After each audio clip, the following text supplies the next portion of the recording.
Hey everybody, welcome to Noir Bar, live from the shadiest district of Noir City in the year of our Lord 1942. Come on in, grab a seat, put your drink orders in, and get comfortable for a late night laid back time of banter, booze, broads, and bullets. And joining me tonight at the bar are Far and Sam. Far, how's it going, old lady? I'm not old, fuck off. She's not old, chat. I just... You fuck right off with that. I fucking hate it here. Right? Oh, hold on. I've got a button for that. Oh my god. Oh, great. Of course it's not working. Why? Why isn't it working? What's the problem? Oh, Because I'm not old. That's why. are you sure? That's why. You sure? It's all right. Yeah. Just let me know which one you want. You want playing Polly, and I'll just say it. Yeah, so right. You can just do impressions for me, Sam. I got to send you my far library, Sam, so you can. I have an entire. You have a library? No. You have a fucking library? No. Actually, why am I so incensed by that? I did Ploy Jr. I have no room to talk. That should have. Holy shit! That guy's run for the hills. It's a woman who's become self-aware.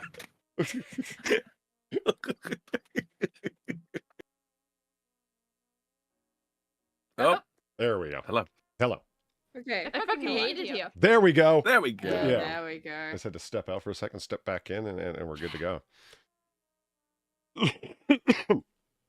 What is that? Oh, right. Right.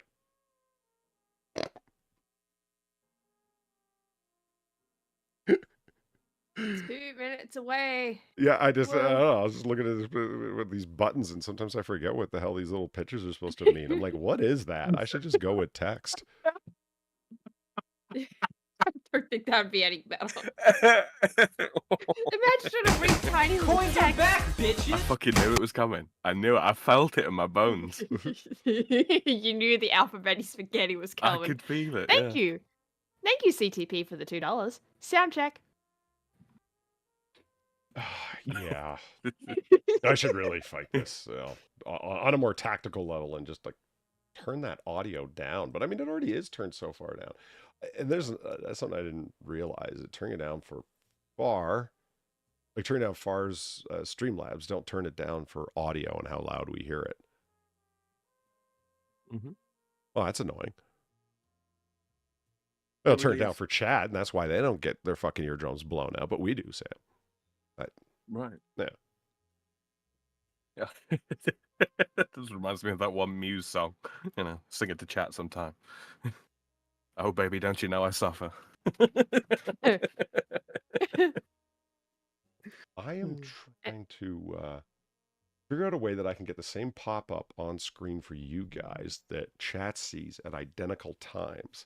Because I don't know, like, not like Sam, you're watching the stream live, right? Yeah. I have it up in a tab, yeah, just to see. Yeah. Oh, you do too, Far?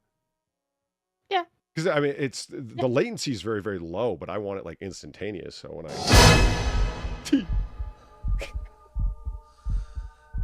to have one of those come up.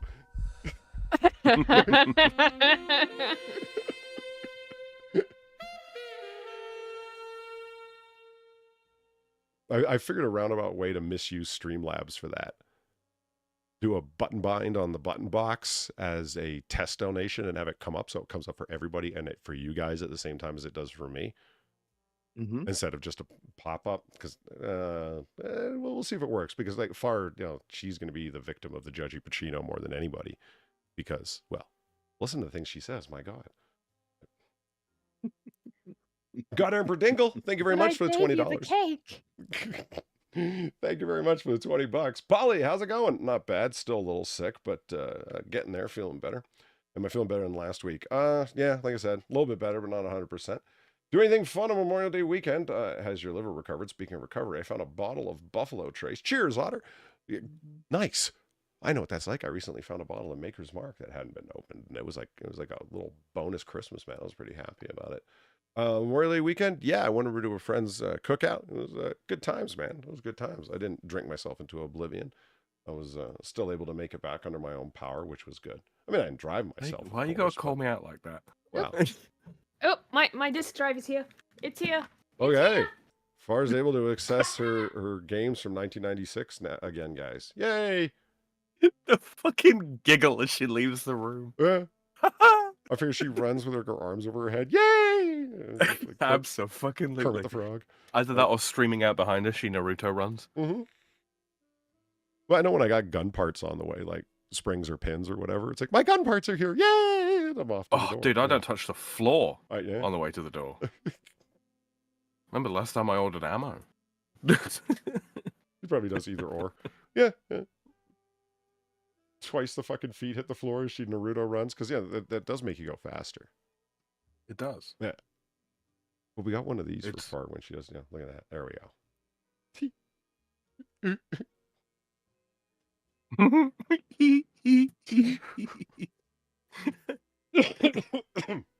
I feel like I'm part of a conspiracy. There we go.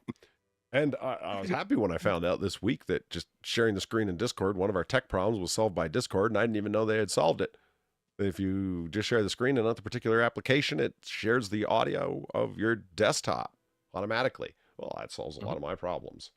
We're working how to get away with that, and fuck. It'd be nice if you could pick between application exclusive audio or desktop audio, though.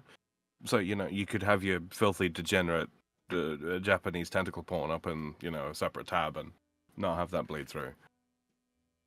If you wanted to do everything, okay, you can still share application specific, and then it'll be only that application. So if you're looking for the audio of your degenerate tentacle porn to go through and nothing but, you'd be good. Yeah. But if you're looking to exclude one thing amongst many, no. Yeah, exactly. That's the issue. That's what we need to work on next. All right. Really? Yeah, just figuring that out. For your tentacle porn issues. Yeah, exactly. Okay. Exactly. That's easier to explain than, my classical, piano pieces album. Slightly less sad, I think. Shadowclaw says I'll be like that once I get the parts ordered. Oh yeah, you can get this from any cake store, man. It's regular frosting and then a pastry bag and I don't think that's what Shadowclaw meant, but I'm going to assume it is. All right. Polly, you have mastered the art of deliberately missing the point to such a fine degree that it has come.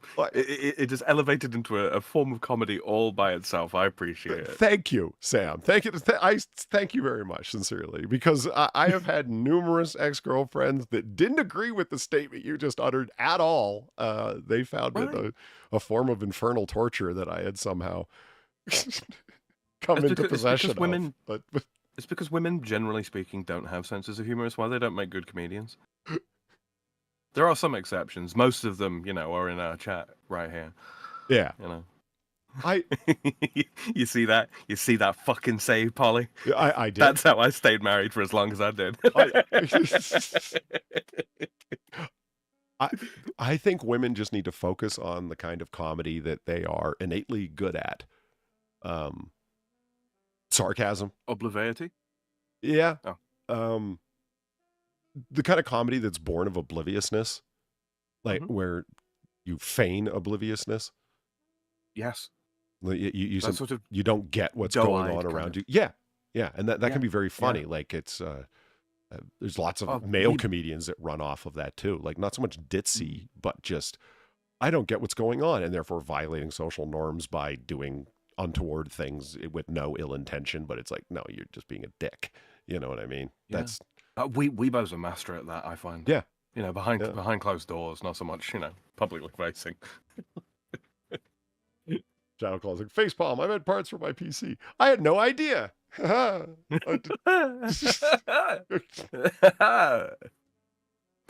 Funnily enough, I have parts for my PC arriving today. Getting a monstrous graphics card to try and, make up for my complete and total lack of talent when it comes to video editing and streaming. Yeah, Mort's right. Reason and accountability. Yeah, those are not the things. I figured I tried to tackle the problem that Chad, I'm sure, is aware of the echoing donation pop-ups. That the sexy sax will blast or whatever the audio is for, I've got 2 guns, one for each of you, etc. And you hear it echoed. Tracking down that echo. Oh my God. Oh my God. So which was it? Was it playing desktop audio, or was it that you'd got tracks 1 and 2 selected and playing both tracks? The problem is here is okay, Sam, let me illustrate a central problem to tracking this down, okay? Yeah. And it's being hoisted on my own petard. Because I sit here and deliberately misinterpret what people are saying, and I'm like, oh, it's hilarious, and I'm being a sarcastic bastard, and like, oh, everyone should be laughing along with this and enjoying this. Mm-hmm. You know what I mean? And then I ask chat, so did you guys just hear that echo? And I expect an honest answer from the people that I fuck with all the time. So back to what Far was saying on her stream yesterday, last night. Oh, this is what my smart ass. So you're really smart. Yeah. But it's like, chat, did you when you saw Winona Ryder at the Sugar Cube right there, did you hear an echoing saxophone or not? And it's like, now I have to rely on them for an answer, right? Wait, that was music? Yeah, there was music, Sam, you fucker. See, Polly Boomer, your mic is muted. No, it's not. I can see my voice level right here, you fuckers. And there's Platty. How long have I known Platty? 5-6 years. I can't even trust her to tell me.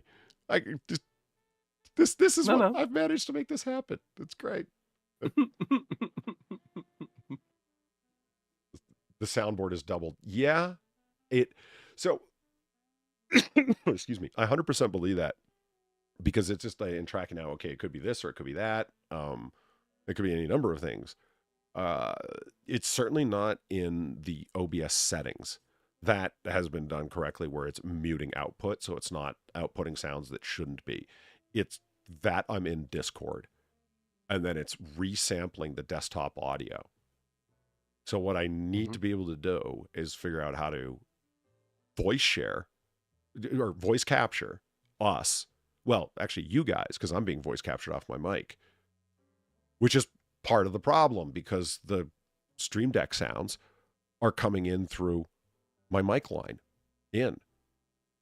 thus they're going into Discord, thus you guys are hearing them, which means, and Discord is being captured, so it's going out twice, once from my Stream Deck, once from Discord, and that's the doubling.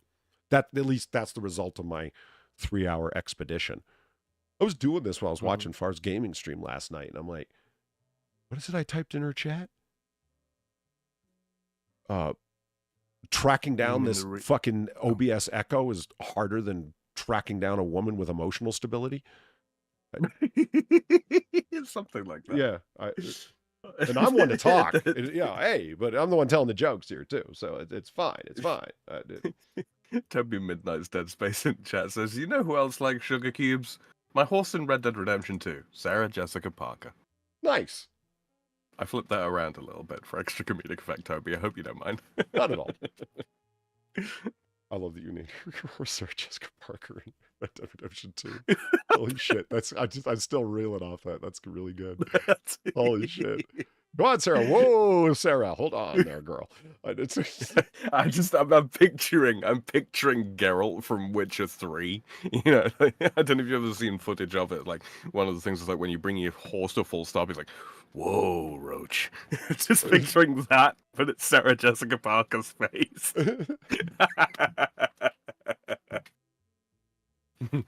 Oh, Brian Moore said, try tracking an electrical fault in a car. I know some of my friends that do like mechanics, and I've heard that, yeah, or trying to track down a particular sound. They've done the same thing. They have like, shit, I forget what the tool's called. It's like an acoustic, it's like a stethoscope of sorts for a mechanic, where it's got a long rod and you can touch it to different parts and portions of the car to track down where a particular noise is coming from. The knock tester. Yeah. Man, you can touch that to every part of an engine and it sounds identical in loudness. And it just, my God, where is this coming from? And you get it up on the hoist and so on and so forth. And it's like, wow, thank God I'm not a car guy, man. But then again, if you're not the car guy, you're going to pay a car guy a lot. Because that has always been one of the things that fucking infuriates me about my old man. Is like, don't get me wrong, I mean, I've grown up around cars pretty much all my life. my old man's mechanic. Yeah, I'll be sitting in the car and I'll hear a noise and it'll be like, sounds like timing belt slip to me. And he'll say, Dad's in the passenger seat or something like that, and it'll be like, I'll say to him, Dad, that sound like timing belt slip to you, and he's like, don't be an idiot. It's clearly whatever the thing is, and I'm like, yeah, all right. And we end up crack the hood and all that kind of thing. Looking, Right. It's like, yeah, see, look, right, and every single fucking time he's right. It's infuriating, Polly. Real quick, thank you, Ron Cobbs, for the $5. It's been a day, but I did get to work with one of my cute co-workers today, so that was nice. Usually nice to work with a cute gal. It certainly is, unless they distract you from everything that you need to do. Which is still nice, but, you get nothing done. Yeah. I'm still... I actually started to draw out, like, pen and paper, draw out, okay, here's OBS as one node. Here's Discord as another node. Here's the desktop audio. And then like a big star at the top of the page. And this is the internet listening. You know what I mean? So this audio is running through this way. This is going through this way and tracking like, here's twice. Yep. That kind of thing. You know what I mean? Like I'm just running a basic node flowchart, which works for political processes and institutional passive of authority and management. I'm like, I never thought I would be applying this to audio levels for a fucking stream. It's software. Infuriating. And I figured out how to do something that might be of interest to you, Sam, for this purpose or more likely for other things. How to custom split audios if you want to for Discord. So I did that right now. I have in my audio mixer on OBS a Discord sound up, but it's like, wait, that's not. Fuck, I still need to hear it unless I want to set up with a virtual audio cable, a particular audio going to just my headphones and not out to desktop audio, because I still need to hear you guys talking. Yeah, there's due to the way Linux works. Hello. Welcome back.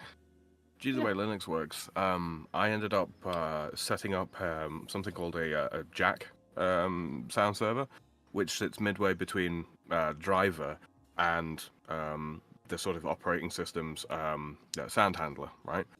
And there's a graphical interface you can get for that, which in studios where they've got like they've got various different like processor boards and all that kind of thing, like overdrives and amplifiers and so on and so forth.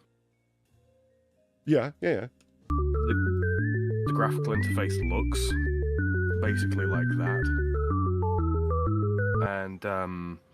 and so what it allows me to do is literally just each thing, be it an input or an input and an output or MIDI controller or application on the computer, whatever the fuck, has got inputs and outputs, and I can literally click and drag what looks like cables to and from different things. So any sound to be able to just cut off this. Well, that would patch bay. There we go. Patch bay. Patch bay. That would solve my problems right away, because it's just like, hey, you cut this audio, have this audio, move this over there, and don't let this go through. I mean, what I want is actually, it's simply said, but easier said than done. That's one of them things. I want to be able to. You guys need to hear everything I'm doing in instantaneous time, but I don't want to capture the sound. I just want to hear it. The only thing I want to capture is you guys talking. I say, am I going to have to do StreamYard separate from this? Because I know people online that do it. That of course they got a Stream Deck. Every titty streamer's got a fucking Stream Deck. It's like, well, how the fuck are they doing it and talking to people? Because they're not doing voice capture through Discord. That's where the problem is coming from. Well, that's where the problem is arising. It's not actually a problem. It's just, So I think the software that I use to manage my Jack server is called Carla. I think there are binaries for Windows. I will look into it for you, and if I can get you a working binary, sorry, English. Then yeah, it's a little Photoshop in so much as it's exceptionally powerful. It can do a lot of things that you probably don't even need it to do. But yeah. What is a Behringer patch bay that Brad Young is talking about? probably that's probably the physical equivalent of what this is. Because they can be physical as well. It's you connect cable to this, that, and the other to do the exact same thing. Right. This is just a software level, or rather a firmware based one in my case. Yeah, it's virtual audio cables without virtual audio cables, if that makes sense. Yeah. It uses a piece of software that operates as a driver to route audio around the way you want it to go, rather than having to have explicit virtual audio cables from one thing to another. Let's see here. Yeah, I am Rotten Corpse. Sorry about that. I was doing like 10 things at once, and I'm going to explain why. Not that anyone cares, but I'm going to assume that they do. That's Assert that they do, Polly. Yeah. Assert. Assert. Assert your feelings, Jaffa. Yeah, I got a joke about that. But Rotten Corpse, thank you very much for the $5. I'm going to trade in one of my P365 variants. One of them. Fucking Rotten Corpse, man. Fuck. Okay, to go towards a new gun. Also, I may just send you random pictures of my collection from time to time. Rotten Corpse Far is like my online equivalent for guns as Barely Sociable is to videos. It just it's I That's a good description. Well, I want to tell them to go to hell, but it's not out of animus. It's out of I want your money and guns. What the fuck? That sounded like a stick up, didn't it? Nunc est animus. Est invidia. Yeah. He's got some sweet custom setups. And not to mention good taste, because he's a SIG fan, and you can't go wrong with SIG. Thank you, Rotten Corpse, for the $5. Why is Sam's coffee pretty strong? It does the French press. Pocket in that one. I was okay with that. That's pretty good. I don't know why you'd call it that. It's like French fries, man. What's up with that? They're not French. It is that press. It's Italian. How'd the French let that go? Or the Italians let that go? Makes no sense to me. Here we are looking at this. E365s. It's time for some gun talk. You came back just in time, Far. Sweet. This is actually a great gun for you, because it's made for tiny little hands. I could totally see Far fucking rocking those akimbo. I really can. This is the original badass. P365. Tiny little gun. If memory serves, originally the flush fit mag is 12 rounds, and then the extended mag for 15. Nothing short of magical geometry to be able to pull that off. The magazine alone has, there it is right there. Oh, bless you. Bless you. Still the weird angles and whatnot and bulgy points and all this jazz all over this gun, all over the magazine there. That's the magic geometry that they built it up with in super fancy AutoCAD to be able to somehow fit 12 and 15 rounds in that little box, which is unfucking believable. 3 patents alone just for the magazine. Good for them. I'm telling you, Far, you could kick so much ass with 2 of these. Does Taurus make extended magazines? A bunch of people do, and you get magazines like this, like stick it way the fuck out of the bottom of this gun, and it's awesome. Just buy a bigger gun, for fuck's sakes. You don't like that? No, just make it bigger. Yeah. Just make the attachment bigger.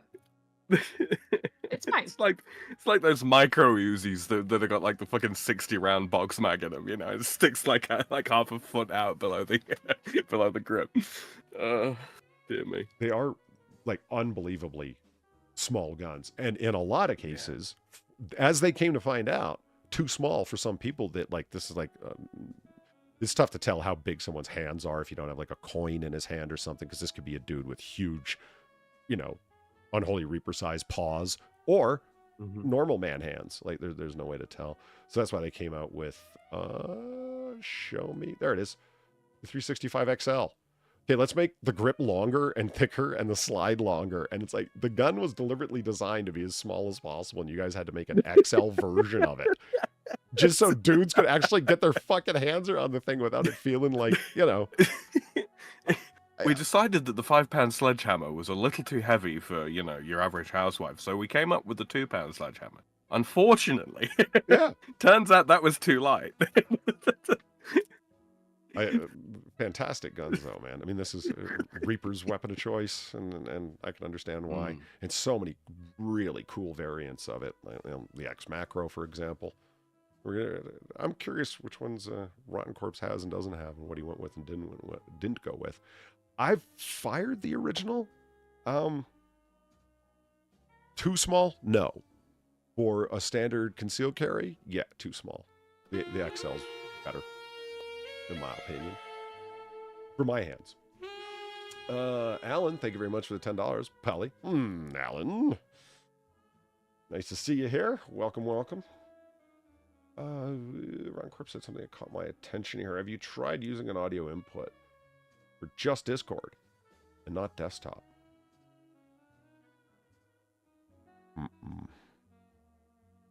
As in capture Discord as an application. Yeah. It could be done. Well, yeah, definitely. Like using the hold on, what's it called here? Auto Applications Capture Beta. Yeah, WDM application capture, I think it is at the software level. Yeah. Yeah, it's a capture just Discord. So that would solve the pop-up echoing problem. Because that sound is happening across. Yeah, because that sound is happening across the desktop audio. But chat would have to be honest and tell me if they're hearing the sexy saxophones and trombones double up or not, and I'd have to rely on their answer, and that's tough to do. But it wouldn't solve the problem of the Stream Deck, would it? Because that's coming through my mic line in. It's so strange to me that they went with mic line in for the Stream Deck rather than running it as a USB input device. Okay, riddle me this, Sam. If somebody's in StreamYards and they're capturing voice from desktop audio or from the browser application where they're doing StreamYards, right? Yeah. And their Stream Deck is coming in through their mic line in, why isn't the sound doubling up for them? By what combination of captures could they possibly be avoiding that? If they capture the browser. Echo cancellation. At what level? Echo. What do you call it? StreamYards itself has got a built-in echo cancellation thing, and what it does is it checks for identical sound streams. You're kidding. At the frequency level, yeah. Yeah, so it's for people that are on like a laptop or something like that and don't have headphones or earbuds or whatever the fuck, so that the stuff that they're hearing isn't feeding back in through their microphone. Ben and Joe kicking in off to bed. All right, Brian, thank you for coming on in. Later. And I'm sure I'll see your comments in chat later. Catch you later, Brian. I mean, so talking to death, the fucking difficulties with audio, because I'm trying to do Noir Bar Reloaded, where it's new stuff and different stuff, and do this. It's like,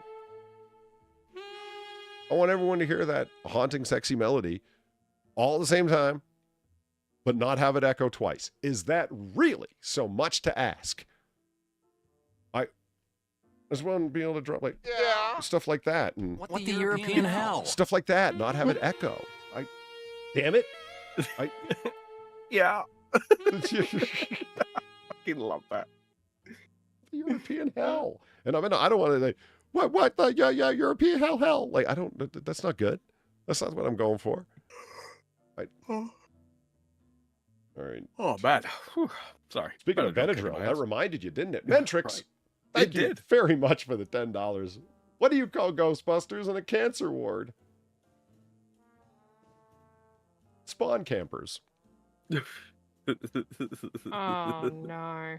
Wow. Mentrix. No. Oh, yeah. It's a real illness, Mentrix. People die.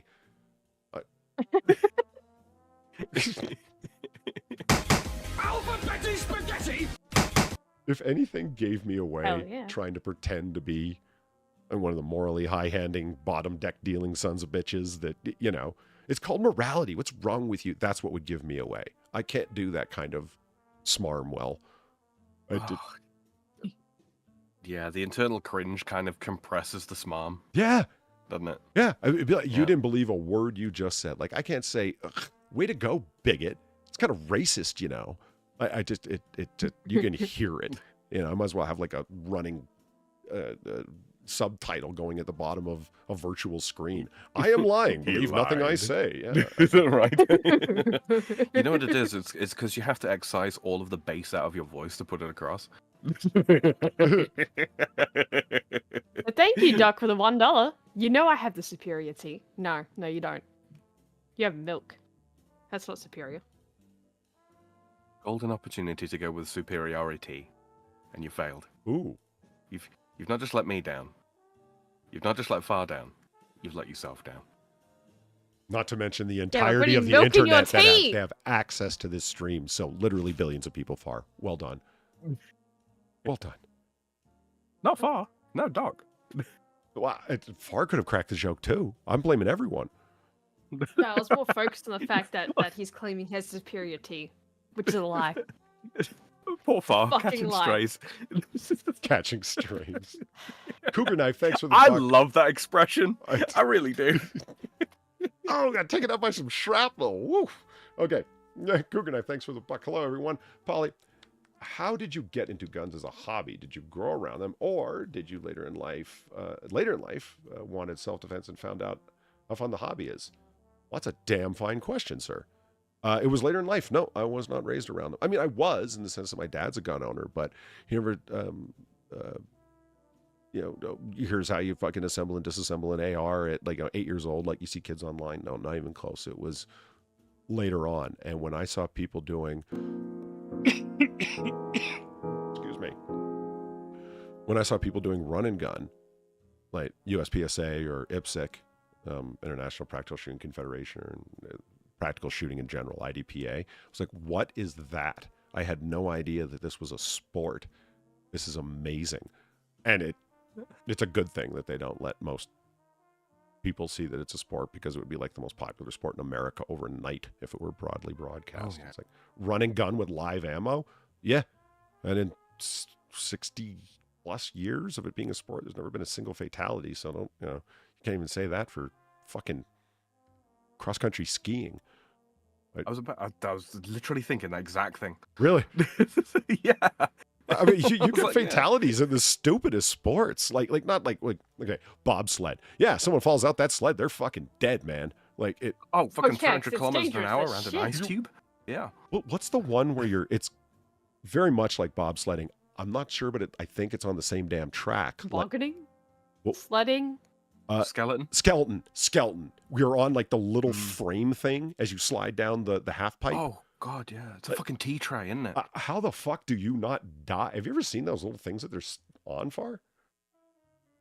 I think Yeah, I think I have. skeleton. Yeah, skeleton sport? sled. Sled. That's what I should put in. So boom, one screen up, frame. There we go. Booyah. Yeah, look at this tiny little death trap. This is the fucking thing you ride. Okay. Yeah, they break like 100 miles an hour on those things. It's nuts. This was a real bad idea. Real quick, Doug, thank you very much for the $6.90. Assuming that's a 69. That's nice. I let myself down the minute I believed that cheating ass whore of a nurse when she said she loved me. This is so low on the list. Apparently not love enough to, actually send me pictures of his tea setup. Like, what the fuck, Doc? Because, yeah, he did that. Oh, yeah, the luge. That's the other one. I think skeleton's where you're face down and luge is where your feet first, right? Is that the luge, difference? I think, yeah, feet first. I mean, it's like, why would you want? I mean, don't get me wrong, I really like her helmet there, but that's just. She looks like she's saying to the guy there, "I have a helmet." This guy's leaning in, going, "No, put your helmet down, down." She's like, "What?" Why would I do that? Yeah. And this Sure, guy looks speak- like he's an assassin coming to get you. You know, He really does. he is Have you ever Slider done Man. this in a Bond film? Yeah, I feel like this it's a could be really bad villain. idea to. I feel like it's a really bad idea to have your mouth open while you're going, downhill on one of these things. You hit 180k going around the corner, and all of a sudden, Hey, wait a minute. Are there two different types of skeleton sports? Because like here's someone going down feet first. what? I thought that was luge. I could be wrong though. I don't know which one's which. Like, I mean, look at it's not just. Okay, I guess it doesn't make a difference, but you can see like the blades that they're sliding on. It's like, well, yeah, obviously, and it's like, yeah, okay, hold on. You're getting on this thing, and the speeds you reach are insane, and you're wearing a fucking a speed skate. Bodysuit. Yeah, like a speed skater's bodysuit. Thank you. Like literally for low wind resistance and aerodynamics, and you're putting your feet down to be as aerodynamic as possible. You're trying to get like every little bit of acceleration out of it that you can.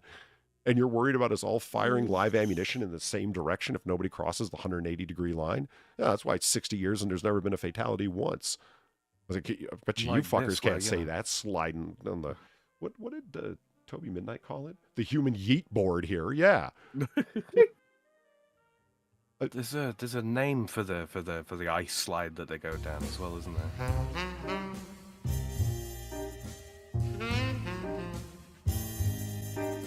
I know I bring it up a lot, but you have no idea how long it took me to find that.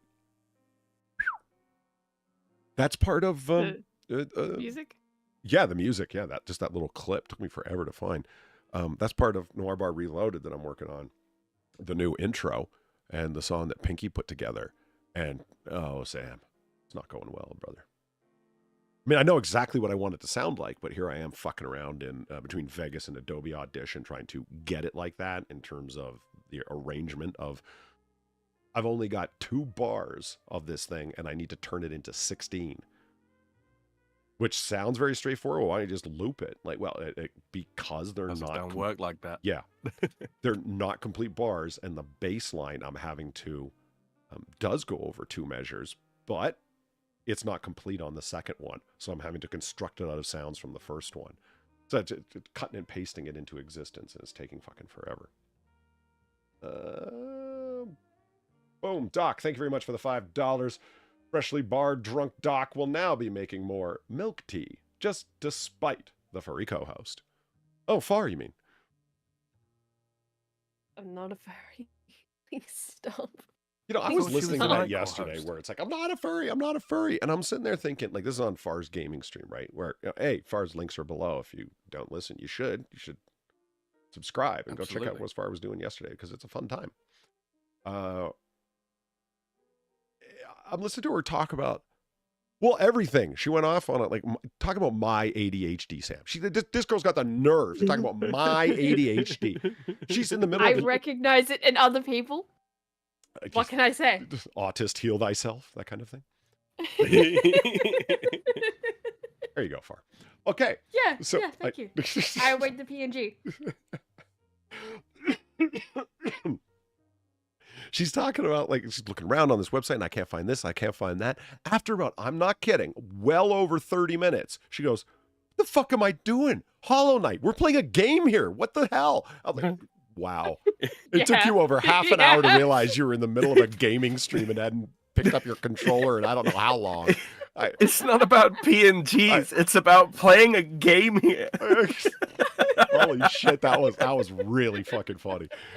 But I mean, this furry thing kept coming up, and Far's fighting it. It's like, how of all people do you not recognize the "don't fight the meme" thing? Far, I'm listed on I know, IMDb I as a shouldn't. furry, and I just live with it. Just go, I know, yeah, I'm a furry. I fuck you shouldn't. guys. I really shouldn't, like, even, like, bring it up. It was just... I didn't even know what was happening last night, to be quite honest. It just got under my skin for some reason. Oh, guys. Rotten Corpse in chat with the comment of the day for me. You got a rhythm with the tism, Polygon. Oh, I like that one. That's Look, going. I'm not even kidding. I'm not I'm even kidding when I printing say I'm awaiting the PNG of this cake. Because I'm going to use it. Oh. Unironically, I'm going to fucking use it on stream. Rotten Just have Corpse. it in the corner or something. I'm printing that Yes. comment out. I'm going to screenshot it now. I'm going to print that out, and that's going right on the refrigerator. Gonna Rhythm with the tism. Is it gonna Rhythm have with the like tism. It's gonna have like jazz hands going on it?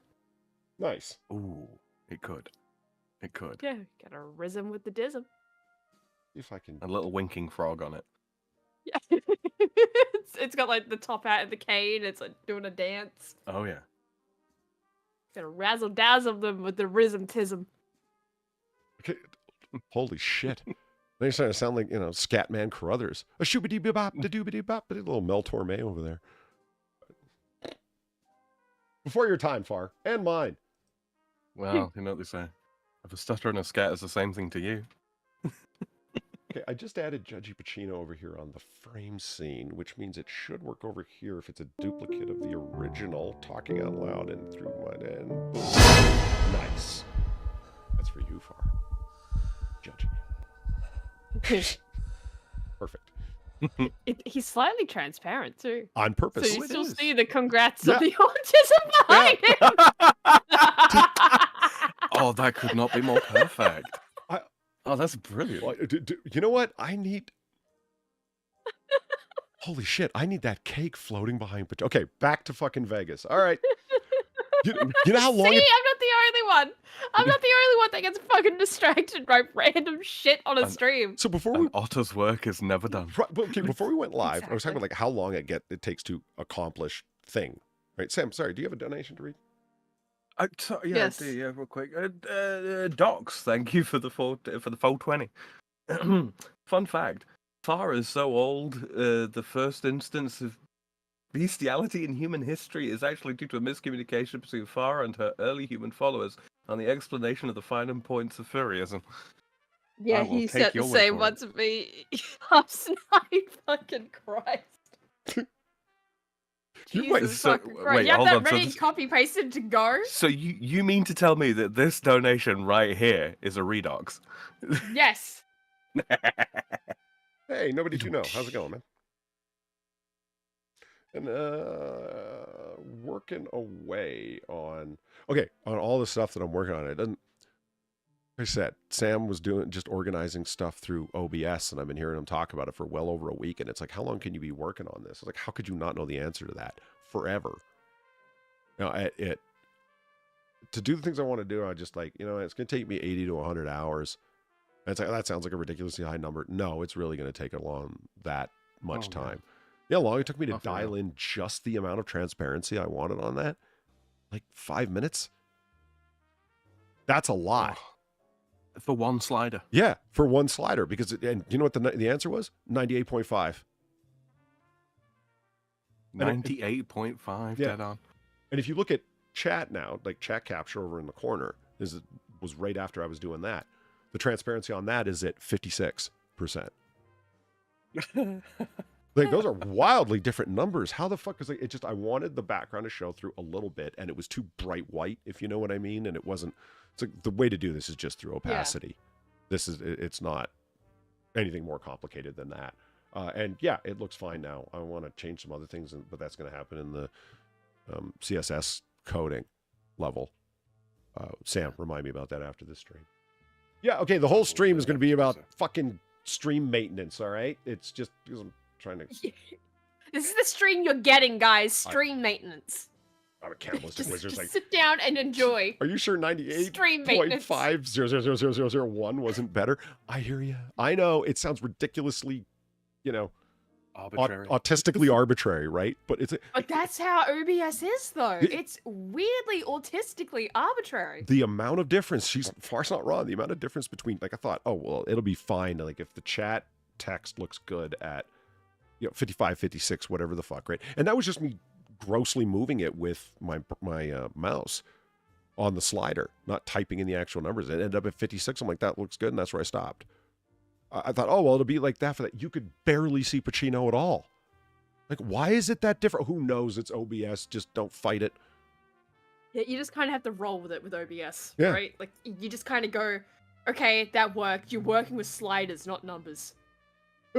Dog is like, who cares about the chat text looking good when the otter is always looking good? Sir, flattery will get you everywhere.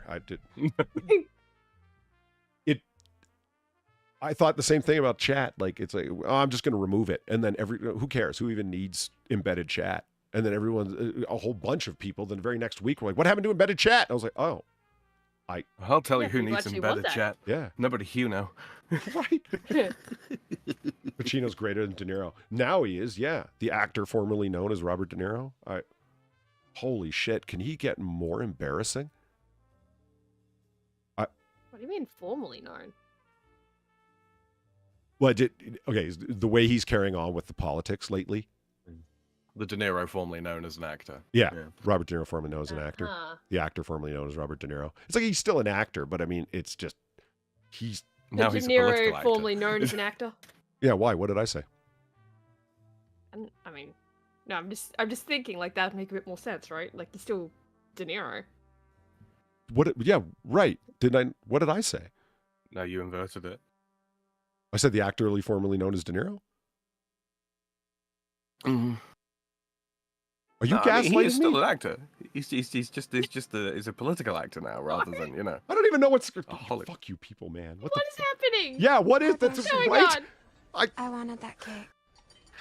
I fucking Who hate are it. you? Who are you people? You know what? I don't fucking know what's going on. I just did twice. I fucking hated you. I did. Fuck. Thank you, Jeff, for the $3. He said nothing, but thank you. Oh, Polly, There we did you go. get Alan's one earlier, by the way? I forgot. Darn tootin'. Alan. Okay, good. Yeah, Good. Just absolutely making did. sure. Who are It's you? Who not a am I? Noir I Bar know. without an Alan. Yeah, you know what that reminds me. You know what my proudest moment was? Like, this is gonna sound stupid, but it tells you something about the shit poster that I am. My proudest moment on AAA was when I named the first stream that I ever did for the AAA. Who are you people? Nice. I got told. I remember when I told Platty about that. She laughed. I said, "Who are you people? Yeah, how'd you get in my hotel room?" I'm like, "Exactly, Platty. You recognize the joke, right? It's just Frank Sinatra and Dean Martin would stumble out on stage drunk or pretending to be drunk, either way, and then look out at the audience and go, "Who are you people? How'd you get in my hotel room?" Classic. And I was promptly told, we name our streams after the titular article. I was like, oh. Yeah, I remember that as well. Like Yeah. you came back and you're like, so apparently they don't do it like that, and that was after a couple of streams, right? Yeah. Yeah, because it was after a couple streams, because the second one I named What Happened to My Pants. And it, Yeah, and then you had a third one, didn't you? Where it was like, why is the room spinning? I don't even know why I remember that specifically. It's just, I These think are that like- was the one that did it, right? Yeah, these are like the three main phases of Polly's personality right here. Who are you people? Where are my pants and why is the room spinning? that's another Dean Martin joke. As the great Joey Lewis said, you're not really drunk if you can lay on the floor without holding on. Oh, yeah, that was me Wednesday. I had to hold on to lie down, man. I really did. So, Polly. Yeah, well, the spin is rooming. I mean, I remember one time when I was laying down on the ground, the grass, actually. It was a cookout in somebody's backyard. You got a ground? Wow, that's fancy. Yeah, I mean, there was no carpet. I'm glad it was the grass, man. It could have been like hardwood or marble or something. So, grass is a good option. Marble all things Gang is considered. cringe. Right? Grass Gang for the win. So I'm laying down and I'm like, who turned on the room spinner? It's going too fast. Everyone's laughing. And I'm like, it's not funny. It won't stop. I just got reminded You're about. genuinely in a moment of distress and everyone's just laughing at you. Yeah. I was like, I wasn't trying to crack jokes and shit. It just came out that way. Like, it really does feel like the world is spinning. So I yelled out, who turned on the room spinner? And they reminded me the next day. And I'm like, it felt that way. I don't specifically recall saying that, but I'll believe you. Yeah. If It sounds like something you'd say. I get to know your name. I mean, as the stream maintenance continues, I'm gonna figure my way through this, even if I have to go virtual audio cable. Because speaking of audio cables, looking right over there is the double pack of XLR cables that I finally ordered. Gamer Valine will be impressed that I actually followed through on that, because the Shure microphone that I have is XLR and USB capable, and I'm going to go full XLR with the Scarlett mixer I have. And the only thing that was stopping me from doing it was being able to connect them. Oh, Polly, accelerated. Yeah. Thank you, Doug, for the 556. I don't have you on Discord for some reason, so you get the money and the other two get the sexy Polly edit. I feel like I came out on top here, guys. Right? Not gonna lie. Yeah, I'm feeling a little shortchanged. Fuck. Jeff, thank you very much for the $3 on the Weebo leg. Still can't type in chat. Really? But anyway, I said support Far for being a furry who sells feet pics. Yeah, support Far for that. I don't do any of those things. Please stop. I'm begging you. Polly with the cables, let's go. The trouble. So yeah, it's like, wait a minute, you got a mixer and you got the mic, and you never went ahead with connecting the two. Was the cable really so expensive? Damn fool. No, it's just that it was working out fine with USB, and I bought the mixer planning on, when I eventually upgraded to a better microphone than this one, it would be a way of staging up to XLR, if that makes sense. Because traditionally what people tell you is a condenser mic, 2 XLR cables, a mixer, and a cloud lifter for phantom power. So your $500 mic is really a $1,000 mic with the other stuff that you need to actually make the thing run. You're getting just the mic in a box. Coins are back, bitches! And I'm just in the coronary. You know what the extra burn and galling aspect of that is? I see that Far coin that I made every time that comes up, and I know that I played a part in that, and it Yeah, you did. burns me, man. You should feel proud. You Yeah. should feel so proud. You are a part of Coins of Back, bitches. Yeah. Forever. Thank you, Doc, for the $1. The not furry is also not into feet. No, we like the metric system. Hashtag force sock platty. What? What? What? Okay. You tell me. You're the one I'm- reading it. I'm- What's going on? I am deliberately misreading that. Because, no. Thank you for your money. I like money. Holy shit, Far. Is this what just What? got a rhythm with the tism. I just saw the drawing in the group. Yeah, you like it? Yeah, it's just Do you like it? yeah, it looks, it's a Far version of a Michigan J Frog, but better. And yeah, I read it in Kermit voice. Yeah. You got a rhythm. And with a remember, tism. kids, got a rhythm with the tism.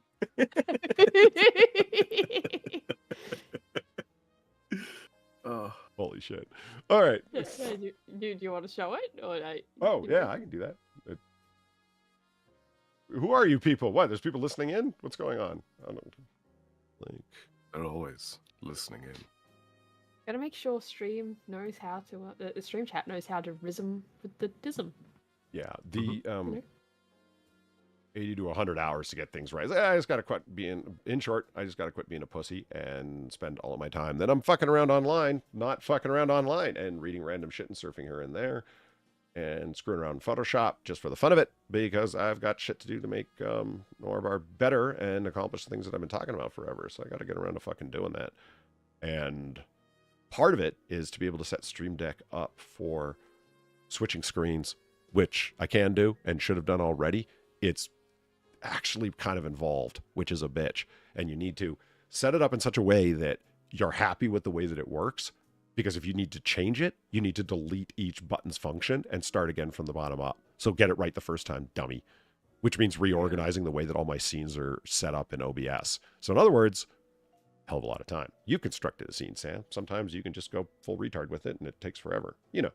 Oh man, it's like everything else I do, whether it's putting together music or fucking drawing something or whatever the fuck. Sometimes it just I don't know, the idea kind of falls out of my brain into the program and it's good. Other times I'll spend 10 hours and hate every fucking thing that I ever did and question, you know, do I have, you know, 4 webbed fingers on each hand or not. Right? I mean, you were there when I was showing you the content-aware fill feature from Photoshop CS6. It's well beyond CS6. I forget what ship was CS6, what version of Photoshop it is. I'd have to like pull it up to, go into the about of info for it to see. I think it's 23, 24. I don't pay attention to the edition of Photoshop more than like that. Yeah. It's old tech is the point. You guys have no idea how much time I spent doing stuff that I had no idea could be wildly expedited by that feature of a one button click. You got to be fucking kidding me. And it doesn't really matter that it's like, well, what are you talking about? Well, because I'm going about it like the really, really long way. And like you're talking about, Sam, is that you got to accept there's no way around it. I could spend a fuck ton of time doing this and then later on find out an easier way of doing it. And I didn't need to waste any of that time. And that's life. And there's no way around it. Just do it. Mm-hmm. You know what I mean?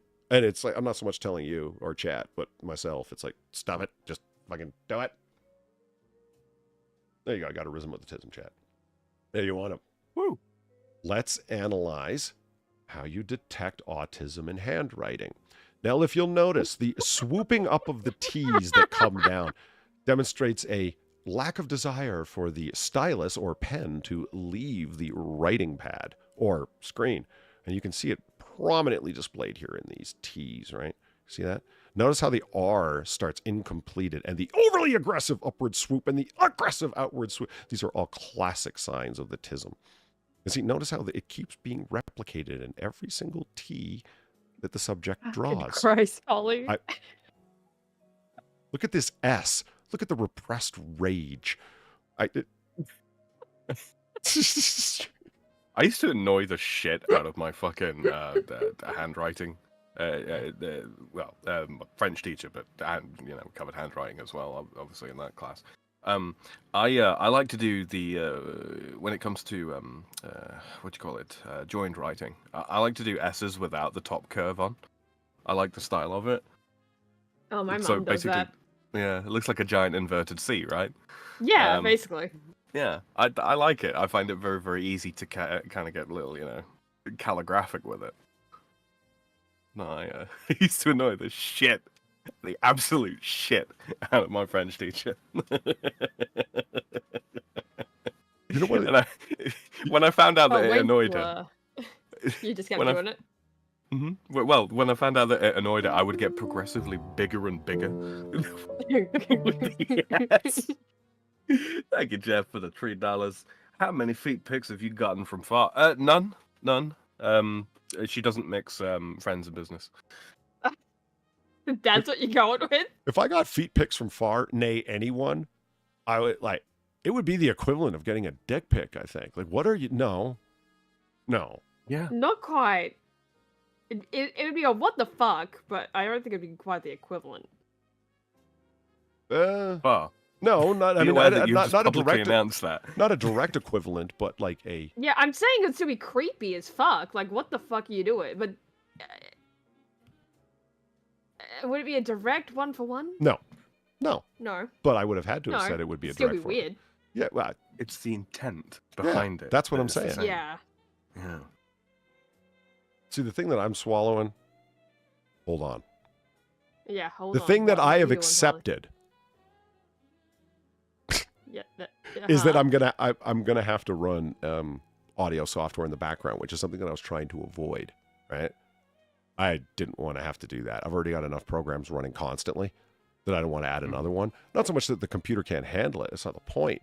It's just, does there really need to be all of this software substructure to everything? Even stuff that's live running? Are you trying to tell me I need to run that 24/7 now? It never turns off? I'm always going to have to be pulling up this fucking mixer board? And it's yeah. Well, I pretty much accepted that. Yeah, that's right. It's just, there's no way around it. Which bugs the shit out. It probably swallows what? Yeah, well, the name of the particular edition of the software that I'm going to be getting is Banana, and I'm not Amazing Atheist, so I'm not stupid enough to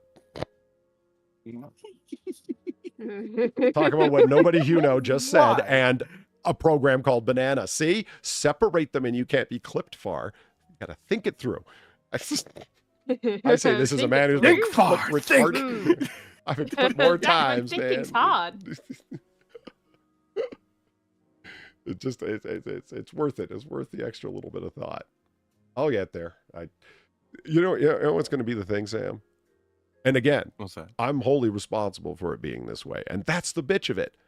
I'm going to be like, all right, chat, I'm live on my XLR with individual sound, audio, blah, blah, blah, running through, and we've eliminated all this stuff. Doesn't it sound better? And they're all going to say, dude, you sound the same. And I won't know if they're kidding or not, because I'm such a sarcastic bastard. I've created this environment where they're kind of justified in being like that to me.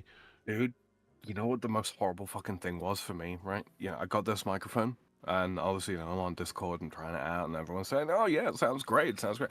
I took a fucking, recording in Tenacity, with the old microphone, to compare against this when I got it, and I compared the recordings, and genuinely, for a moment, I could not tell the fucking difference.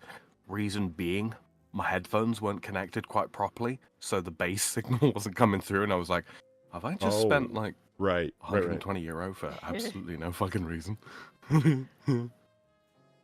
Yeah, I people say, like, are you really going to go that far for a minor bit of difference? And it's not minor, in my opinion. Like, is it going to be like a 10%, 15% quality improvement?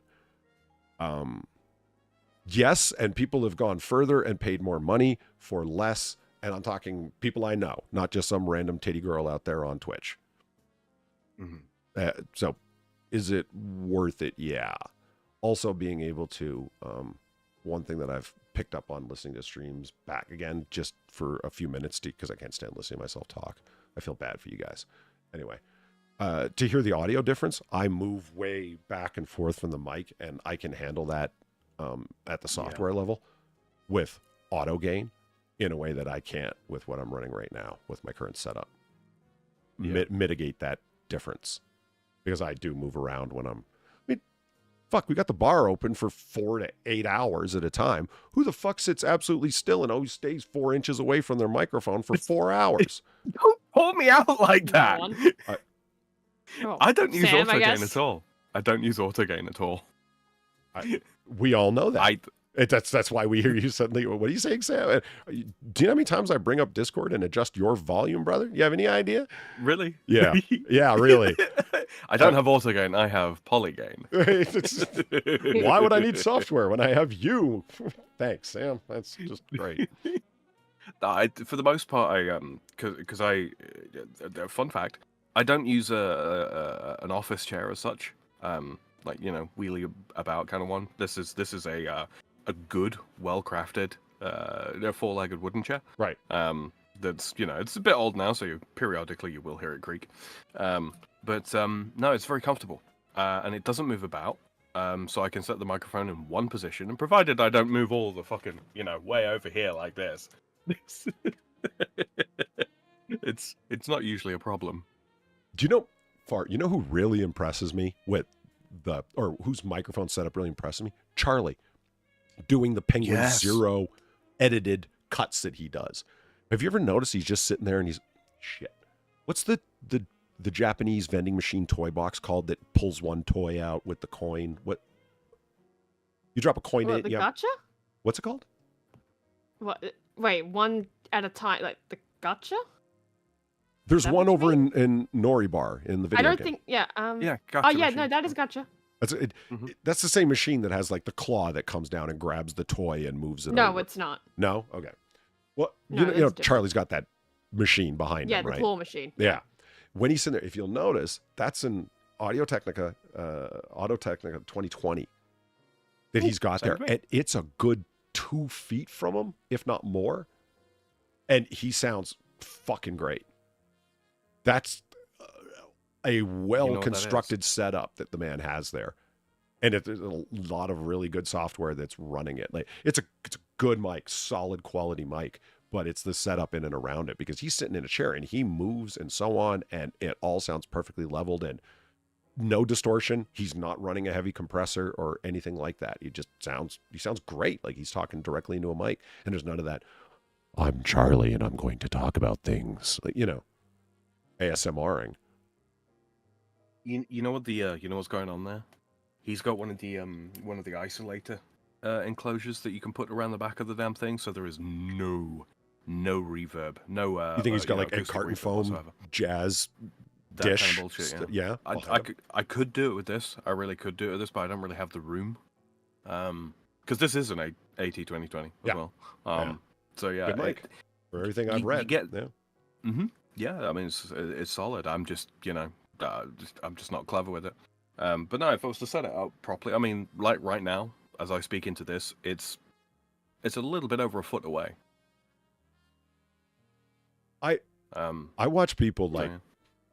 that use their Shure 7B mics, and they are the classic reading distance from it. People always say the length of your fist, so it's like put your fist like up to the microphone and then a distance to your mouth. Stay that far away from the mic and don't move. And you'll hear people talking to their guests on podcasts saying that, like, be this far, you're getting too far from the mic. And then you'll see other people that have a distance of about a foot, and because they've got the mic set up on their desk on one of them little stands, same mic, 7B. And say, well, what's the difference? The difference is setup. I really want to be set up like the latter more than the former, where you don't have to be that close. Because right now my mic is, I don't know, it's on an armature, like a spring armature, and I'm moving it back and forth right now, and I know it makes a difference. I've heard it, and that sucks. I hate that. Boom. Yeah, a boom. It's- The technical name is an articulated armature, Sam. Oh, shut the It's a fuck boom up. arm, Polly. It's a boom arm. Boomer. It's a boomerang. Yeah. I told you, chat, it was The, going to be a heavy chat stream maintenance stream.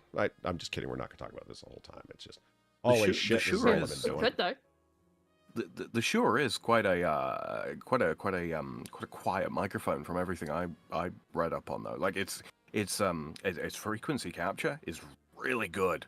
It's just quiet,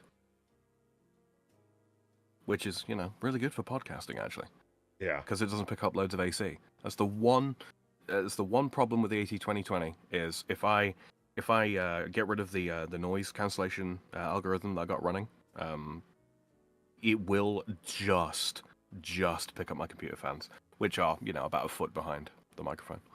That is another reason that so many people go with the 7B. It's not just Yep. the name in the package. It's how damn near unidirectional, like true laser point that it's taking audio input from. It's impressive yeah. tech. When you look at a sound graph of it, where it's actually receiving a signal from, they put like a 360-degree signal around it and what's actually being detected. Holy shit. It's like a 5% radian angle coming out of the front of it. It really is, yeah. Which is damn impressive, and that's how you avoid sounds off to the side being picked up, even slightly, and then you can mitigate the rest of it, what little minuscule amount there is with software. But it's fucking amazing. Yeah. Patty, so you lost me at microphone. I was like, wow. So didn't hear nothing over the last 5 minutes or more. Shit. And more, it's like anything beyond a Blue Yeti is wasted on me. All I can hear is the tinnitus and PC fans. You too, tinnitus? Fuck, fist bump, man. I run tinnitus, and it's all in my left ear entirely because of the Meniere's disease and vertigo and whatnot. And it comes and it goes, thankfully. So I really feel for people that have 24/7 tinnitus, man. You'd think, like, how bad can a ringing in your ear get? Nightmarishly torturous is the answer. I get tinnitus very, very, very occasionally, but it's sharp when it does come through. I have to do the little exercise, palms of my hands over my ears, fingers to the back of my neck, and then just drum them on the back of my neck. Gets rid of it fairly quickly, but yeah, when it attacks, man, it's not good. Most people, I think it's a very human reaction, so most people get this when I say it. It's when there's quiet that it's the worst. If you're listening to something, silence. Whatever, right? It's still there, but you have the audio of the stream you're watching, the audiobook you're listening, whatever, the music you're hearing, whatever. You can't hear it. It's when you're alone with it, man. Oh, God. Try and forget it then. It's like watching a movie with an annoying person is far better than listening and talking to the annoying person. Yes. I feel like I just called myself out. That was weird. Okay. I feel oddly attacked. Yeah, right? Should we do some content? And Squizzles is like, fuck me, Polly. Whoa. What? What'd I do? Seriously, what the hell did I do? I'll find out later, or I won't. Midnight, what are your thoughts on Sennheiser audio equipment? Yeah, it's funny you bring that up. So headphones have been a thing. I got a Christmas present and returned it because it was wrong size. So the person just said, just return it. Here's the receipt. And I was like, okay. And they credited it back and they transferred the credit over to me as a, as a virtual gift card. Thank you. As a virtual gift card over to me. So I have a credit with, Amazon, and I've been looking at a new pair of headphones because the ones that I have are okay, but just okay and nothing more. They were a cheap $25 set of headphones. And I want better ones. And what's really annoying, Sam, is of course, it's the right side. My perfectly good ear. It couldn't be the left channel. It's got a click coming through it. So yeah, ride it till the wheels fall off. These headphones diaphragms, it must be shot. The magnet must be fucked something because it's putting out a tick, tick, tick noise. Like, oh, fuck. Well, that's it. I used them for years, and for $25, I totally got my money out of them. Time for a new set of headphones. And yeah, Sennheiser is highly rated, but I'm having trouble focusing in on a set of headphones that are good.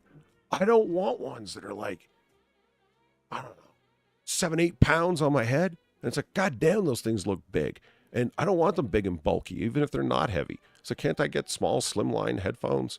I don't even care if they're wireless, honestly. You might actually look into don't look at the bottom of the range stuff from Audio Technica, but the Audio Technica, I think it's MHA 80.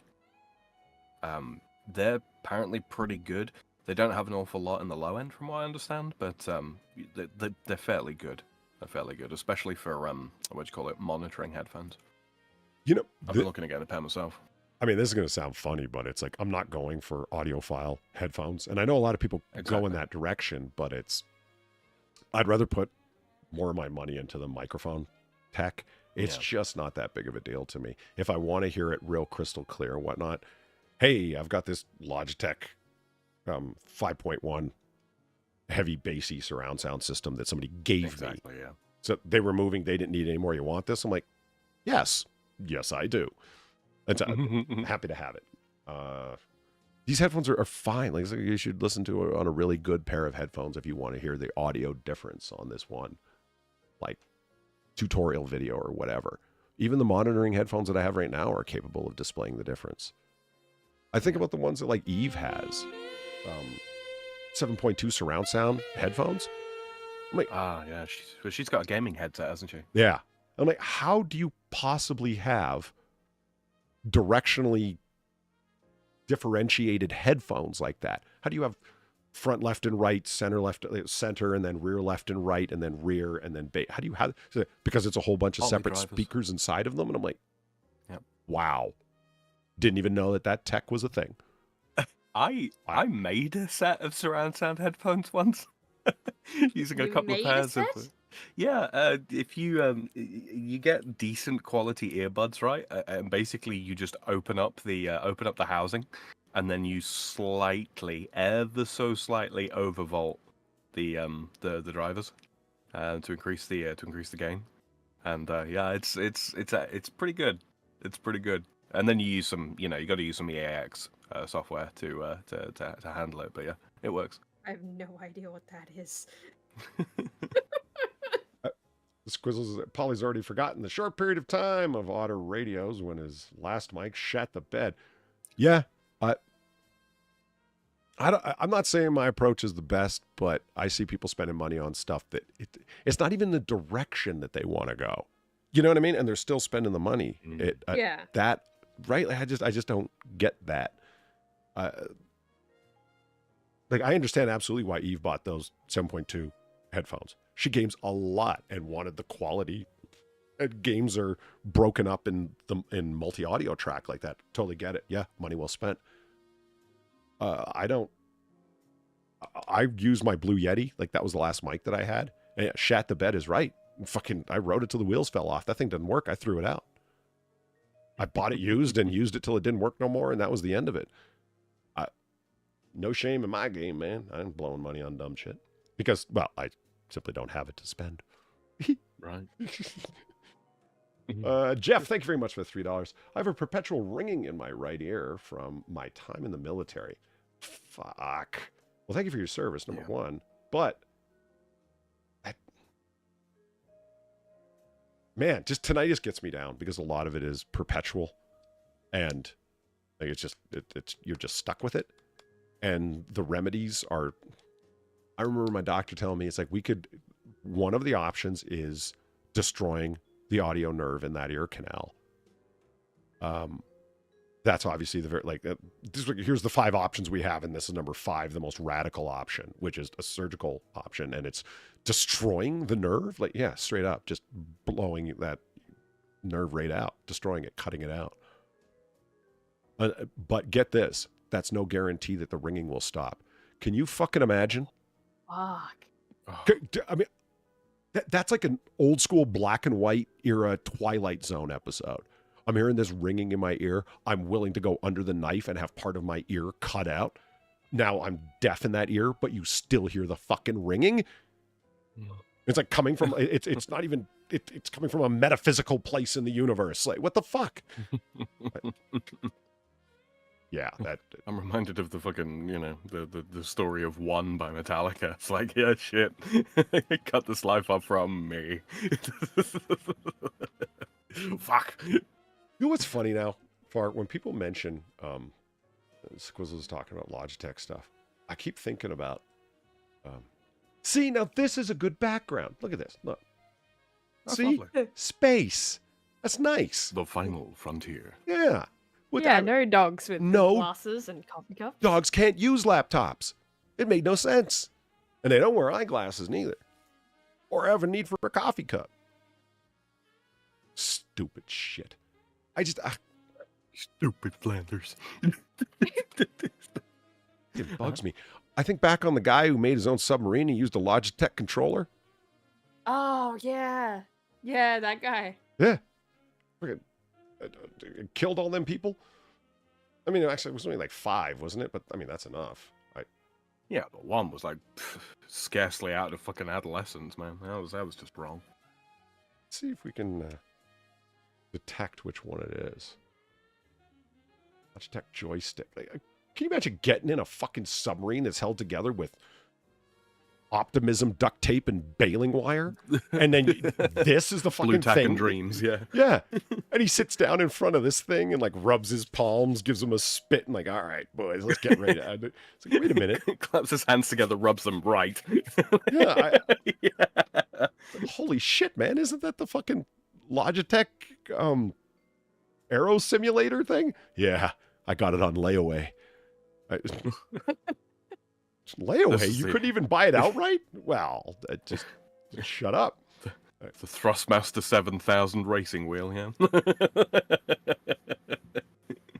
Wasn't it known, like the controller they used, wasn't it like well known for being a piece of shit? Yes, too? it was. They had discontinued making it because of its its DPI sensitivity resetting, no matter what you would set it to, and its Bluetooth connection resetting and losing contact. And that's the one you're going to trust you and your Submariner dreams to. Wow. If ever there is a call to use a wired controller for anything, it's being 20,000 leagues under the fucking sea. Yeah, it's that. Right there. Well, not even just the wired thing, right? If there's ever a call for using literally anything that's not a Logitech controller, it's that. I mean, I'm not going to lie. That's a pretty slick-looking controller. Platty says that... Excuse me. Platty said that she had this. I mean, I think every red-blooded male loves buttons and design. Am I right? I mean, your controller itself looks aerodynamic. I mean, that's just a vote of confidence for what you're doing.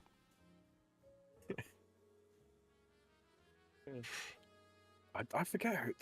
I did own a gaming joystick in ages past. I bought it to play what was it?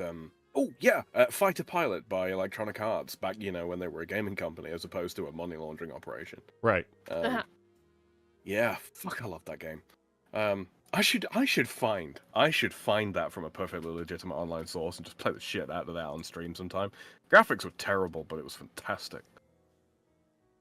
It was in English. I didn't speak English at the time. I never got the idea of simulator games.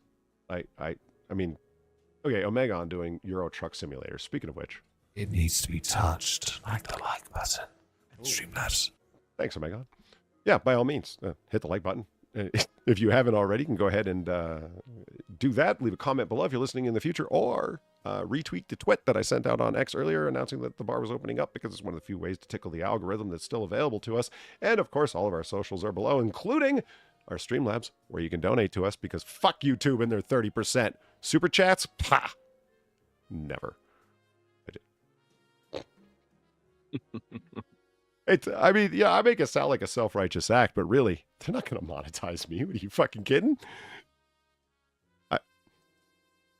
I was telling Sam this far the other day, as I've come back to catch up on what's been going on in Comicsgate, because I haven't checked in a while.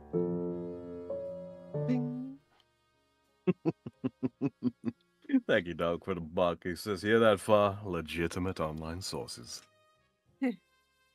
Moost. Logitech Moost.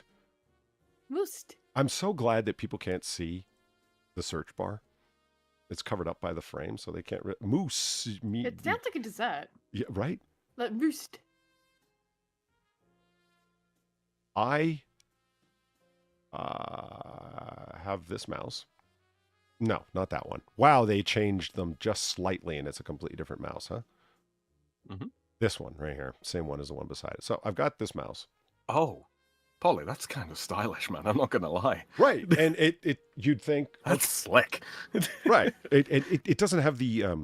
Okay, I'm really liking the burnt bronze coloring here. My one is just all black, but that is pretty nifty. I'm not going to say that bronze coloring. Can I get that in wired? It unveils its most advanced wireless mouse from Tech Powered Up. Look at Logitech. The future is now. That just looks nice. It really does. You know my problem with it? Okay, so here's what happened. I bought... You know what? Let me demonstrate how this works, okay? To anyone who's listening in chat or whatever. But fuck embarrassment. Just tell a story whether it's like it makes you look like a damn fool or not. Because everybody knows that everybody does these things. And you come online and people act like their shit don't stink and they don't do stupid shit. And it ruins all kinds of comedy. Let me tell you a story where I was the fucking problem and didn't realize it until it was too late. But it all worked out well in the end anyway. Now, I could just not tell this story, but it wouldn't be as funny. Am I right, Far? You Tell know the story, Polly. But I've just... Okay. I bought Do this it. mouse, right? And it's Right. not working in that I can't get it to hook up to the Bluetooth. Is not connecting. It's not even detecting the mouse at all, much less receiving a signal. Okay. So I do the thing that Gilcata was the first one to suggest. You know, Logitech's got really good customer care.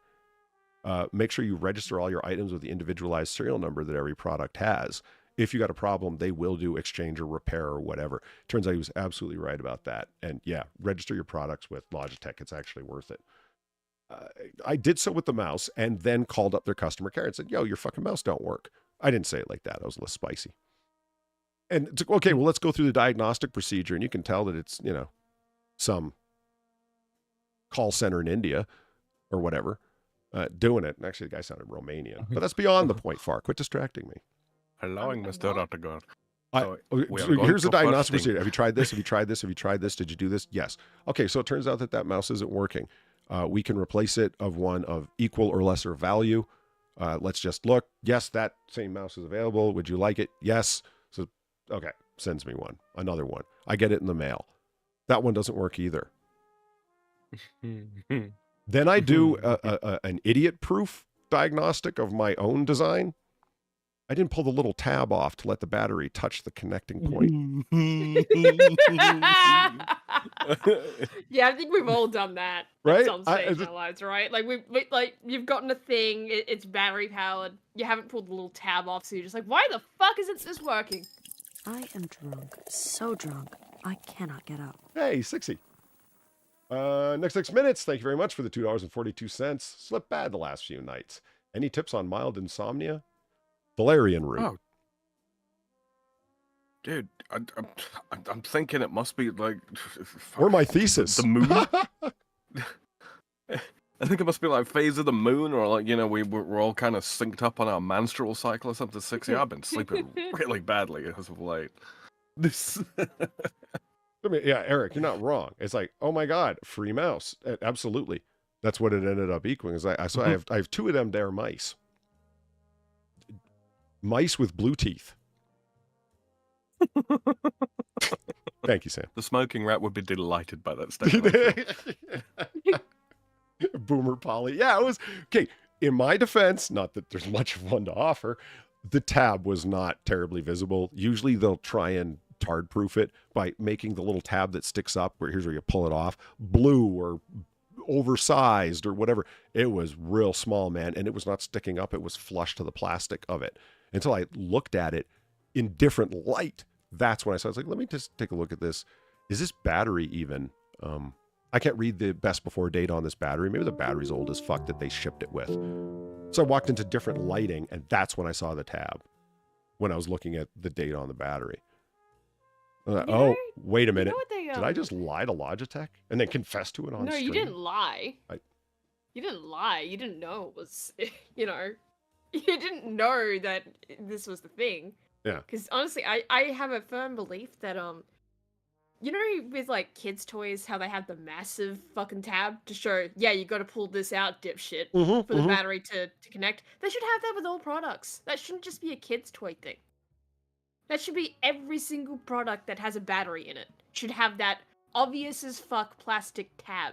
So you know it's there. So you don't end up like Polly calling up Logitech saying, hey, your mouse don't work. Yeah. What the fuck's up with that? Well, you know what? It's It's in funny. their Is financial why isn't interests, that in right? their diagnostic procedures? I feel like they don't think that people would do that. Which is weird considering how small the tab apparently is. You're probably not the first to do it. Yeah. But yeah, it just you think when you see stuff like that, it's like, oh yeah, like no one's gonna do that, but no, more people would. There's a reason why you make them so fucking obvious, because it's the same reason why if you ever look at like the back of just about anything where it says, oh yeah, don't use it for this purpose, and you go, who the fuck would do that? There's a reason the label is there. Mhm. It's the same shit. Someone's done it. So, Very quick. Thank you, Doug, for the dollar. This is mild insomnia. 10 milligram live resin gummies will assist you greatly. Yeah, unfortunately, illegal here. Still very much illegal. And yeah, I need my driving license. Fair enough. Otherwise, I would. This, I it's so flat. I hate this What the mouse like fuck? irrationally. Oh god, it's like the Apple mouse. Yeah, absolutely. It It looks does 100% look like that, doesn't it? style over function.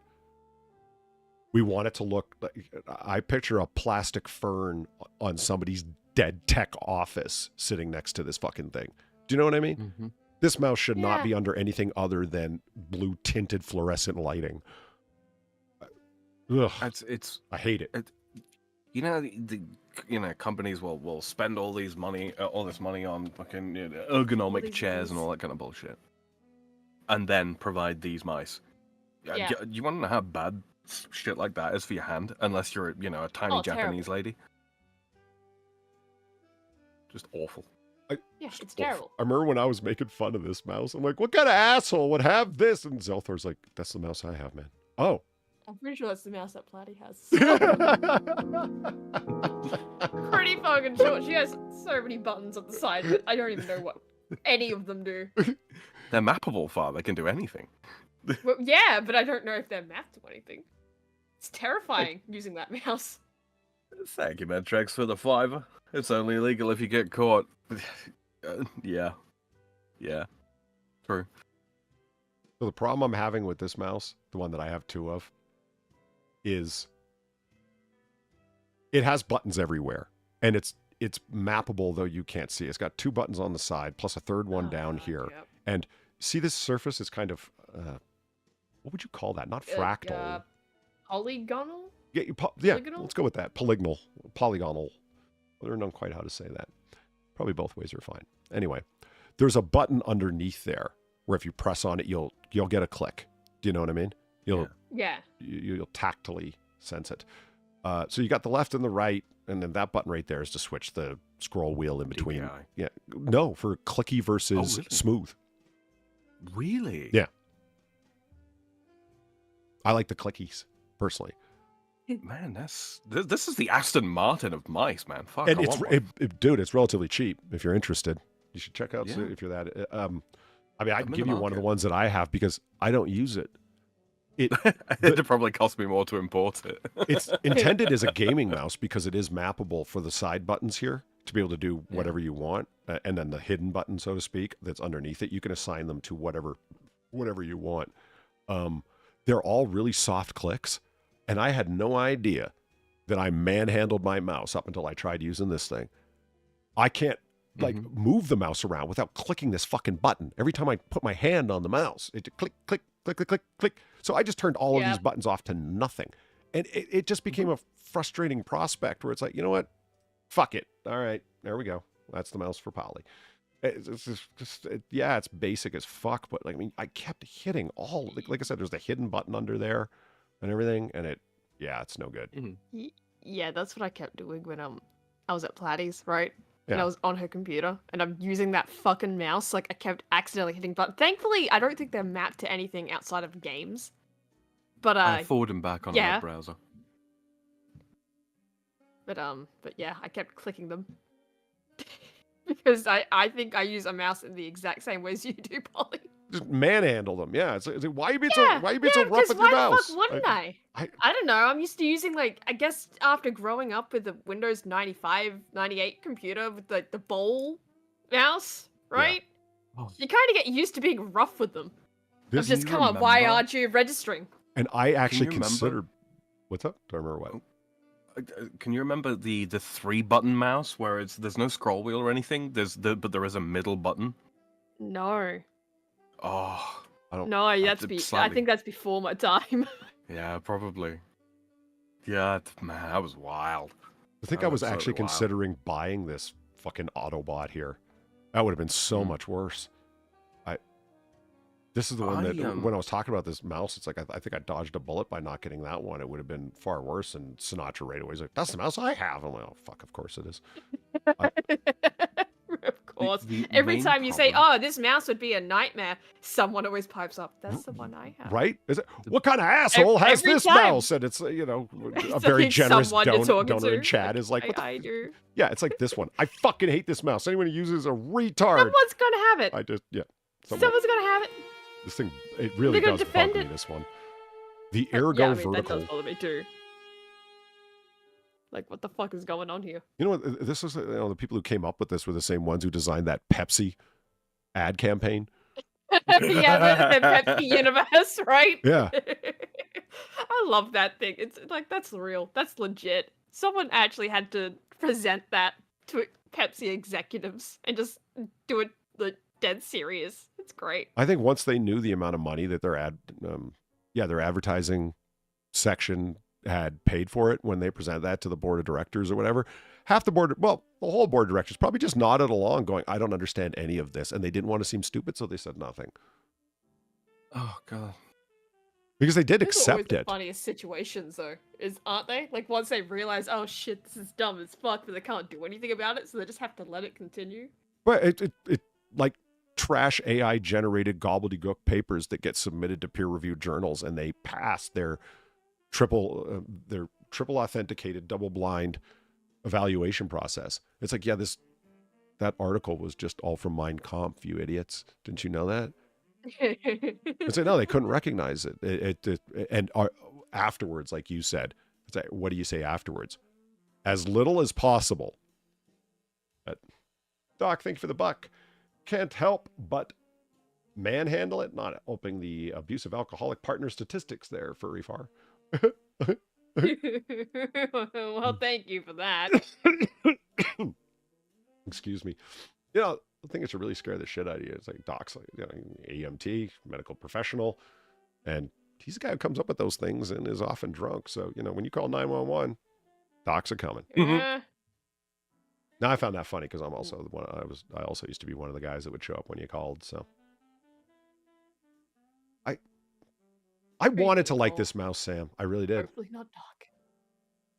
I've got they're right up there actually, both of them. And I still haven't found the mouse for me, man. It needs to be something in between this and this. Somewhere in the middle. It doesn't have, like, I don't need your side buttons, bro. Like, I feel like, can I, like, tear them out of there or something? Or You actually, with some mice, yes, you can, and they'll even give you, like, a bit of a clippy in plastic to go in, to take the place of the side buttons, yes. I made fun of that trackball mouse that Outsan just mentioned. Because everyone that I've ever seen use it online is a totally pretentious jackass. I mean, it might be a great mouse, and it's just been guilt by association maligned in my mind. This one. I understand that for like computer-assisted design, sometimes because of the sheer size of the trackball that you get on the trackball mice and all that kind That's of a thing, good point. you do have I could see very for that. Because they're like a three finger chuck on a grip on a giant trackball like that. You can get very, very precise. Yeah. Instead of moving the whole, is that the idea that it's Yes. cursor control on two surfaces? Yeah. Excuse me. You are gonna get yours? Next 6 minutes. Thanks for the buck. Did my last Streamlabs go through? Yeah. When you asked about insomnia. But once again, it's not bad for the last 3 nights. Any tips on mild insomnia? Yeah, my suggestion was valerian root. I wasn't even kidding when I said that. Valerian root. That shit that sends cats crazy? You can go ahead and read yours for. Yep. There we go. Thank you, Doc, for the $5. That sounded like sass, but I didn't catch it all. Watch that rusty belt holding to the surface of the earth, ma'am. Lol. Is that a threat? Is that a fucking threat? Did I just get threatened by Doc? I'm not sure. I think it might have been a threat because he definitely didn't ask for a safe word. I feel scared and in fear of my life. What the fuck? I'm not sure whether that was a taunt or a threat to my physical safety. You can get like valerian root in this form, like pills and whatnot, extract. I'm certain, even though I've never seen it, that it's available in essential oil format, because what isn't? No, right. How else are the boss babes going to make their money? But this is the essential oil of jacaranda. Smells like someone's pissed in your jacarandas, mate. Yeah, you want it in this form, like just chopped for tea, and triple load your tea. It's or pill form. No, don't get pills. Get the tea form. Why not? Faster absorption if you make tea out of it directly through your stomach lining like that. And I mean, Okay, fair enough. I just think that this is herbal supplement, valerian root, traditional herb. It'd probably work. I just no. Yeah, that's my call. Polyam pills. What else would you expect? I said no to the pills, Doc or Joshua. For Like fuck's the sake. one time. Yeah. You can hear Polly say no to pills. A bit of stank. Yeah, it does. It's a good way to put it, actually. A bit. It smells a little bit funky, not like a skunk or anything like that. It's a little bit hard to describe. It smells like musty, I guess. Would be the best way to describe it. But it really is a natural sedative. If you have mild insomnia, anything more than mild, think about melatonin. I think the fraud that they try and sell you in the form of, what do they call it? Sleeping hygiene is bullshit. Bullshit. You ever heard this psychological thing when you go to sleep clinics, they try and ply you with this garbage? I obviously have some well-formed opinions on it, having been to one. because of chronic clinical insomnia. Don't do anything in your bedroom except sleep. That's all it comes down to. Don't eat there. Don't have a TV or a laptop or read sitting in bed or anything. The idea being that you associate the room and your bed with sleeping and sleeping only. Okay. Sort of a loose conditioning, sure. Yeah, but it's like if your problem is that your mind's running or you just can't get comfortable, or you got the Jimmy legs, if you have restless leg syndrome, what old timers used to call it, the Jimmy legs. It sounds like a Bidenism, but it's totally a thing. Yeah. Well, it's an old man way of describing it, right? My grandpa had the Jimmy legs and lumbago. You should have seen what happened when his angina acted up. Don't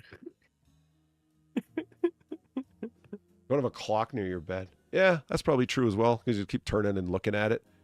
Just use your phone as an alarm clock. I would be willing to bet they'd probably suggest that. For me, the trick to, well, there was no trick that worked. The thing that made it the best was falling asleep to something.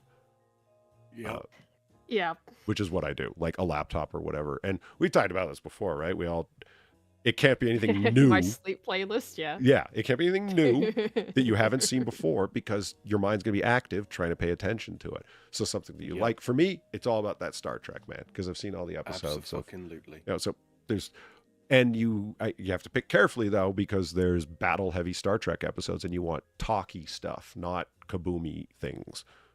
The sort of the golden ideal for Star Trek stuff is episodes where the bulk of the interactions take place on the bridge. Those are absolutely fucking ideal. It used to make people laugh when I used to say, I can fall asleep to death metal. I can, provided it's death metal songs that I already know. Doesn't matter if it's screamy and loud and all that kind of thing. Turn it down a little bit. I know what's coming. My mind subconsciously knows, the structure of the song and all that kind of shit. Yeah. No surprises, no explosions, no sudden guitar riffs that you're not already expecting. Makes sense. Yeah. Yeah. The mind craves order. Do you want to know how many videos I've got on my sleep playlist now? I mean, I know you're in triple digits, but how many is it now? 731. Oof. Nice. You know what? Unit 731. You know what made it extra large? Far was the first one to suggest a slept playlist to me. And so thus I created my own. I was like, why haven't I thought of this before? I have no idea. Yeah, there is the unfortunate downside of once you start adding enough videos to a playlist, fun fact, if you have it on shuffle, it on YouTube at least, it has a tendency to loop through the exact same videos. Mm-hmm. Ooh. So doing true shuffling or true randomness, and so it'll get the same. Is it micro algorithmed? The ones that you watch more, it's more likely to bring up? I don't know. I honestly don't know why it does it in that way.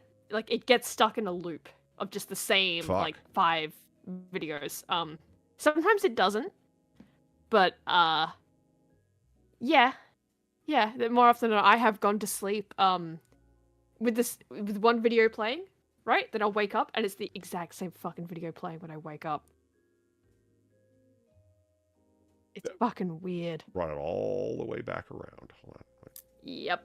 And it's probably looped like 5 or 10 times during the night too. There we go. Some people have mentioned, I'm a big fan of atmospheric ambiance channels. I subscribe to a number of them. And the soft rain falling outside of a cabin where there's a crackling fire. There's a whole bunch of variants of that are my personal favorite. And yeah, they're pretty peak, man. I'm a big fan. I do quite well, and I'm not exactly outing myself as a massive spurg here, but being a massive spurg, just simple white noise. Yeah. Oh, okay. Just simple noise is white noise is pretty good for me. Cool. There you go. Yeah, there you go. Mm-hmm. What's the other? There's a brown noise, I think it's referred to as. The one that makes you shit. Like... Well, that's the brown note. That's the brown note. Sorry, that's something different. Thank you, Peanut Corner.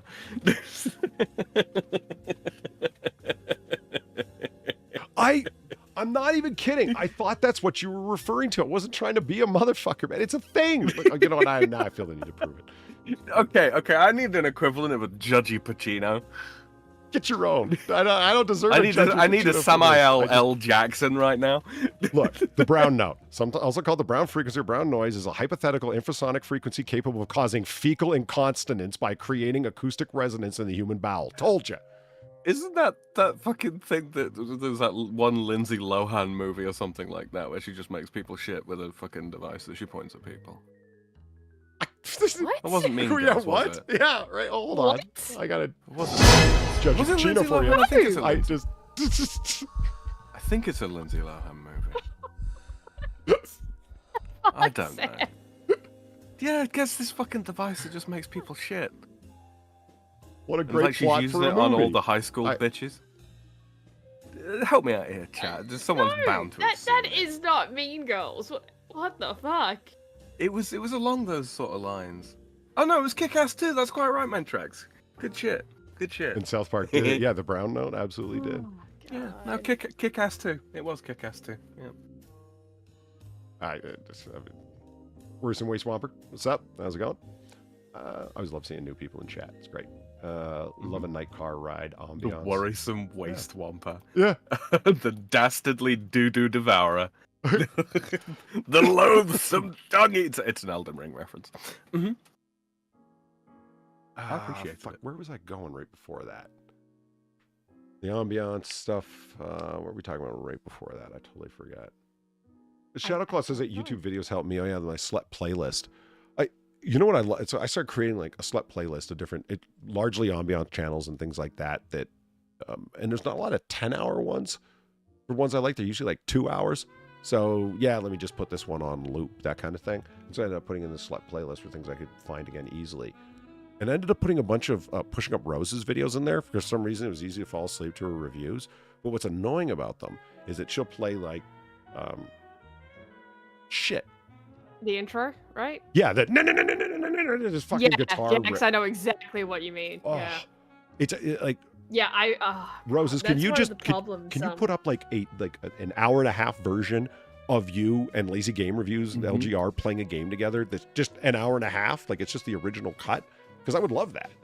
You guys are hilarious together, and they're talking at a relatively constant volume. And they're talking about a point and click adventure that are usually mysteries, because she's all about the murder mysteries, Clue and whatnot, right?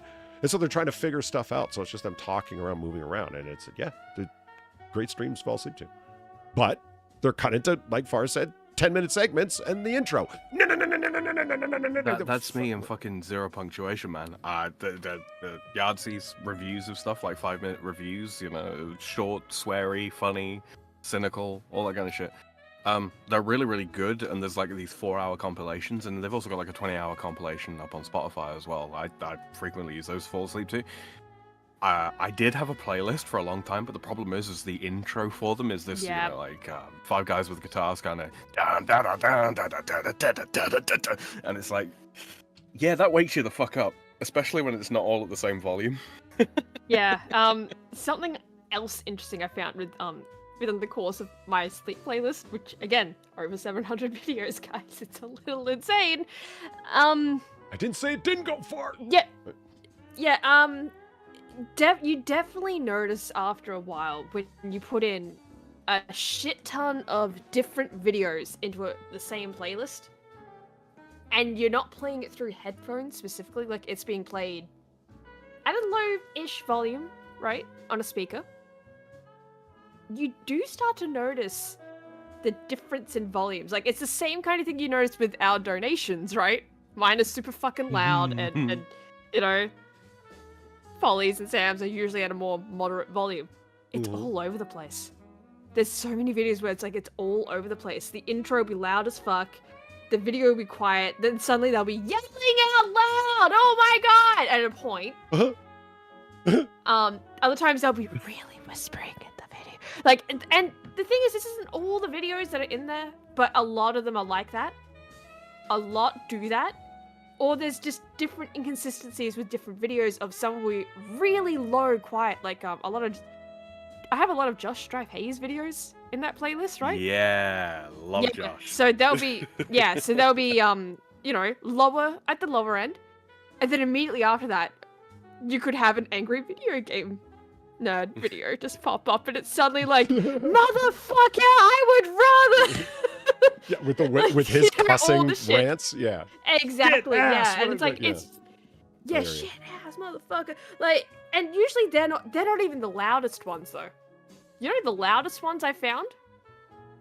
The Scott the Was intros. Really? Yeah, I can't Scott the specifically Was recall his intro music. intros. Oh, not intro, the outro music actually. Okay. Because he doesn't actually have intro music. It's the outro music.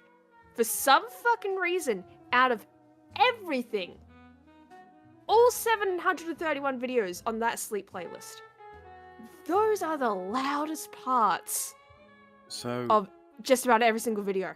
fun thing for you, Far. Next time you've got your video playlist up there, you know the little cog on the scrabble bar at the bottom of the YouTube video, or the seek bar rather. You know where you change like the quality of the video and playback speed. Yeah. There's a new option on there called stable volume. Really? Try flicking that on. Oh yeah. Wait, where? So when you got a YouTube video up, it won't work for the stream because obviously it doesn't work for live Yeah, streams. but, okay. Yeah, I have it up. Hover over the video. You see the little cog at the bottom right hand side. Click that. Yeah. Stable volume. I don't see it. Really? Is this a browser France-specific you- No. option? Maybe it is.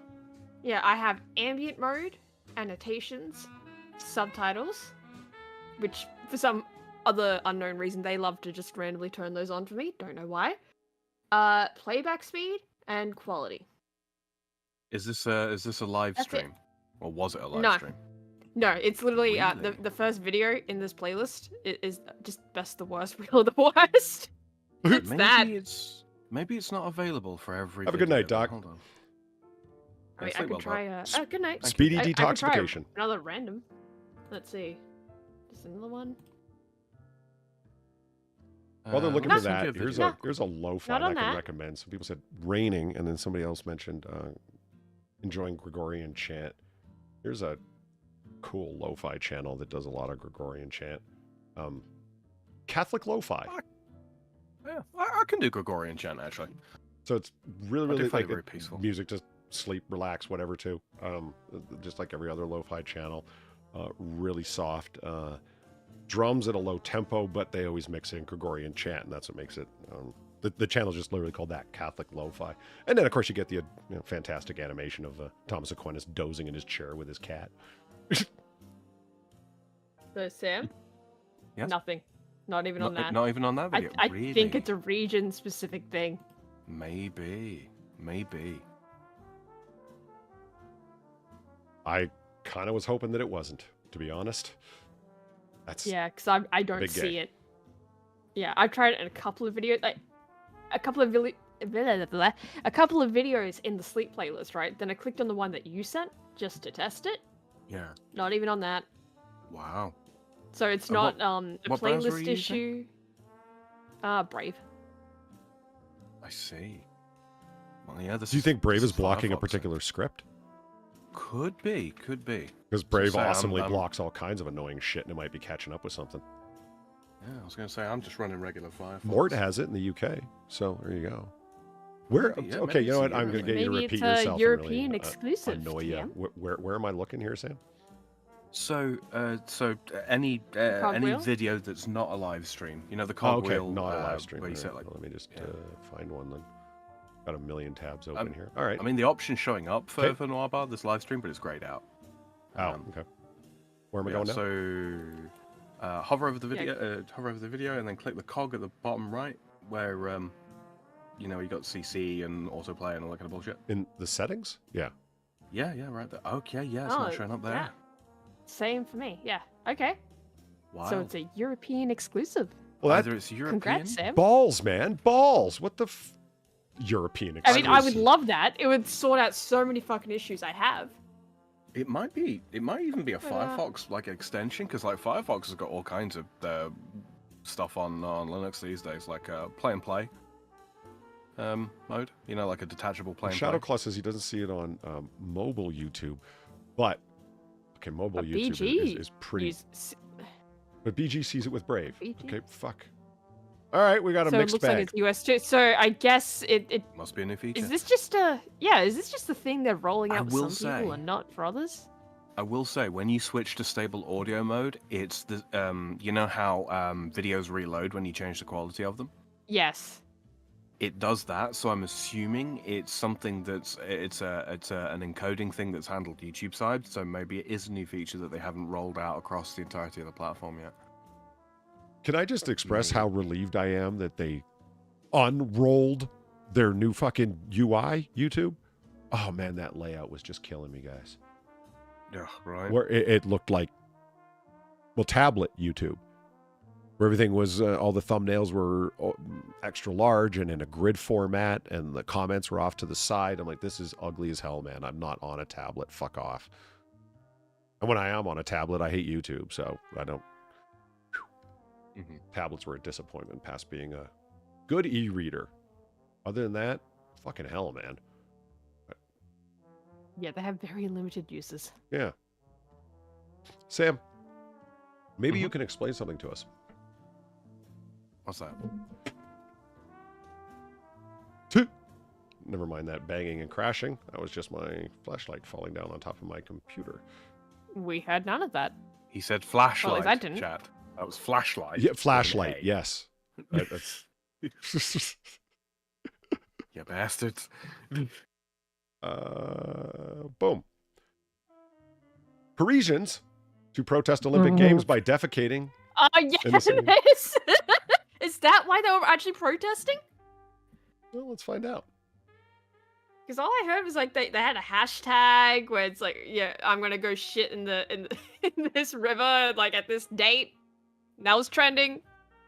Some Parisians are Like, preparing that's to all I've protest heard the of 1.5 billion state-backed initiative aimed at cleaning up the, how do you say it, Sam? Seine? La Seine. La Seine.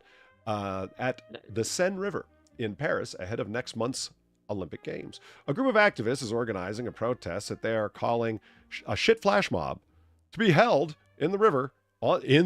That's great. On the day of President Emmanuel Macron and Paris Mayor Anne Hidalgo. Hidalgo, Polly. You've seen that movie. Come on, Polly. With the horses. Right, yeah. I'm sorry, it's a shit flash mob. So Macron and Hidalgo have pledged to swim in the river in a bid to demonstrate the success of the government's cleanup efforts of the famous river, and their response is to go shit in the river because they're going to go swim in it. Okay. That's This is shit posting in an awesome way. Think about it. Thing. Is it based question mark? That's what I mean, because when I read it, it's like they're people in Paris are going to protest something by shitting. I'm like, so it's an Arab protest. Jesus. Well, there's no. It's Paris. They are the majority population. Far. Sam, you got any comment on that? No.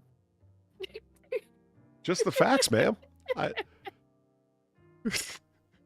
my god. Ordinarily, I'd be like, yeah, Parisian's gonna Parisian, but you know, The hashtag, sometimes you just gotta send in a shit monkey. the hashtag Je suis dans la Seine le 23rd Juin. How was that, Yeah, Sam? that's the hashtag I saw. Je chie dans la Seine le 23 juin. Hold on, what did you say at the end? Juin. June, Juin, comes out as Juin. Juin.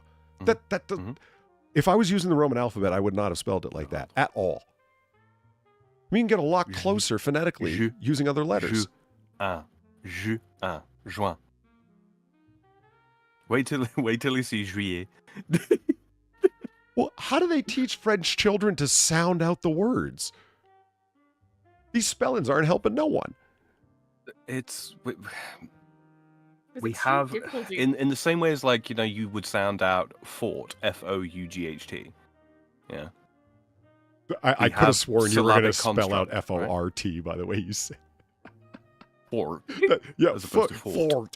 Thanks, Sam. That was son of a bitch. Hold on. Where's my judgy Pacino? There he is. Yeah, Polly got written up for spelling thought Thort when he was in fucking elementary, clearly.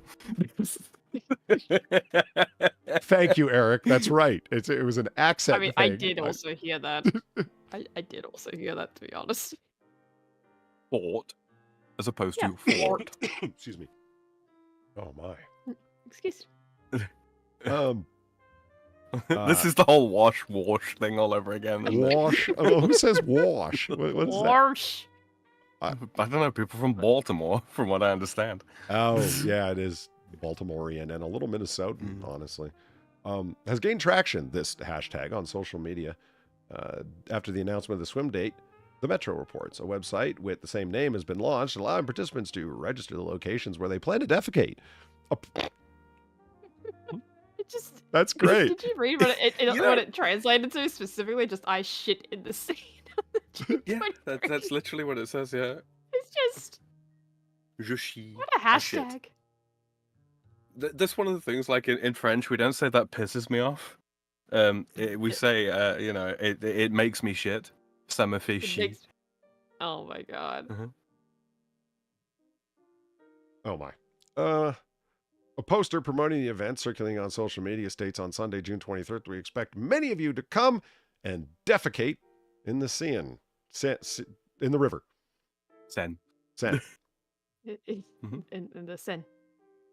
It mentions that no reservations are needed and access is free. With the locations... Yeah, shitting in the Seine is quick, it's easy, and it's free. That's right. With the location set as Point Marie in the 14th area. What is that? Is that like a particular political locality? Arrondissement is kind of like a district of the city. Okay. Okay. Yeah, the city's arranged into various different arrondissements. Roundings is literally how it would translate.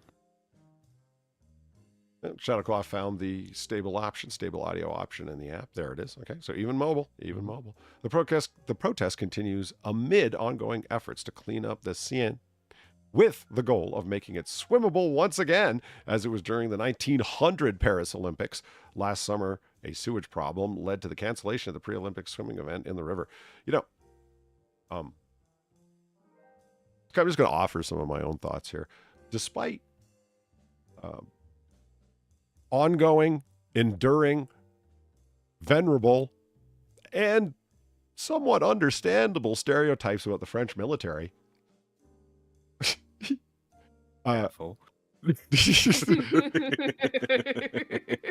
French intelligence is not to be fucked with. In short, they're top tier. Second to fucking Mossad, man. Yeah, French intelligence is. I mean, they're not utilized to the degree that they are effectual. I mean, anybody does intelligence studies. It's criminal. I'll tell you that. It really is criminal.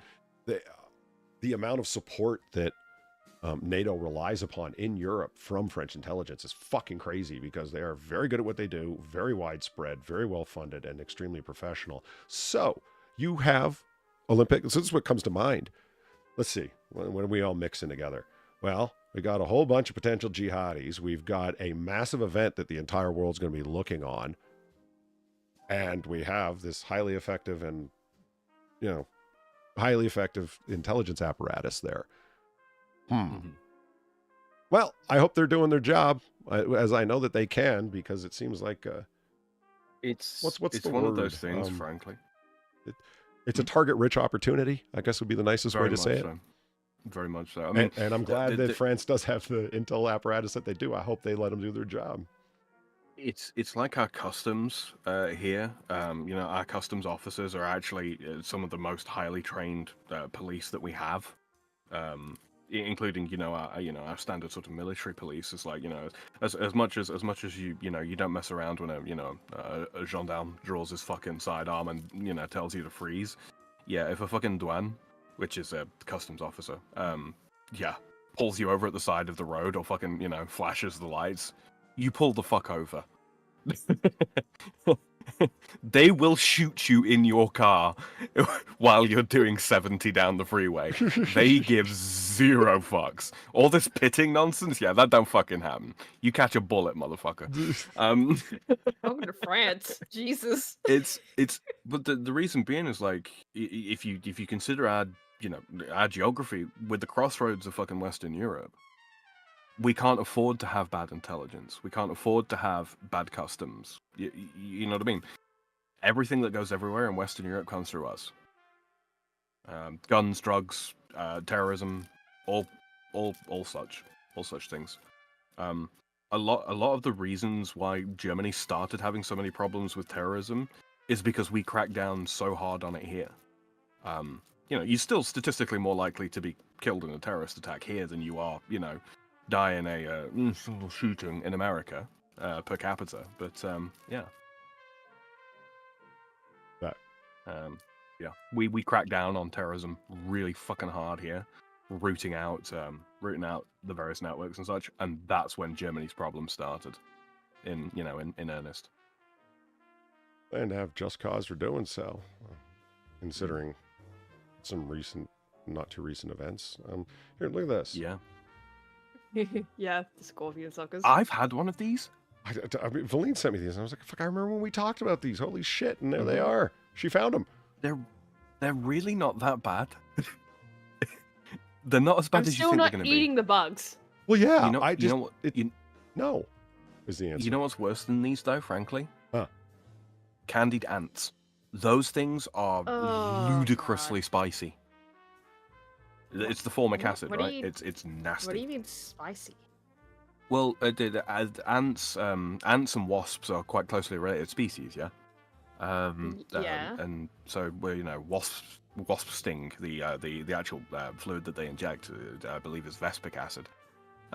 There's sometimes formic acid, but ants also certain species of ants have got the ability to sting. Others bite, and the acid that the fluid that they inject when they sting and bite is formic acid, and that shit seriously fucking burns. The candied ants themselves contain a lot of this formic acid, and when it hits your taste buds, it's like capsaicin dialed up to, it's not even 11, it's like 111. This is deeply unpleasant. This is deeply unpleasant. I agree. Look at this. Real ants inside, hard candy suckers. How is that a selling point? Yeah. Yeah, I'm totally gonna eat some ants. Like, what the fuck? It's not even like the honey ants that they have in like Africa, where they've got the thorax that swells up with nectar. Where you got this like honeypot ants right here. Yeah, those fuckers, yeah. Wait, are they? Oh no, I don't know actually. I don't know. I mean, I just saw the picture and these are the ants that I'm just disgusted by all of this. By all of you. This is just horrible. I mean, chat, would you eat these things? I mean, like, ant candy, you want some? No. I'm not opposed to the notion of eating bugs from like a survivalism point of view. Like, if it's my only fucking source of protein. You don't need to, though. Right, but if I don't need to, I'm not gonna. Yeah. What is wrong with people? I've had fried locust. Doesn't taste very much at all. I wouldn't imagine that it did. Mm-hmm. Maybe it depends on diet or something, but yeah, didn't taste much of anything. They ate people's hopes and dreams. It should have been delicious. Mm-hmm. Fucking hell. No, just the answer is no. But thank you for sending me that, Valine. I haven't been... I love this sucker, too. It's on the end. It's like banana. The last flavor I want in a sucker with a giant fucking bug in it. Great. Banana, right? Yeah.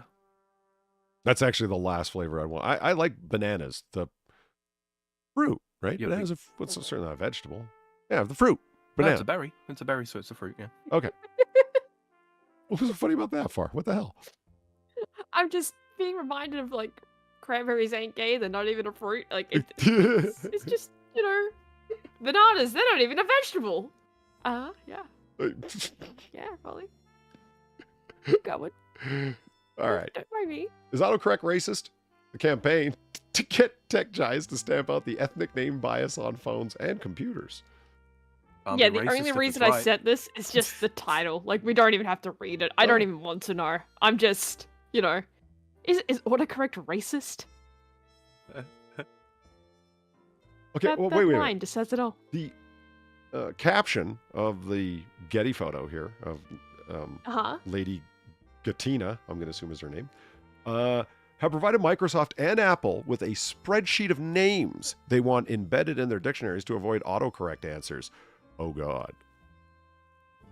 What are the names? Do you think they included the list? Please tell me they included the list. Yeah, I wonder. They might. If Corvangene is not in there, I don't want to know. I have a friend. His name is Hassan. I put it in Arabic, and when he's calling, Siri says, comma is calling. So your problem is the recognition of Arabic characters? Fuck off. Yeah, isn't that more of an issue of you're using an English language version of Siri, but you put his name in Arabic, so the English language version of Siri doesn't know what to do with that. Right. Yeah, I mean, I know when I call on my Siri, I hear it answer back. It's very pleasant. Like just put it in English. The autocorrect names include? Oh, the so autocorrect that's fails? the fails. Yeah. Ada becomes Ida, Suds. Nati, Matrix. That's a better name. Kirsch, Irish. Again, better. Alid, Sled. Again, I'm better. Nia, I mean, now. Alid No, is Nia's a nice name. I don't like that changing to now. That's not as good. Sad, changed to Salad. Well, salads are sad. It makes sense. Yusuf to Yuzu. Rana to thank or Gaki. That's just priceless. Liana to Libyans. That's rough because I like the name Liana. That's just that rolls off the tongue, and I don't like Libyans, so that's good. That's being corrected. Kiri changes to lyrics, and I like Kiri. That's a nice name. Gandicha changes to Ganderha. Ganderha. Oh god, that sounds like an Indian sounds like an Indian euphemism for lady parts, doesn't it? Right? Yeah, she got kicked right in the Gandicha. Yeah, send Bob's and Gandicha. Why do you think that girls' bikes are shaped like that? So they don't catch one in the Gandicha, you know? And then that's me to admit A.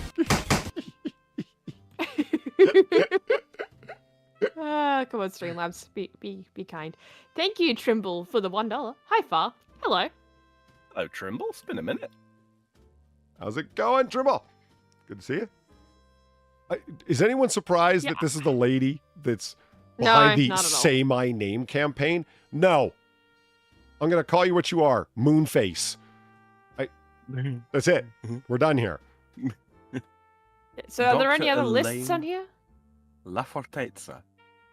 Yeah, I can understand why she's pissed off about names. No. Okay. No. Google accused of racism and censorship by staff amid firing of star researcher. Racism and censorship at Google. You know. Color me surprised. Oh,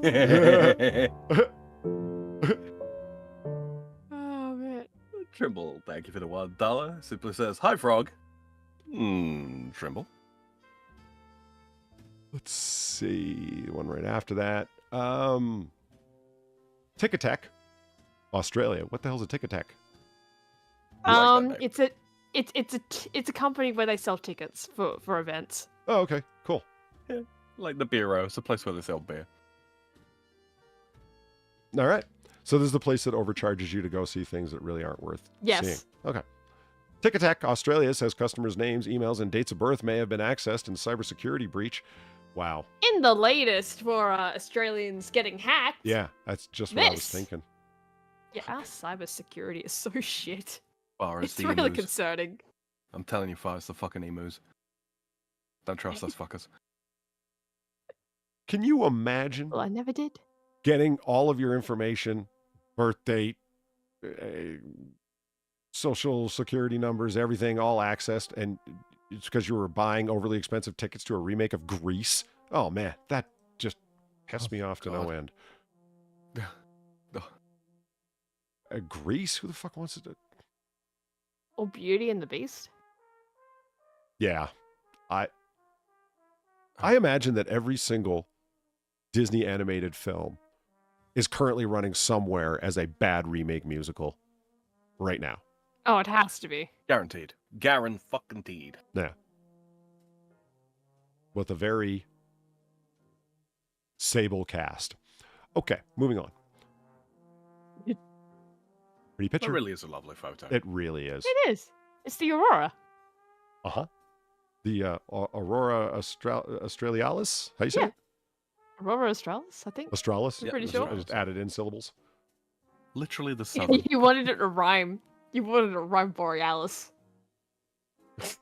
But Polly, I have chills. They're multiplying. Okay, I don't get it. Well, Sam, you're laughing. Explain it to me. Fine. What? Go ahead. You never watched the musical, Polly? Oh, motherfucking, don't tell me. The fucking one that Pennywise is in the movie version of it. No, Polly, from Greece. What the hell song from Greece has I have chills? They're multiplying. I got chills, they're multiplying, and I'm losing control. 'Cause the power you're supplying, it's electrifying. How is it I know every word to Summer Lovin', You're but I the don't one that I know that? I believe the title is You're the One That I Want. Ooh, ooh, ooh. Yeah, at least I know the chorus. Yeah, that one. Yeah. Mhm. Well, at least I know Summer Lovin'. Add me a blast. Yes, that controversial song. Yeah. It's totally not controversial at all. No, it's not at all. We're looking for problems. That really does look like somebody laid a filter over top of it, but they didn't, and that's what the best part is. I mean, holy shit, look at that. See, that's just nature. Incredible. That's just nature's Windows Media Player visualizer. Frankie Deller's like, as bad as Grease is. It's Shakespeare compared to the sequel, Grease 2. I have seen God, Grease yeah. 2, Frankie, and it's bad. Like, you would think okay, you're not there for the story. You're there for the music and the performance, ostensibly. It doesn't mean the story Right. has to be bad. It just means the songs they better slap, Yeah. man. And Yeah, those, they better be good. yeah, and the songs, they need to be, obviously, have serious earworm melody to them. The melodies they better slap. Like, I mean, you better be able to hum them and know them all, even if the words are complete nonsense, like that bong, da bong, da bang, that fucking track from Grease that somehow people memorize the words of, even though it's all gibberish. Didn't matter. It was how catchy it was. None of the songs, man, in Grease 2. They're all, I can't remember one. I can't remember one melody. And I've seen it. You watch Grease once and you're like, you remember it. It's a fail. It's clean across the board. And it's raunchy as fuck. It did, like, ridiculously so, where it seems like I'm 14 and this is raunchy. Subreddit. You went bong da bong da bang bang bang, and I immediately my brain wrong immediately song, went but, blue moon. Right, yeah, I know. You saw me standing alone. That's how catchy songs work. Yeah. It's better to have loved and lost than to have listened to an album by Olivia Newton-John. Ouch. Ouch. Oh, man. That's... Holy Is that shit. a Red Dwarf reference? I feel like it is. That's I deep think level it is. cold, man. That's permafrost. Fuck. Phew. Yeah, I called it. I fucking called it. It is. Let's see. Close that one too. And I haven't forgotten Far. Oh, yep. Yep. Chat is what we're talking about. Don't let Far forget either. By all means, feel free to go to her channel right now or Twitter. Both her social links are God. below. And to remind her that Rome Imperatores is an imperative. See what I did there? Mhm. Yeah, I see. I see. Well, thank you. I Thank you. see what you've done. Obligatoribus. The Imperatores is obligatores. Yes. This needs to be done. Far and I, we need to. Because Far, I had this idea. Right. Okay. In addition to this, it doesn't need to be done for every single emperor, unless you're willing. But but especially the particularly colorful deaths, we should do cheap, shitty animatics. You supply the animatics, I'll do the editing and the audio, and it'll be like. Most will just be like, how many different ways can you draw a simplistic dude in a toga getting knifed? Would I have to draw it specifically? Like it looks like the guy, or no, is it just not at all. You know, I would just blank faced, like the shittiest, like basic bitch. 2 lines for eyes, line for a mouth type deal. Pizza. I misread that as Roman impersonators. Well, several of them were. Yeah. The idea is that we're going to go over all of the Caesars here, and they were heads of the true Imperium, so that's why Gaius Julius Caesar isn't on. What's the problem, Trimble? What's going on? Julius Caesar's not there because he wasn't a true Caesar. He was the originator of the entire concept of being first among equals. Well, I mean, technically Caesar or Octavian was the guy who came up with the title of that, but I want to give one man my money, and the payment acceptors will not take it. That does suck. But last time I went to donate to somebody on a stream, PayPal wouldn't let me do it either. Don't know why. Streamlabs accepted it, but then when you type in your PayPal info, it wouldn't process it, and I don't know why. And then I tried something else through PayPal later, and it worked. So it's like, damn it. I had a question for Razor Fist. Yeah, so we want to do how each one of these Caesars died, because as only one of them retired. Just the one. Yeah, that's incredible, isn't it, when you think about it? Like, only one retired. I believe that's the case. That's why I was saying it real slow. It's like, am I wrong on that? So this is going to be an education for me. I mean, it sounds about right. Yeah. Like, it's fucking Rome. Well, I mean, Augustus did. So, I mean, he wasn't knifed at all. But then who's the other guy? The guy who retired up where his summer home getaway up in Romania is still standing. Which one is that? Of course, they got all their names in like proper Latin where it's like Claudia Vis. Nero's going to be fun. I don't think Vespasian was for us, not for the Roman people. Yeah, so it'll either be drawing somebody getting knifed, right, by a dude in basic armor, and you have a model for each one of them right here. So like, as long as it looks like, and I mean very vaguely like them, it'll be fine. And I figure what we could do, right? Mm-hmm. So draw the like shitty person body, right? Just plop the head on top. Good call. Yeah. Just plop the head on top. And it's going to be my job to go find noise effects, because because they're either being stabbed or choking to death from the poison they just drank. So you have to show a guy clutching his chest, reaching out to the sky as he falls over in his toga, or another guy falling to the ground while he's got a gladius in his back. Which Alpha Betty Spaghetti!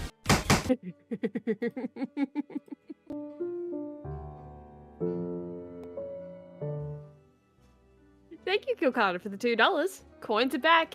It is imperative they are back. Hell yeah. Thank you, Trimble, for the $3. Says, I'm sorry for calling you frog. Why? I am what I am. It is. I thought that was Descartes. It's got a point, and I think we should run with that. And I'm happy to be responsible for that. If you want to be really strict, Diocletian was the first emperor. All the ones before him were just first citizen, first among equals, first citizen, that kind of idea. You have a point out, San, and that is how we'll get away with including Gaius Julius Caesar. He's like, was he a true emperor? No, but he set the pattern. And tell me you don't want to draw Caesar getting knifed by 20 senators, Far. Oh god. Well, not just that, but I'd love to do the whole like crown, crown king. No, you don't want king. Okay, we'll put it away. Crown. I would love to draw that out. It's just like the dumb little segment of like, so this is why People weren't happy with him because he kept doing this exact thing. Crown. Yeah. Crown. Uh-huh. Crown King. Huh? You like the sound of that?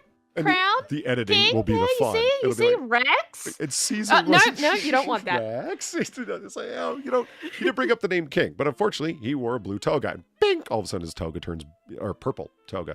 All of a sudden, his toga just blinks purple. Yep. That'll be really fun editing. And red boots. Yeah, all right. And you can draw a little Mark Antony behind him with a tiny little crown, constantly trying to put it on his head. Yeah. Yeah. It'll be fun. But then he died one day on the Ides of March when one senator approached him and asked him for a redress of his grievances, particularly his exiled brother, at which point Caesar replied to him that, hey, I've already replied to you on that. And a man ran up and stabbed him. And then another, and then another. And it'll just be the same guy whipping by on the screen, and another, and another, and another. Right. Bzzz, like that. He's got a counter going on in the corner, like ding, ding, ding, ding. Kai, and the Kai's total sins. DIY homemade effort of it is like, I'm not going to make it good on purpose. That's what will be funny about No, it. Yeah, I'm looking No, forward it's to doing shitty intentionally. Yeah. Fuck you. It's people battling rectangles channel. We'll get more views than you. We got this. There's this channel that Far and I like. I'm sub to it, but I totally forget what it's called at this point because I haven't put up a video in a while. Yeah. And they go over. Just call it battling rectangles. Yeah, they go over various battles throughout Roman history and barely ever get away from Caesar himself in Gaul. Because every 5 seconds he was having it up against another tribe. I was surprised that he hadn't fucking exterminated all of them after 10 years there.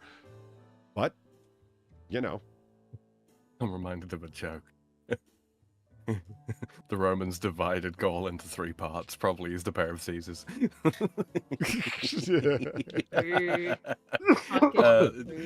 That's funny. Lisa points out something in chat. The death of Caesars, as read by Mr. Cattington. Oh no. Oh, fuck. I read that and it occurred to me, but then I ADHD'd off of it. So here's what we'll do. See, crowdsourcing ideas, especially with the bar patrons, is a good idea because there's just good ideas floating around. We'll do version 1 of it and then the remix, and it's Mr. Cattington. And you'll already have the script to go off of. Uh-huh. Yeah, we could do that. Yeah. We could absolutely do that. Oh, son. A crown? A little crown? Just a crown, little crown. I think I've got that donation below. Whiskey, a little whiskey. I was thinking, did I ever actually upload that? Yeah, I did. All right, so this is what I'm thinking, but what I'm describing. Just this little guy. Just replace the head. Oh, you sent it to me? Hold on. Let's,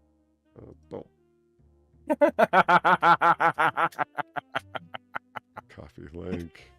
Let's take like just that they all look like that. Because they're just dudes in togas, right? Oops. Just a dude in a toga. I'm in danger.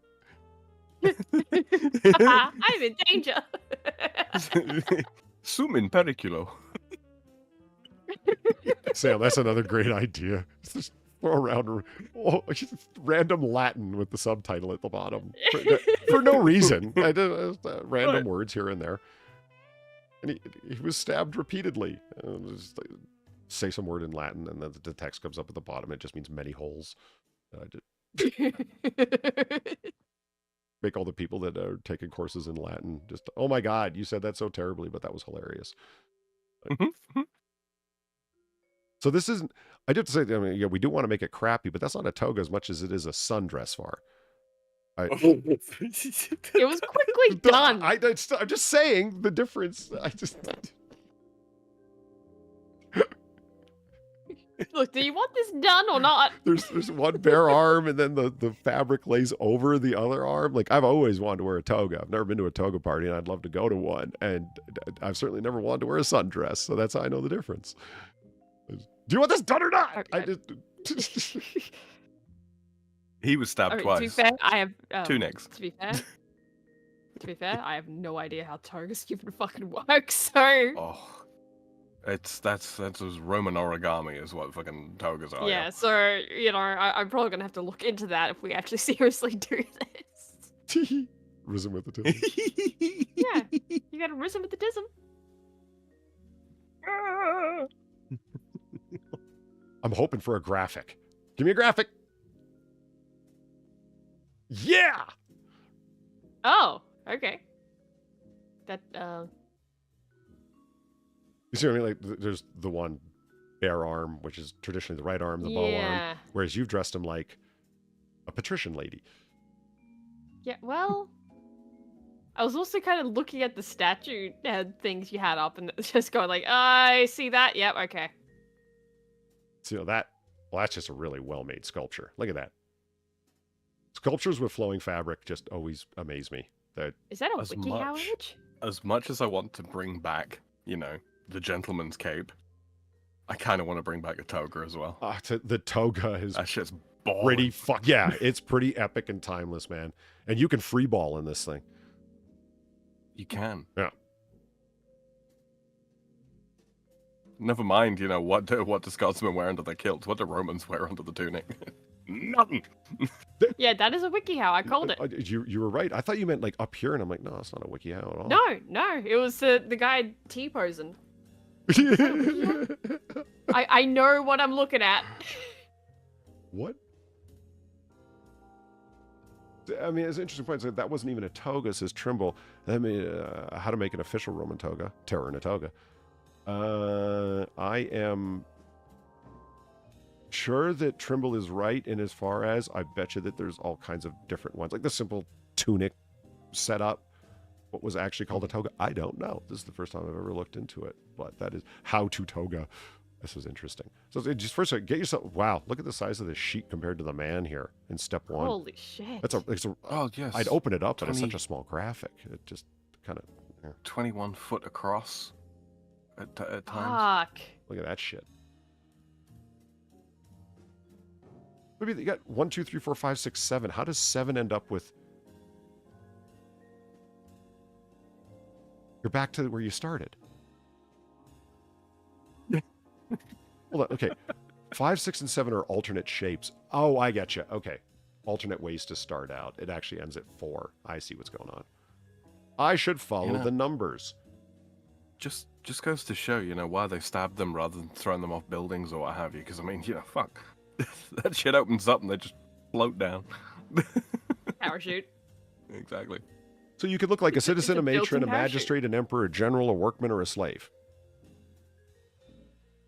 Workman and the slave are not terribly distinct. No kidding.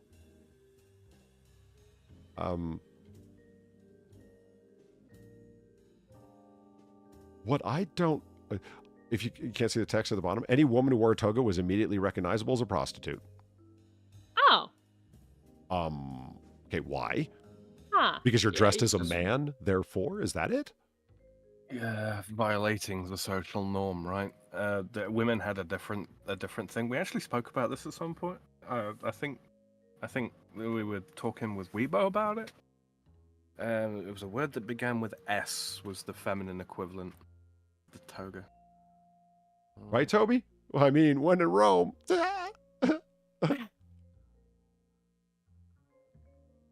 See, people don't do fun things. You got people like Leonardo DiCaprio, right? And he's like, okay, so I own this island. And he does. And what I'm going to do is I'm going to take this resort that some multinational mega corporation started to build and then abandon the project.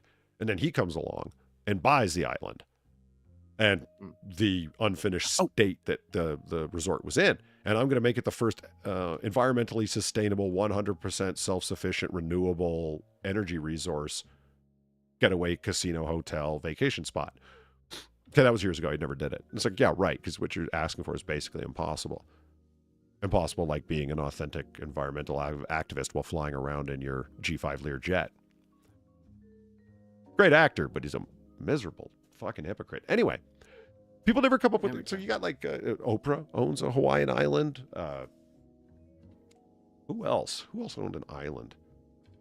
The guy that didn't kill himself. Yes. Oh, right. Yeah. good call. Famously, he Right. owned an island. Yes, he did. Chat. Marlon Brando said- did. Oh, He dead. stola. That's the feminine dress equivalent of a toga. It's a stola. So Triple says the shoulders would never be visible. Like on the citizen angle here, because you're wearing I keep using the word tunic because I just don't want to use the word shirt. Tunic's right. You know? Yeah. Okay. Tunic's right. So what's the difference between a tunic and a shirt? Tunica. That it can go, it covers the groin area as well? Yeah. Tunica. Okay. A Stola, Frankie. Yeah, there's Frankie Deller. See, we could crowdsourcing information is so much fun. I got a kick out of it. Mm-hmm. So if I own my own island, the standard dress would be togas and Stola. Because why not? The cloak that's wrapped around them over the top of a toga or a stola is called a pala. So, okay, so this guy up here, right? The blue is the toga, and this overwrap, or the overwrap's the toga? No, the wrap around him is the toga. The dark colored thing there. That's the tunica. So who has the outer wrap thing that you just described? Oh, The emperor. It's like a long shawl. so like the thing that homeboy here's got. Or is this a woman? Let me get you a good example. All right. 2231627. Hey, how's it going? Thank you for the $1. Sideserve.com. Ancient Roman clothing. Oh, well, that's a link that could help. Copy link. There you go. In your DMs, Polly.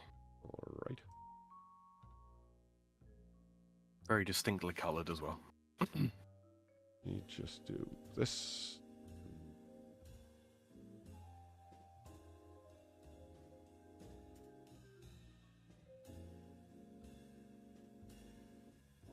There we go. Gotcha. Blue stola. Yeah. Yep. With a red pala.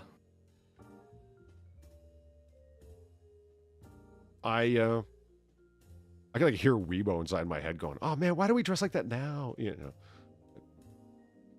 Honestly, I kind of find it to be a little more stylish than a sundress.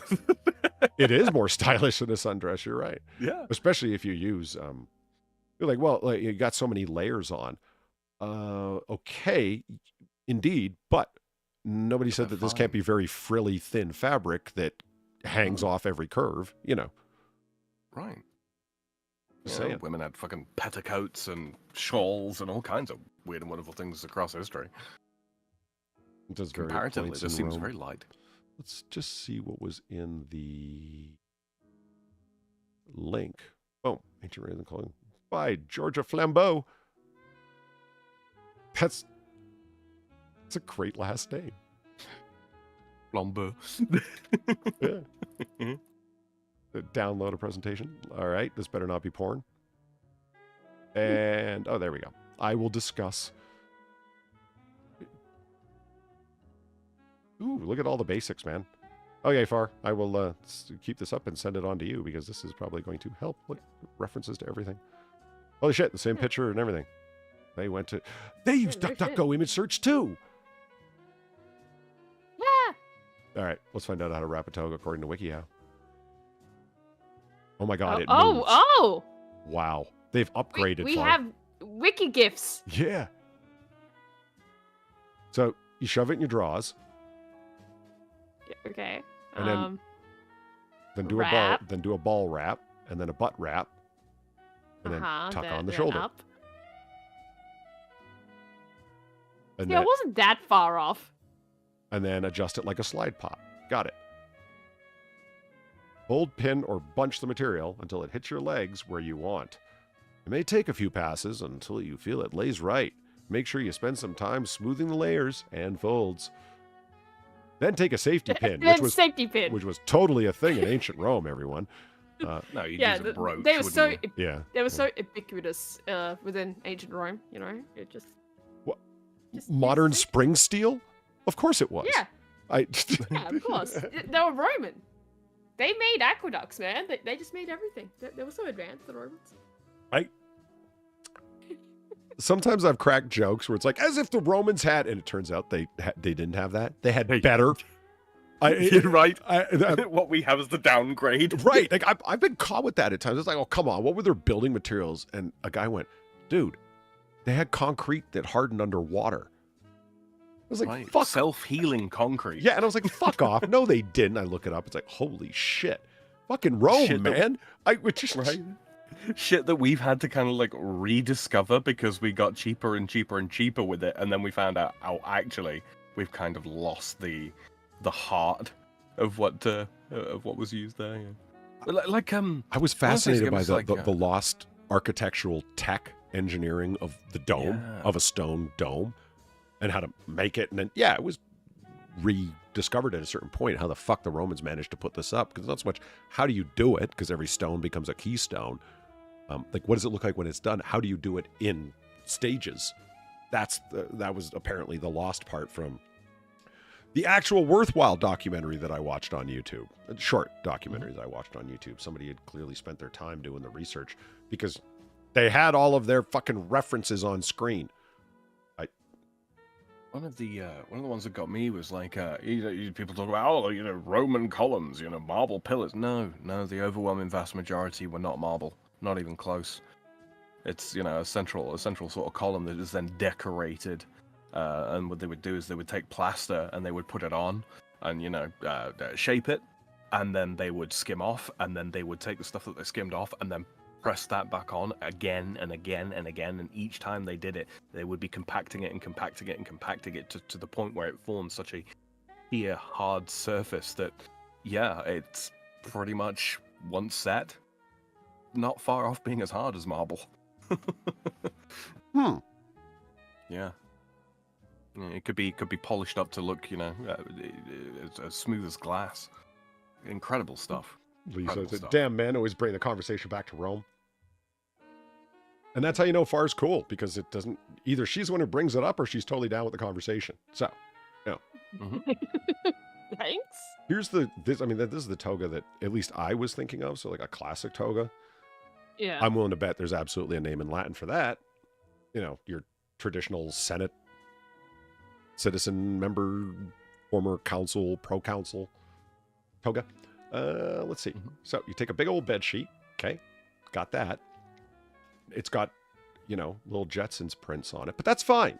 Okay. Some togas were embroidered with imagery. Well, I'm just kidding. I have Jetsons pajama pants, but not sheets. So it goes. So you're just leaving this one flap hanging over the back, loose, as you wrap this one around and tuck in the front. So that flap is still... how does that work? So this thing that's gone over his shoulder here, right, is still hanging down by his... Yeah, it's still hanging loose down by his butt and is only being held tight by this wrap going around? Really? That's it? Friction. Yeah, it must be. This is no more complex than wrapping a towel around... Well, it's one step more complex than wrapping a towel around your waist. That's crazy. And then you do the slidey pop thing. Wrapping a strapless empire waist toga. Here you go, Far. This is what you were looking for. This was the Roman sundress you were doing. So, in other words, the way a woman wraps a towel around herself.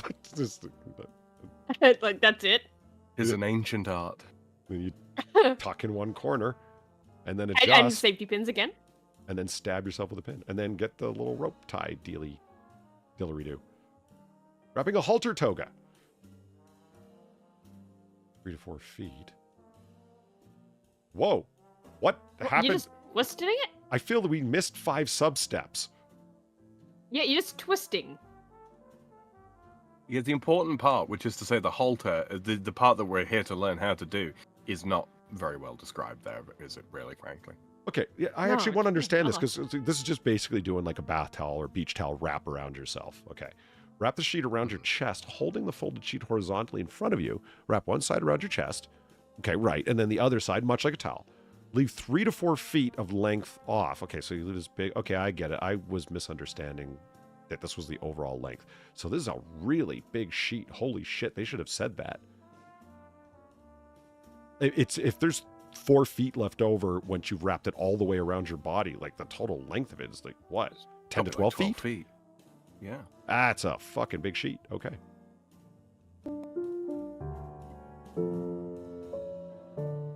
Thank you, Jeffafa, for the $3. Romans were good at building things, not so much from preventing them from falling. I don't know, Jeff. I'd say that comes part and parcel of building stuff. You know, they had a lot of earthquakes there, yeah. Man, they're having their own conversation in chat. I'm just looking at it and trying to read back and like, what the hell are you guys talking about? That's fine. So step 3, make the halter straps. Twist the 4-foot length a few times to make a rope, like you're going to Epstein yourself. Run the twisted sheet over your soldier. That's supposedly how he did it, in theory. Supposedly. Was he just trying to make a halter toga? My God, he was just trying to attend a cell block toga party as a woman. Mm-hmm. I wouldn't put it past him. Well, him wearing a dress, is that really so odd? After all, he had that painting of Bill Clinton wearing a dress posing on a couch. Fuck, yeah, that was weird. Exactly, right? Fuck, that was weird. People passed by that way too fast. Am I the only one that went, whoa, wait, what? Why do you have a... I did a little bit too. I was like, what the fuck? I took that to be a bit of a metaphor of, Bill Clinton, wearing the consequences of that dress for the rest of his life. I never even made that connection. Was it the same color as... Same color and type of dress? Now I'm going to need to find out. And I'll be able to look into the world's worst friend, Linda Tripp. There's the video that if I went, no, that's probably been done 5 times. I bet you that's nowhere on YouTube. No, it probably is. She was infamous, Linda Tripp. She's the one who saved Monica Lewinsky's dress and ratted her out to the FBI and recorded her talking, all while pretending to be her friend when she was actually like a conniving witch for hard to understand reasons. What the fuck? Women moment. Hardcore. I mean, they do be shopping. I mean, people. She shopped Monica out. Wow. Linda did, in fact, be shopping. You got people running around making short films on what is a woman. I'll tell you, the ones that have frenemies. Men don't have those. That's true. If you understand the concept of a frenemy and it makes sense to you, there you go. I did. Yeah, we have buddies, we have rivals, and we have foes. Yep. Pretty clear-cut shit. And if somebody asks you, it's like, do you like that guy? That bastard? No, fuck him, man. But wait, you were kind of like tolerating him there. At least you were civil to him. It's like, yeah, okay. Like that's an adversarial guy, and you're kind of like controlling yourself. But you don't think of him as a friend. That doesn't enter your head. You're not going to have him over to your house, and you're not going to get together with brunch for him and have some mimosas and tell him your life story. But women don't do that with women they consider an enemy. It's weird. Well,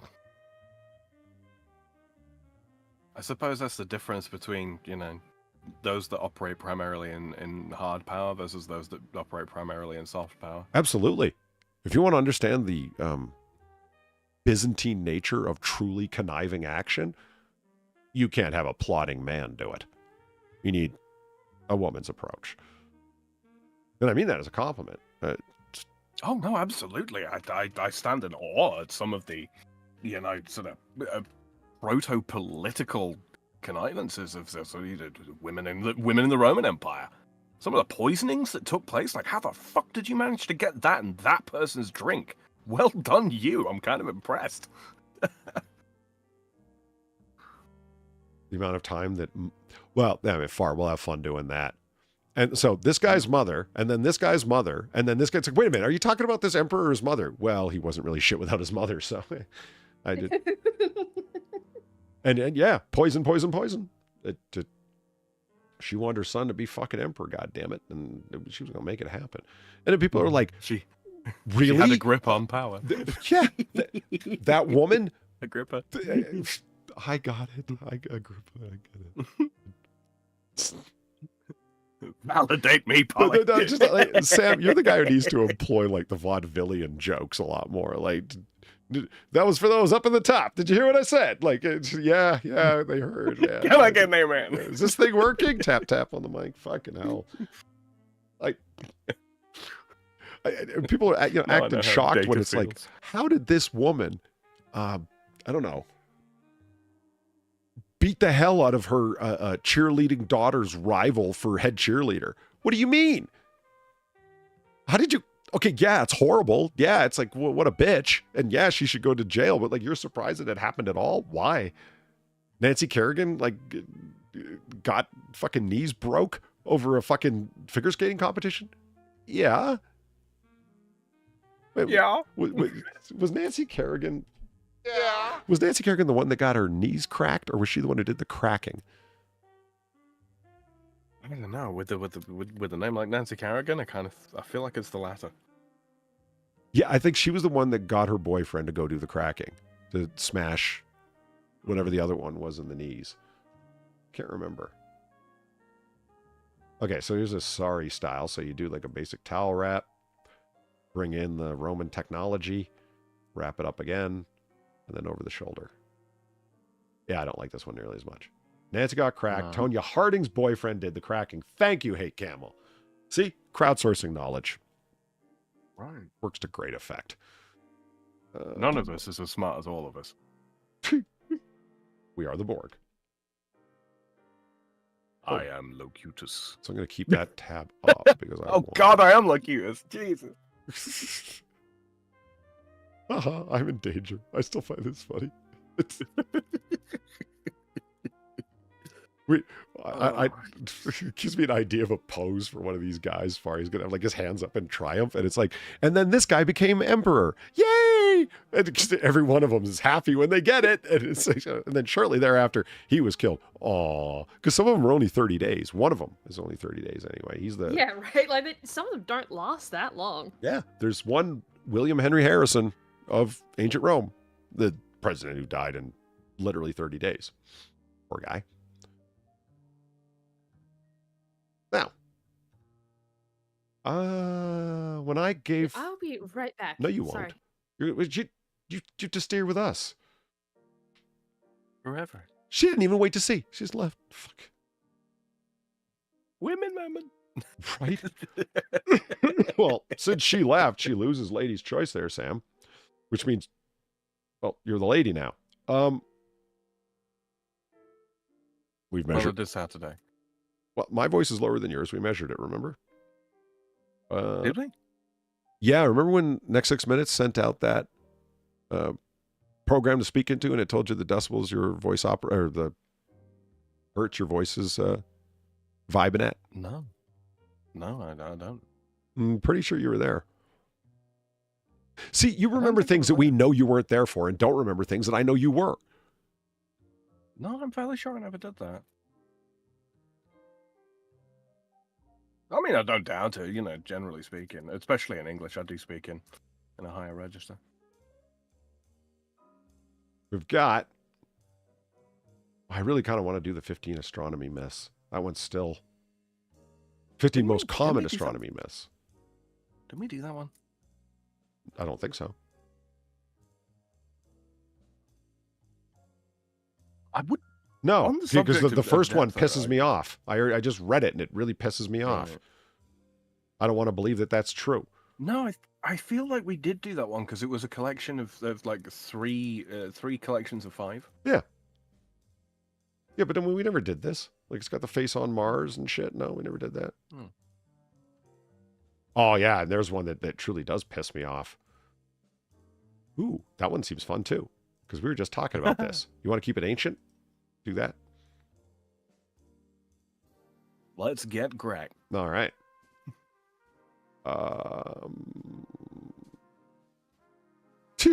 God, top 15 misconceptions about evolution. That's just going to be like 9. 9 of those is going to be transitional states, isn't it? Do you think that's the biggest one? I don't think that's the biggest misconception. I reckon so. It's up there. Well, I mean, okay. Half the fun that we have is making fun of how did this even make it on the list, right? because the people that are fact checking are usually, pretty shitty at their job. Otherwise, would they really be working for this website? But for me, the thing that stands out to me about evolution is how it's kind of understandable, but not excusable. How bad nothing that has evolved is more advanced. And I just did air quotes. You probably heard them. In the way that people describe it. It's more advanced, literally only in the sense that it's more adapted to a given environment that provides a procreative advantage, full stop. Right. Do people think of evolution as linear? And I suppose a lot of that boils down to the way that we depict, evolution in terms of, fractally or in a tree. Evolution is really not as arborescent as it's painted out to be. It's arborescent. Yes. Like a tree to branch out. Yeah. I'm pocketing that. That's delightful. Arborescent. I love that. I've never heard it before, but I immediately know what it meant. That's a great word. I like that. It's certainly easier to understand than evanescent. What the fuck does that mean? You know what that means. I mean, I do. Okay. But the word itself doesn't look like what it means. What does it look like? Ephemeral is another one. They mean basically the same thing, right? But it's like fleeting. Yeah. What? How the fuck does that mean fleeting? What has Evan got to do with anything? That guy's a bastard. Yeah. You know the one that I like to go to when the word evanescent? Like, I only say evanescent meaning there and quickly gone is the only time to really use that word. So people will take it to mean barely there. But if you want something that's so thin that it's barely there, I far prefer gossamer. Because that's just such an obscure word, and it's that hilarious creature from Looney Tunes. Yeah. Yeah. Have you ever actually come across anything made of gossamer? Literal gossamer? What is it? Yeah. It's fabric. It's fabric. I was going to say, what is it? Like a spider web? Something gossamer-like. Yeah. Son of a It's very bitch. fine, Sam, if you filmy. can fix me through this, fuck. I genuinely don't know, like off the top of my head, what the root cause of that is. I suspect. For those of you with your phones in But your I do not pockets or falling asleep and listening to me go "Arr!" and keep you awake, sorry about that. Application error, client-side exception has occurred. See browser console for more information. And this is me trying to load DuckDuckGo.com. That's it. Just loading DuckDuckGo, and it gives me this over and over again. You know and what I I can't think? figure my way through to the solution. Piss me off. I think somewhere down the line, because you've got a search term there, right? No, this was just Or a opening page. images, but let's say I yeet all of it off there and just load DuckDuckGo, Yeah. like so. Same thing. Shut up, Sam.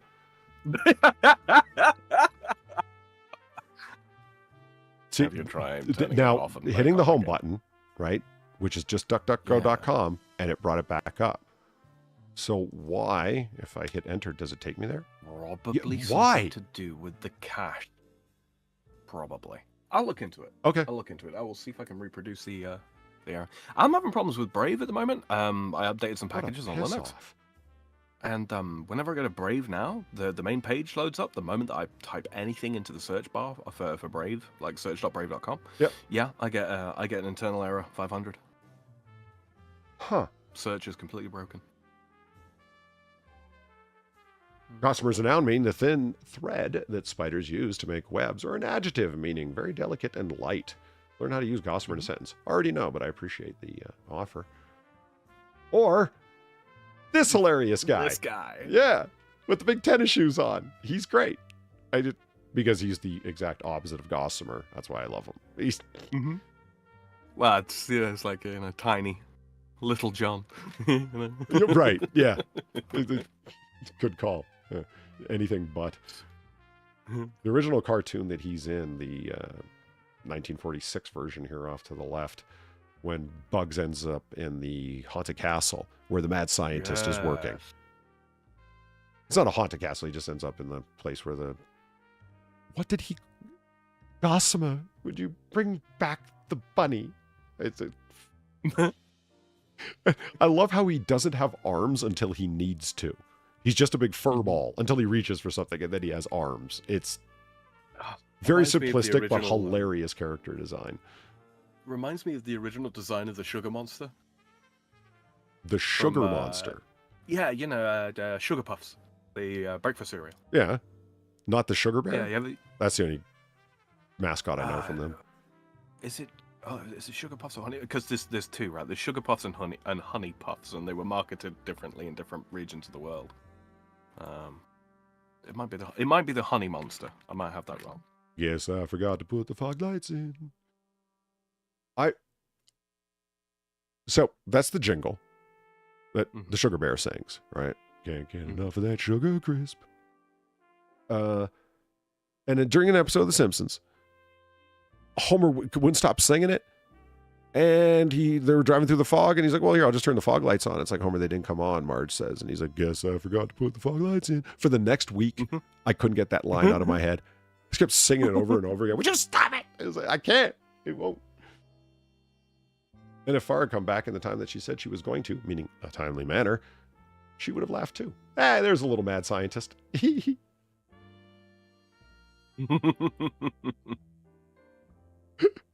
Holy fuck, he's hilarious.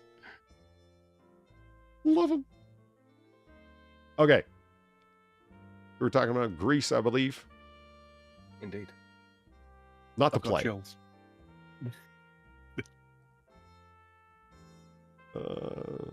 want to go with that one because I'm just curious. Oh, so let me tell you about the evolution thing. Because people are like, oh God, Polly. Yeah, well. Do you want to talk about like brutal misunderstanding? So there's an episode of Star Trek Voyager that actually has a very interesting storyline to it. There they are, lost in the Delta Quadrant, Starship Voyager, right? Other side of the galaxy. And they come across a saurian lizard species that controls a widely vast area of space, and they're technologically advanced into a mind-blowing degree. Outclass the tech on the Enterprise, the tech on Voyager by multiple orders of magnitude, where they don't even stand a chance. One of their civilization-sized ships shows up and it doesn't like put a tractor beam on Voyager. It opens up a tiny little port and just takes it inside one of its bays. It's that big. Holy crap. Yeah. Oh yeah, this is a Citadel class ship. Yeah, it's ridiculously oversized, and everything about them was. And the makeup for the characters was great. This saurian race, they look, lizard-like and everything. And there's Lisa saying, I remember that now. It was a great episode because the shtick of the show is that this is a saurian race that evolved on Earth millions and millions of years before the rise of the mammals, and became spacefaring and left. And the saurians in this area of space where they ended up, evidently, in the Delta Quadrant, they have this thing called doctrine, that they are the first intelligent species in that area of space. Thus, we have irrefutable claim to this area of space. I claim this planet in the name of Mars. Yeah. Yes. Yeah. They're Marvin to a hyper degree. And all of them. I'm gonna Marv. It's Marvin time. Yeah. And all of their laws and everything are based upon, except for this one scientist, Gagan, who has this theory that, no, I think we evolved, the distant origin theory, as he called it. We evolved somewhere else because of all this genetic evidence and whatnot. So anyway, that's the shtick of the show. When there's this point when Captain Janeway and the holographic doctor get this idea when they meet one of these saurians and do a DNA analysis on him. And it's like, he evolved on Earth. Look, his DNA has patterns that match life forms that evolved on Earth over millions of years. It's impossible for this to be a freak accident, because not just in lizards, but in mammals and single-celled organisms, you name it. The genetic markers are unmistakable. So they go down to the holodeck. And what follows is what is a pseudoscientific load of bullshit. It has nothing to do with evolutionary theory, even remotely. Remotely. It's like, Sam, this is like pre-Darwinian evolutionary theory altogether. Yeah, it's a completely different thing. Show me, computer, the last common ancestor of both mammals and lizard species, reptilian species that ever existed. And it brings up this four-legged mega salamander looking thing, whatever the hell it was called. It goes, if this creature had been continued to evolve, Show me what it would look like after 7 million years of evolution. And it basically ends up looking like a two-armed hominid lizard person. In other words, just like the person that they have in their sickbay, like these saurians. What the fuck does that even mean? Show me what it would look like if it continued to evolve, as if everything evolves towards an endpoint. That's teleology. Well, I mean, everything does evolve into crab. I knew you were gonna go there. I don't know. I did. The ultimate form is crab. I don't know what to tell you. Ding, ding, ding, ding, ding, ding, ding, ding, ding, ding. Will the Star Trek universe survive a Covenant invasion? Or, if not, how long do they hold out for polydub? As long as they need to. That would be their only hope. Yeah. So far, we've got thank you for being swift. We appreciate your timely arrival. I will. I'm sorry, be I had to back. bring stuff in. You're fucking kidding Be me. back shortly.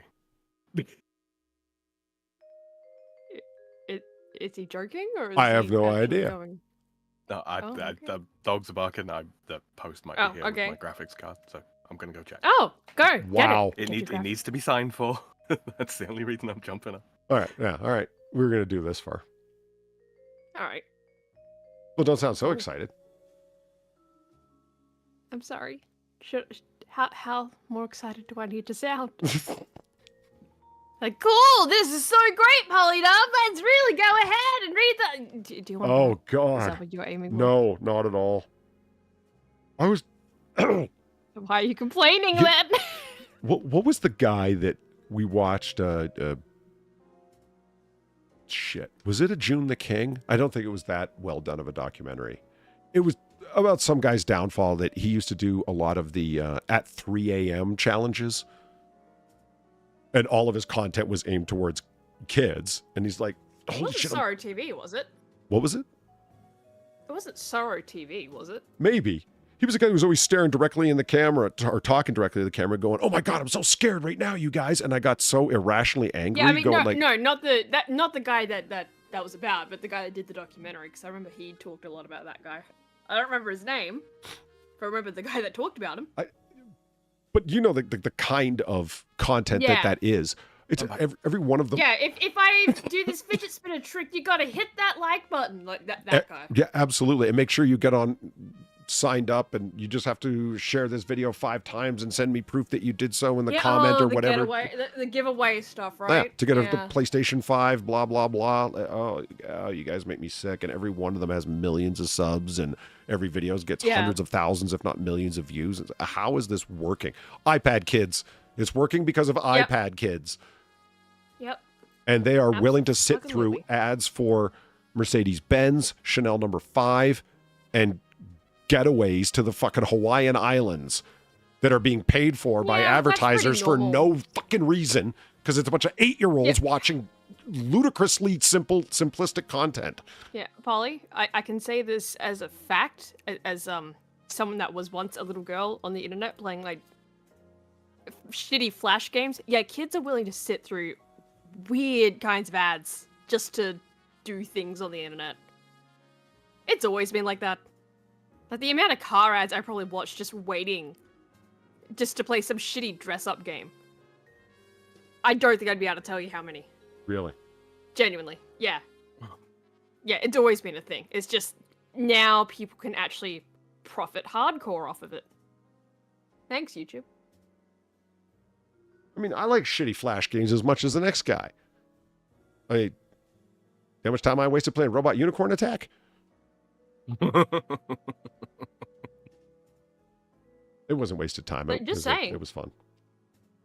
Just saying. No, like, I it's always hear been ya. a thing. Just unfortunately, this is just the next gen of that, really. When you think about like the misdirected material of that, like this, Logan Paul told us his audience is mostly over 18. Okay, so let's target advertisers that sure, have. buddy. Yeah, if most of your audience is between 18 and 24, which like he claims, well then products that are aimed at that market between 18 and 24, hey advertisers, look at the eyes that this guy gets on his stuff. Well, who's watching his stuff? 18 to 24-year-olds because he clicked a ticky box that said so. Oh, okay. It's all fucking 10-year-olds. You kidding me? So you're advertising a bunch of shit that 10-year-olds, I mean, they're going to go bug their parents. For what? A Hawaiian vacation and a Mercedes-Benz? Look, at least they're not doing what that one fucking car ad in Perth is doing at the moment on the radio. But so, hey kids, do you know what you would really love when you grow up? You would like a car, so get your parents to buy this specific car so they can pass it down to you when you're old enough. You know, go whine to them, go, oh, I'm very sleepy, but I'd sleep so much better knowing you had this specific car with this specific... I'm not even exaggerating. That is the ad. At least those ads aren't doing that. Oh my God.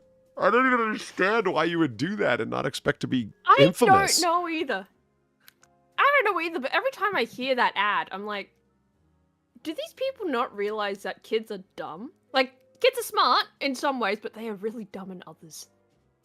And that ad is encouraging kids to be little shits, basically. Why would the kid even follow that? Like, because it's like, I want this car. Why?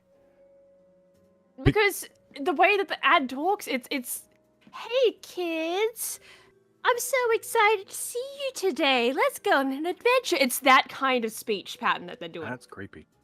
Yeah, no, it's super fucking creepy. Like, once you really start thinking in depth about the ad, right? Because you're just like, who the fuck made this? Why did you think this was a good idea? It's like one of those ones like, what hey the kids, fuck? do you want to save the planet? Make sure Yeah. your parents get this car. Yeah, that kind Yeah, of thing. yeah, I've seen except it's not save the planet, it's, do you want this car when you grow up? Well, get your parents to buy it, and they may pass it down to you when they get something better. That's what I mean. Like, I'm picturing like saying. SpongeBob SquarePants painting palettes. Like, just because why? How would you get a kid to want? Like, what's the incentive for the kid to go bug their parents about this unless it's a car that they wanted? Well, how do you make kids want a car? You put TVs in the headrest so they can iPad infinitely? I'm trying to figure it out. Mm-hmm. Yeah, I don't know. I don't fucking know. I don't get... I can understand sort of like how you get from A, B to C, kind of. But at the same time, it's like, who the fuck approved this ad? Oh, shit. Hey, what's up, Zed Hero? Although What did you there's miss? plenty of ads on Plenty. that same, that station that I question, like, who the fuck approved it. Like all the ads about, oh yeah, hey man, you want to pee less? Have this thing take this supplement that's specifically for your prostate. Like, that plays a lot. You want to pee less? Yep. I thought you were going to say like this, an antidiuretic or something. Not a prostate drug. Okay, that was unexpected. Not even a drug. It's a supplement. It's not even a fucking drug. We don't get drug ads. The closest you get is a Panadol ad. Like, those drug ads where they have all the listed side effects and shit, and like, ask your doctor about this today. That's a purely American thing.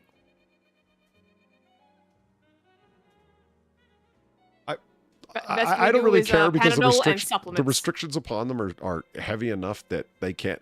I mean, if only all advertisers had, I would like to see that for a month. If all advertisers had the regulations and restrictions upon them that pharmaceuticals had, listing side effects, and ask your doctor about this, and visual depictions are extremely limited. So mostly what you see in every drug commercial is somebody who has, the idea being is that they were suffering from some kind of set of symptoms and they no longer are suffering with that set of symptoms. So they are, they're all happy. so they're happy. So They're all happy in it. So yeah, while in the background they're saying may induce diarrhea, may cause heart attacks, and so it's them shut walking down on a the beach kidneys and the or livers, hiking on and a it's just trail like, in the oh woods. yeah, Or, I'm having an enjoyable time. It's just a good time imagery Yeah, I of them find it having funny. an okay time. That's it. Or, you know, unless they're erectile dysfunction drugs, and then there's always like some smiling dude and a very happy wife. That's it. Yeah, we don't get those here, which is such a shame because I find them so funny. I think that the advertising for that kind of thing would be much, much better if they showed a very tired wife. I mean, imagine if you were restricted in that way. And it's like, okay, let's advertise the Big Mac to me. You wouldn't be getting Mac tonight. It's like, we can't show you this burger because it's nowhere close to what we're actually going to sell you.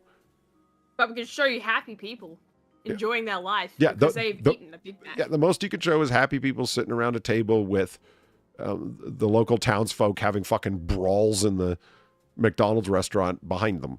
the realistic portrayal. In My God. Popeyes, yeah. Yeah. Oh. All right.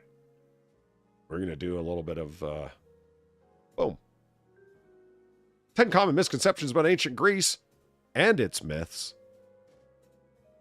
Quick far. Should they have put a apostrophe there or not? It's not a No. contraction because it's not, it is myths, so no. But it is possessive because they're the myths of Greece, so they're Greece's myths. Shouldn't it be apostrophe for possessive? I feel uncomfortable. I don't like this. I don't like this. I feel like I'm in school again. No. It's sort of a trick question. The answer is always no. For it's, the answer is always no, unless one thing. Are you trying to say it is? Then use an apostrophe. That's it. It's the only case you ever use an apostrophe in it's. And people make it more complicated. Sam, have you ever seen ITS apostrophe? Because they think that's how you write it when it's possessive. Yeah, I did see that as sort of like a bit of a trend for a while, and like I kind of get what they were going for, I guess, but no. Why? Like, let's say like somebody like is named Charles, and so you say, Right. Well, yeah, that. Charles I get House. that. So it's like after the S. So it's like, well, it doesn't go there because that would like IT apostrophe S, because that would be it is as a contraction, and that's not what I'm doing. So it should be it's apostrophe to show possessiveness, and it's like, no, that's a fail. It's yeah. You've misunderstood there. It's proper names only. Get the apostrophe when it's possessive. So yeah, it's a don't let anyone. I don't like this. I just see, Sam. This is what I was talking about. You listen to Foreigner Gaming streams. Yeah. It's something we're doing. The problem's with us, man. I'm telling you. See, bar patrons. I have this theory that we make far really uncomfortable, and I was telling Sam about this. I said she often feels. How? I don't know. That was the question. To Hyundai factory, we make car. You never hear Far flummoxed on her own stream. I was saying this. It's like, yeah, but half the things I ask Far, she's like, I don't know. Or the more common, I don't fucking know. And I was asked, what's up with that? What is it? Is it the way I'm putting the questions? Like, no, we couldn't figure it out. We bandied it around for a minute and no answers were forthcoming. Probably the type of question. I don't know. You have an entire fucking chat It's probably the type of accosting you with questions about like, furry status. Going, like, yeah, which I can easily just say no, fuck off. Whereas you're asking me things where I actually have to think about it for like half a second. Polly makes you think. And You heard it the here answer is first. No. I don't know. Things that make you go, More. Yay. Grammar. Okay, your point's well taken. Fuck. I just. Yeah, grammar scares me. Is that even grammar or is that just spelling? I dare you. Maybe I should avoid that question. Are we talking about pre-Rome Greece or post-Rome Greece? I'm assuming it's pre-Rome. Yeah, if they said, I would have assumed the same because they said ancient Greece. They didn't say Hellenistic Greece. They didn't say the classical era, which would include Greco and Roman. That's my call. I was going to say post-Roman Greece is just Italians. Fucking wow, Sam. I'm surprised that you went there. It's a post-Rome Greece. What are you talking about? That's just national debt and being a fucking EU pariah. But I did. Not to mention a national security risk. But anyway. Wow. There was never a Trojan horse. Yeah, you two went to different directions there. Yeah. Well, I mean, it's a myth and a story. Yeah, but they thought the Trojan War and Troy itself both were as well, only a myth and just a story, until they found it. Well, yeah, I mean, I assume it's one of those things, right, where like the story at its core is real, but it's just exaggerated beyond belief as time goes on, right? So yeah, Troy, real. What about the horse? I've never looked into that at all. I just, blurted it out until they discovered it. The particular guy who was on, as I vaguely understand it through cultural osmosis mostly, was on a lifelong bent to find Troy and eventually did. How was that proven as opposed to just the ruins of some ancient city? Troy proper? I have no idea. Was the guy able to find countless inscriptions and coinage and other archaeological remnants that demonstrated that this was positively Troy itself? How the fuck do they know? I have no idea. Well, they probably don't know very well, considering what Utsound is saying in the fucking chat. And then the guy that found it dynamited everything above the layer he thought represented the Trojan War and probably dynamited the real Trojan War layer. Oh. Yeah. Oh. Yeah, I thought it sounded fucking familiar. Yeah, that guy was an idiot.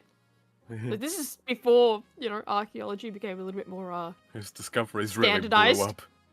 His discoveries really blew up in the world of archaeology. Yeah, no shit. You kidding me? Oh, that man, he was dynamite.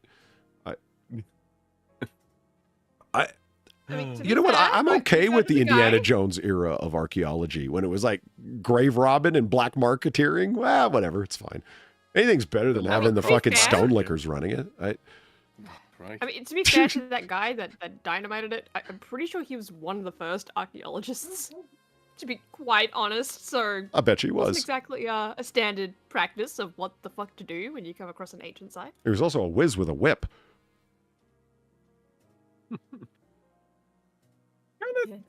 It's always kind of struck me as Absolutely, right? the Romans had a lot of free. Well, the upper classes of Roman society, they had quite a lot of time on their hands, right? That's why they ended up having so many scholars of so many different stripes. Did the Romans have archaeologists as such?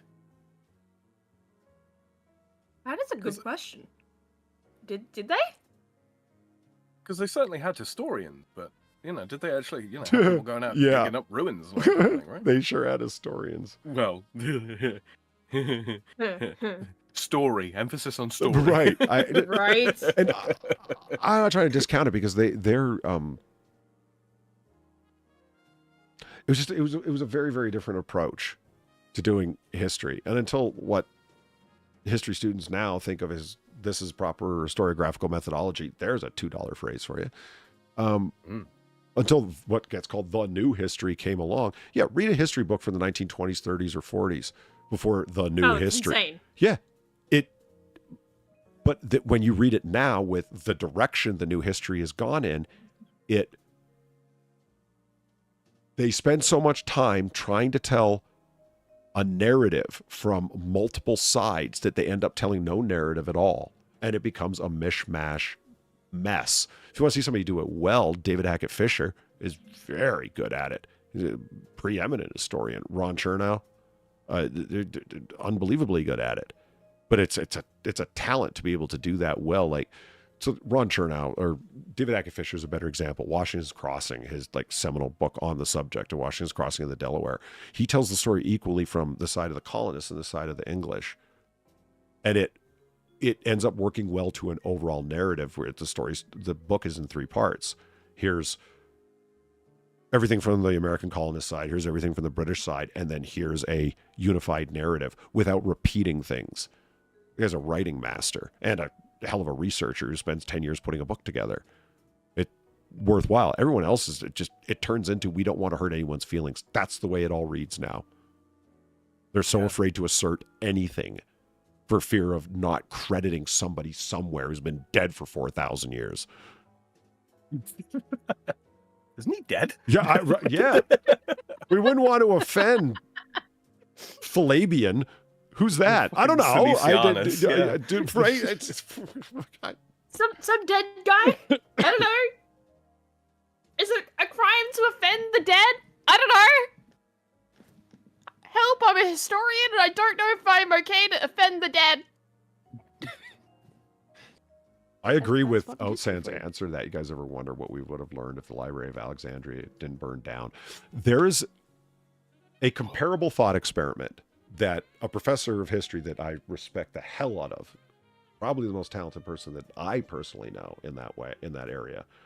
So it's his idea, not mine. His credit, definitely. He goes, if you want a thought experiment with the Library of Alexandria, think about the Vatican Library right now and the myths and conspiracy theories and everything else that float around it, or the Library of Congress and the myths and conspiracy theories that float around it. Library of Congress, literally the largest library in human history that ever existed, and it exists right now.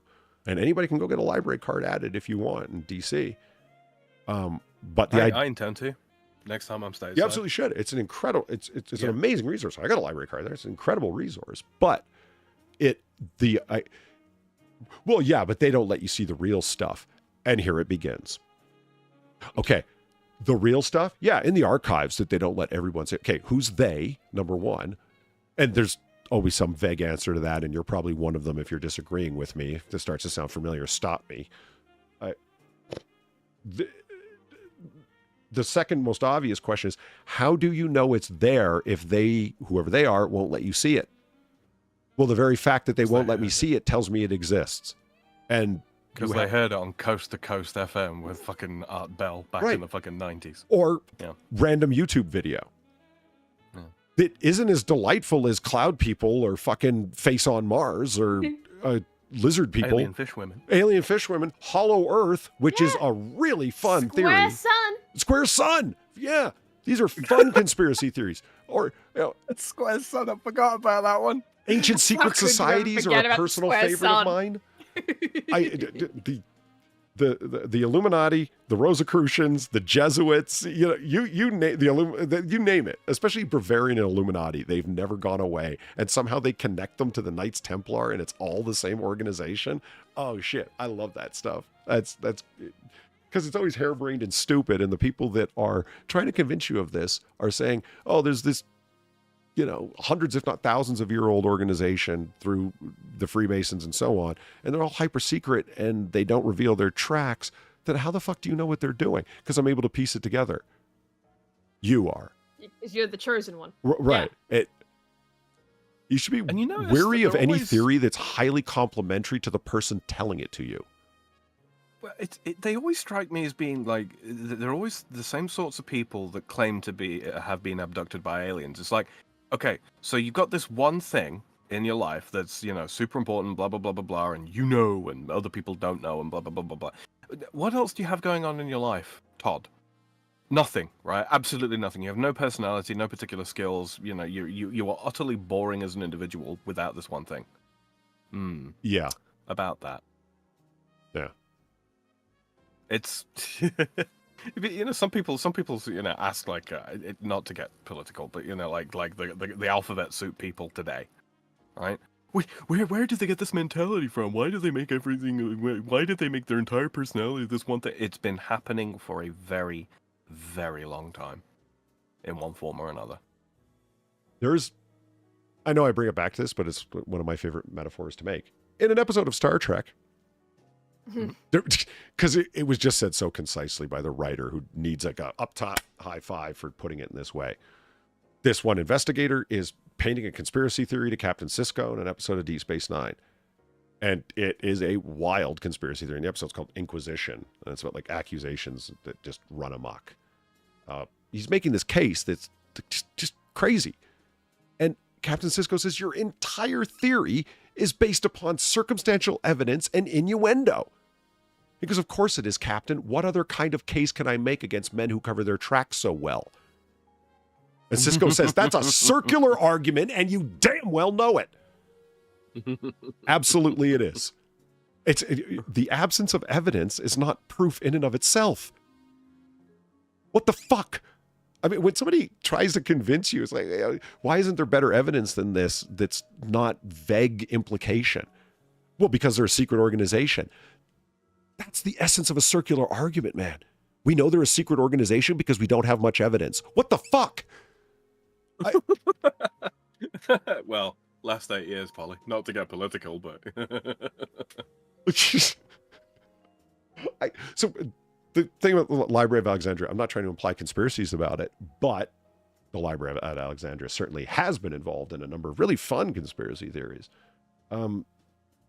yeah, the evidence of what was there and how big it was there's storied myths on how large it was. It had been plundered for quite some time, as had been said in chat. Very true. Been sold off under the Ptolemies for a long time. Different pieces of it, because it was not just a library in terms of scrolls and It was a library in the classic sense. yeah, reed paper and whatnot, and clay tablets and so on. No, it was also, holdings, archives of stuff. And that is the material that was sold off. Was there really anything there? Well, think about it in the way of, again, Library of Congress. What is really there? Lots of material? Sure. Secret stuff that's going to change the way you think the world works? No. Well, No. I do wonder, I mean, it's an interesting question, like what earlier documents that exist in the later manuscript tradition would exist. But that's very fine-tuned material, if that makes sense. mm-hmm. You know what I mean? Like, as surprising as a archaeological or anthropological, rather, find can be, in terms of making your historical understanding more complex, it rarely, if ever, reshapes your understanding of something, unless somebody can demonstrate a case where that did happen, that truly reshaped your understanding of something, as opposed to diversified it or expanded your understanding of something. Mm-hmm. Like, there's been major fucking discoveries that have happened. Like, everyone loves referencing the Dead Sea Scrolls. Great example. I mean, it was a hell of a find. Did it make the understanding of first century Palestine more complex? Sure it did. Did it reshape the understanding of it? No. No, it didn't. It just detailed it. And that's not to minimize it by saying just. It just make it sound like there was something that, holy shit, we had no idea aliens were here. Look, they were, No, nothing like that. Mm-hmm. There was an entire civilization we had never heard of that's now evidenced because of these scrolls. No, that didn't happen either. I mean, look at how, like, the Doomsday Book has been romanticized across, relatively recent history. It's like, what's that? For the most part, it's just the Doomsday Book is basically a ledger of taxes collected and censai performed since the Norman conquest of Great Britain. Okay, I've never heard of this. I wish I had. Okay. Yeah, fantastic history, and again, some of the romanticizations of what it is like, oh, it's this book that it contains all these ancient records and this and that and the other, and it points to the end of the world, and because doom, right? Right. Misunderstanding of the doom in the classical sense of fate, right? It's a recording of fates, but fates in, like, what people were doing at the time and what business they were engaged in and what taxes they paid and what taxes were levied and so on and so forth. It's a fantastic historical document in so much as it tells us a lot about what the economy of Britain was like at the time, and movements of soldiers and where knights were levied from by kings and lords. Very, very, very informative in that regard. But, like, predicting the end of the world? No, nothing to do with that. Different kind of doom. Yeah. Far. Yeah, let me ask you something. Abound. Sure. So, we got a time machine. That's how we're here in 1942. Right. Assuming that we could go as far back, because we know the limitations of our time machine. It can't go that far back. That's why we picked here. You remember. I'm working on it. I'm working on it. If you had a choice. Idea how difficult it is to get parts for this thing, Polly? Well, I hear you. That's why. Without giving them to the Chinese? Why do you think I'm upset as I am when she spilled Milo on the instrument panel? Now, Far, if you had a choice between going to ancient Rome of the first century, or like the year 1, let's say, let's just put it there, so you land like smack dab in the middle of Caesar Augustus's reign, right in the middle of the Pax Romana, so fairly stable. You're not in the middle of Gallic hordes coming in. Okay. So you can be in first century Rome, or you can be in Victorian London of 1880, let's say, or you could be in the frontier era of Australia in also 1880. Where would you be and go?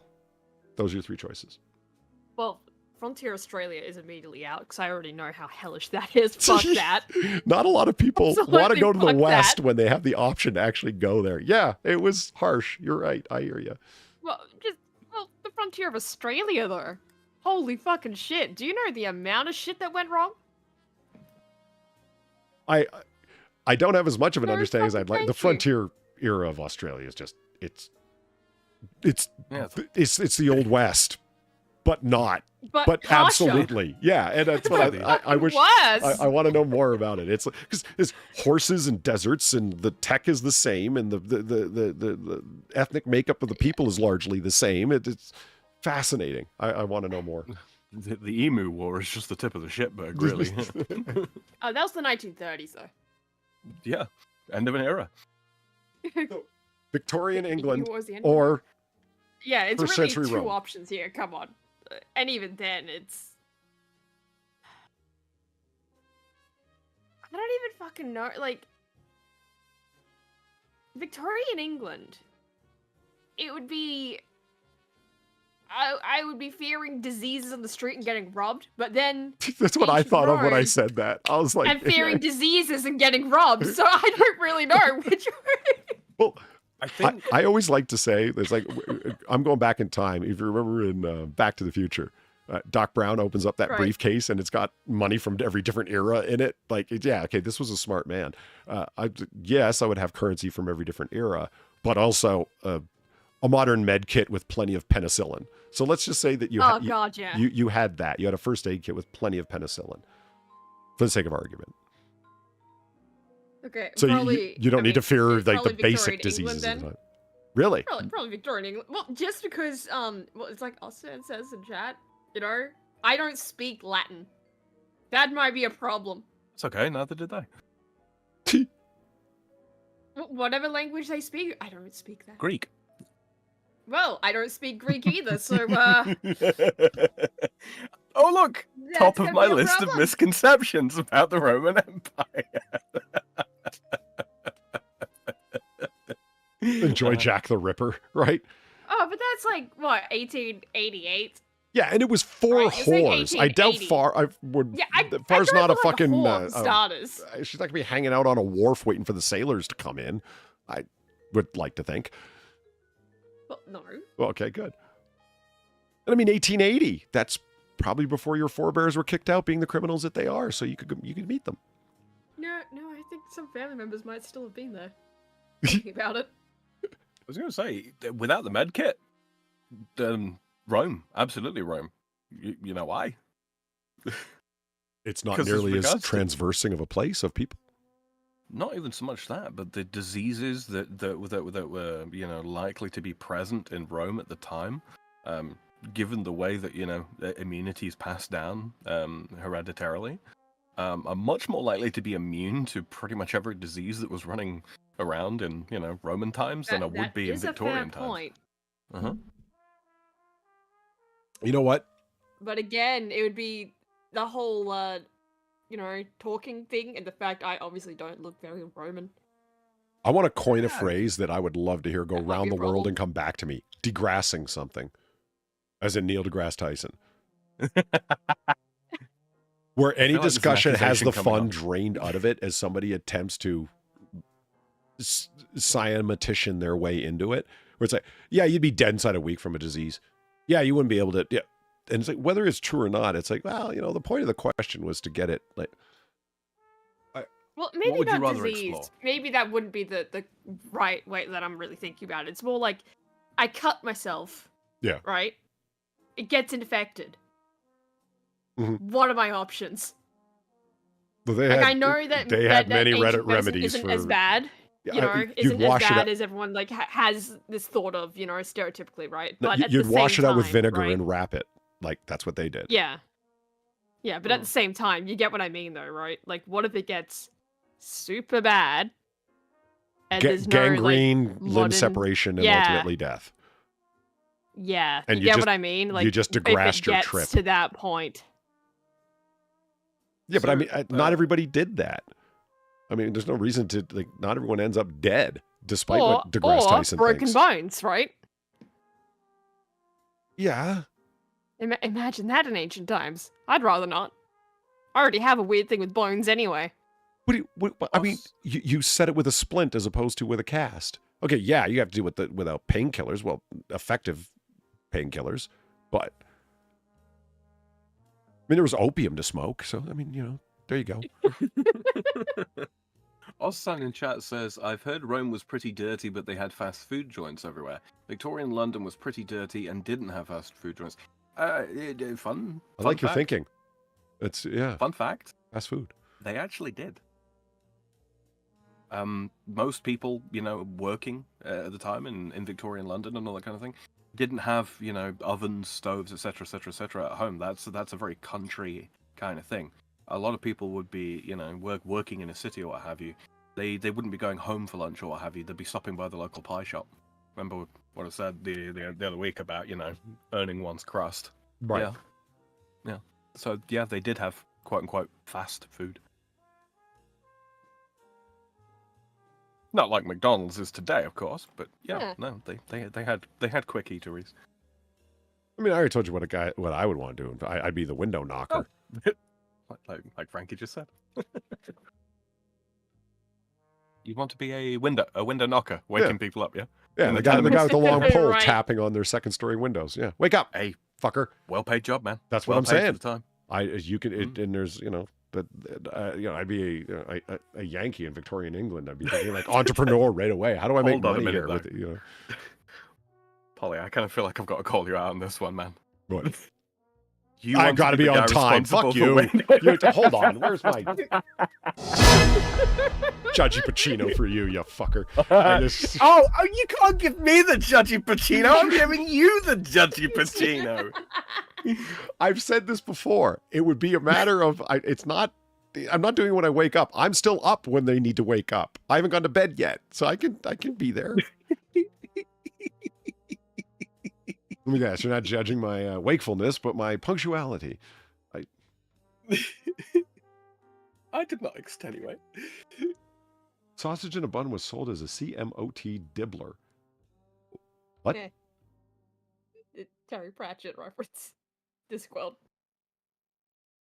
What did you just say? Discworld reference. It's a Discworld reference, okay. I know what Discworld is, but I don't understand the reference itself. Quit distracting us, Far. We're supposed to be talking about this list. I'm not doing shit! God, Far and her ADHD, I swear. I know. We should talk about that on stream sometime, Polly. Oh my fucking god. This is need some not kind of my intervention, ADHD in action here. Holy shit. No, this is my gaslighting in action, Far. Yeah, no fucking shit. Gaslighting? What? You want to talk about film noir? Sure, let's do it. Oh, gaslighting. Now, that was a well-paid job as well. Right. Tallow was dangerous. I don't understand why more people just didn't wear gloves. Oh, we're going to burn yourself. That's what the fucking gloves are for, man. It's called leather. It's been around for a while. Right. Oh my god. Since the Roman times. Which brings us back to the article. Nice. Which is not about Rome, but about ancient Greece. My PC was replaying the last few minutes of jazz for hours. Why? Like it was playing the last few minutes of the stream for hours? The jazz? Oh, got caught up looping the jazz. Weird. That's odd. Well, tell you what. I'm going to kick the band in the ass and there. I'm going to start playing something different. There we go. Nice. Okay. The Trojan War was supposed to have taken place during the Bronze Age, when, quote, tens of thousands of Greek warriors, end quote, marched to Troy to rescue the... Really? That was your quote? Tens of thousands of Greek warriors marched to Troy to rescue the captured Helen of Sparta. According to Homer, the Trojan War was started so that Zeus could reduce the human population so that the king of Sparta could rescue his wife. What? What? That's not what I read in the Iliad. What? The fuck version of the... Who's your fucking fact checker? Generated. Jamie Frater, you son of a bitch. Judge Pacino. For you. Seriously, where are you getting that from? Chat GPT. Yeah.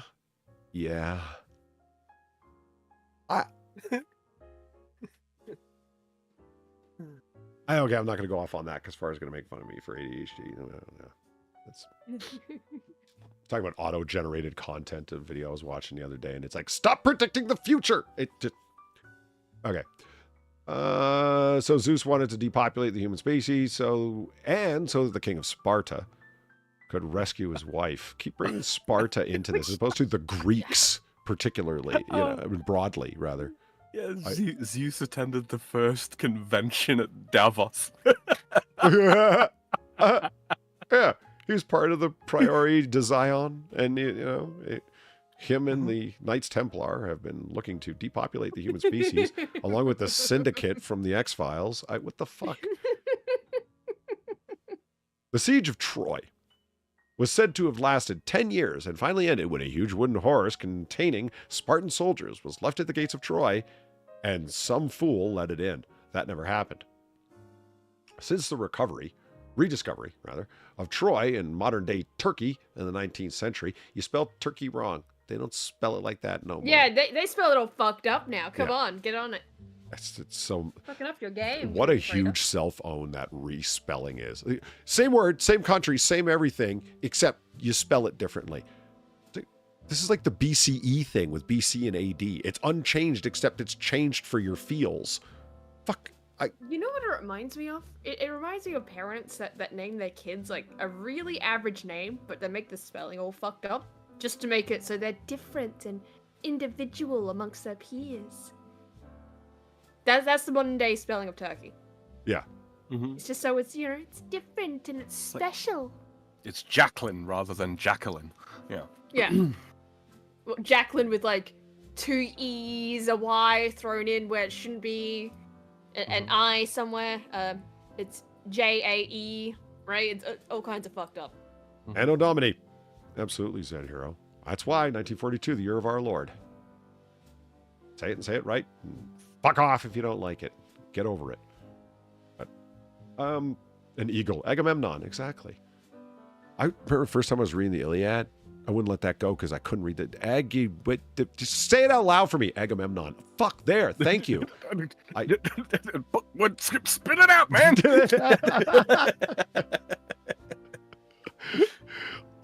All right. Modern day Turkey in the 19th century, archaeologists have uncovered increasing evidence that Troy was already destroyed by the time their war was supposed to have occurred. Ha! Dynamite. However, the ruins of Troy would still have been visible at the time Homer wrote the Iliad and perhaps even provided inspiration. There is, however, recent evidence that the same kind of war may have happened at Troy. Archaeologists have discovered fortifications there, which were designed to repel chariot attacks, as well as evidence of destruction at the site. Nevertheless, whatever did happen there is unlikely to have involved any wooden horses. This is bad. Even using the same exact information that's suspect as fuck, in my opinion, I could have rewritten this better. This really had to be written by the cheapest free on the internet AI available. Yeah, Jamie Freighter. AKA ChatGPT. Okay. The G stands for Jamie. Oh, band's getting a little bit loud.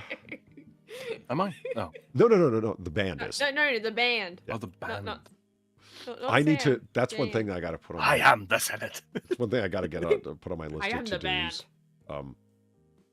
Volume normalize all of the Yeah. stuff that I've stitched together, the tracks that I've put together, because I didn't do that.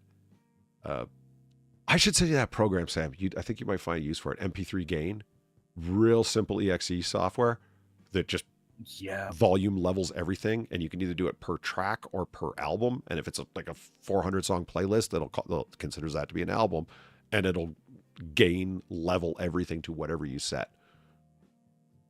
And can be undone by the same software. It doesn't alter the MP3 and save a new version of it. It just adds the piece of code to the beginning of the MP3 file before it's played to alter the gain to this level. Pretty slick little piece of software. Anyway, Sparta was not filled with indomitable warriors. You know what I love about this? Frank Miller's largely responsible for the misconception. Yeah, Frank! Well, it was like, of course it wasn't filled with indomitable warriors. There had to be somebody to cook the meals and sharpen the pointy sticks. Well, And just Lena do Headey is everything else Gorgo, am I that's right? not, I- that doesn't involve warfare. You know?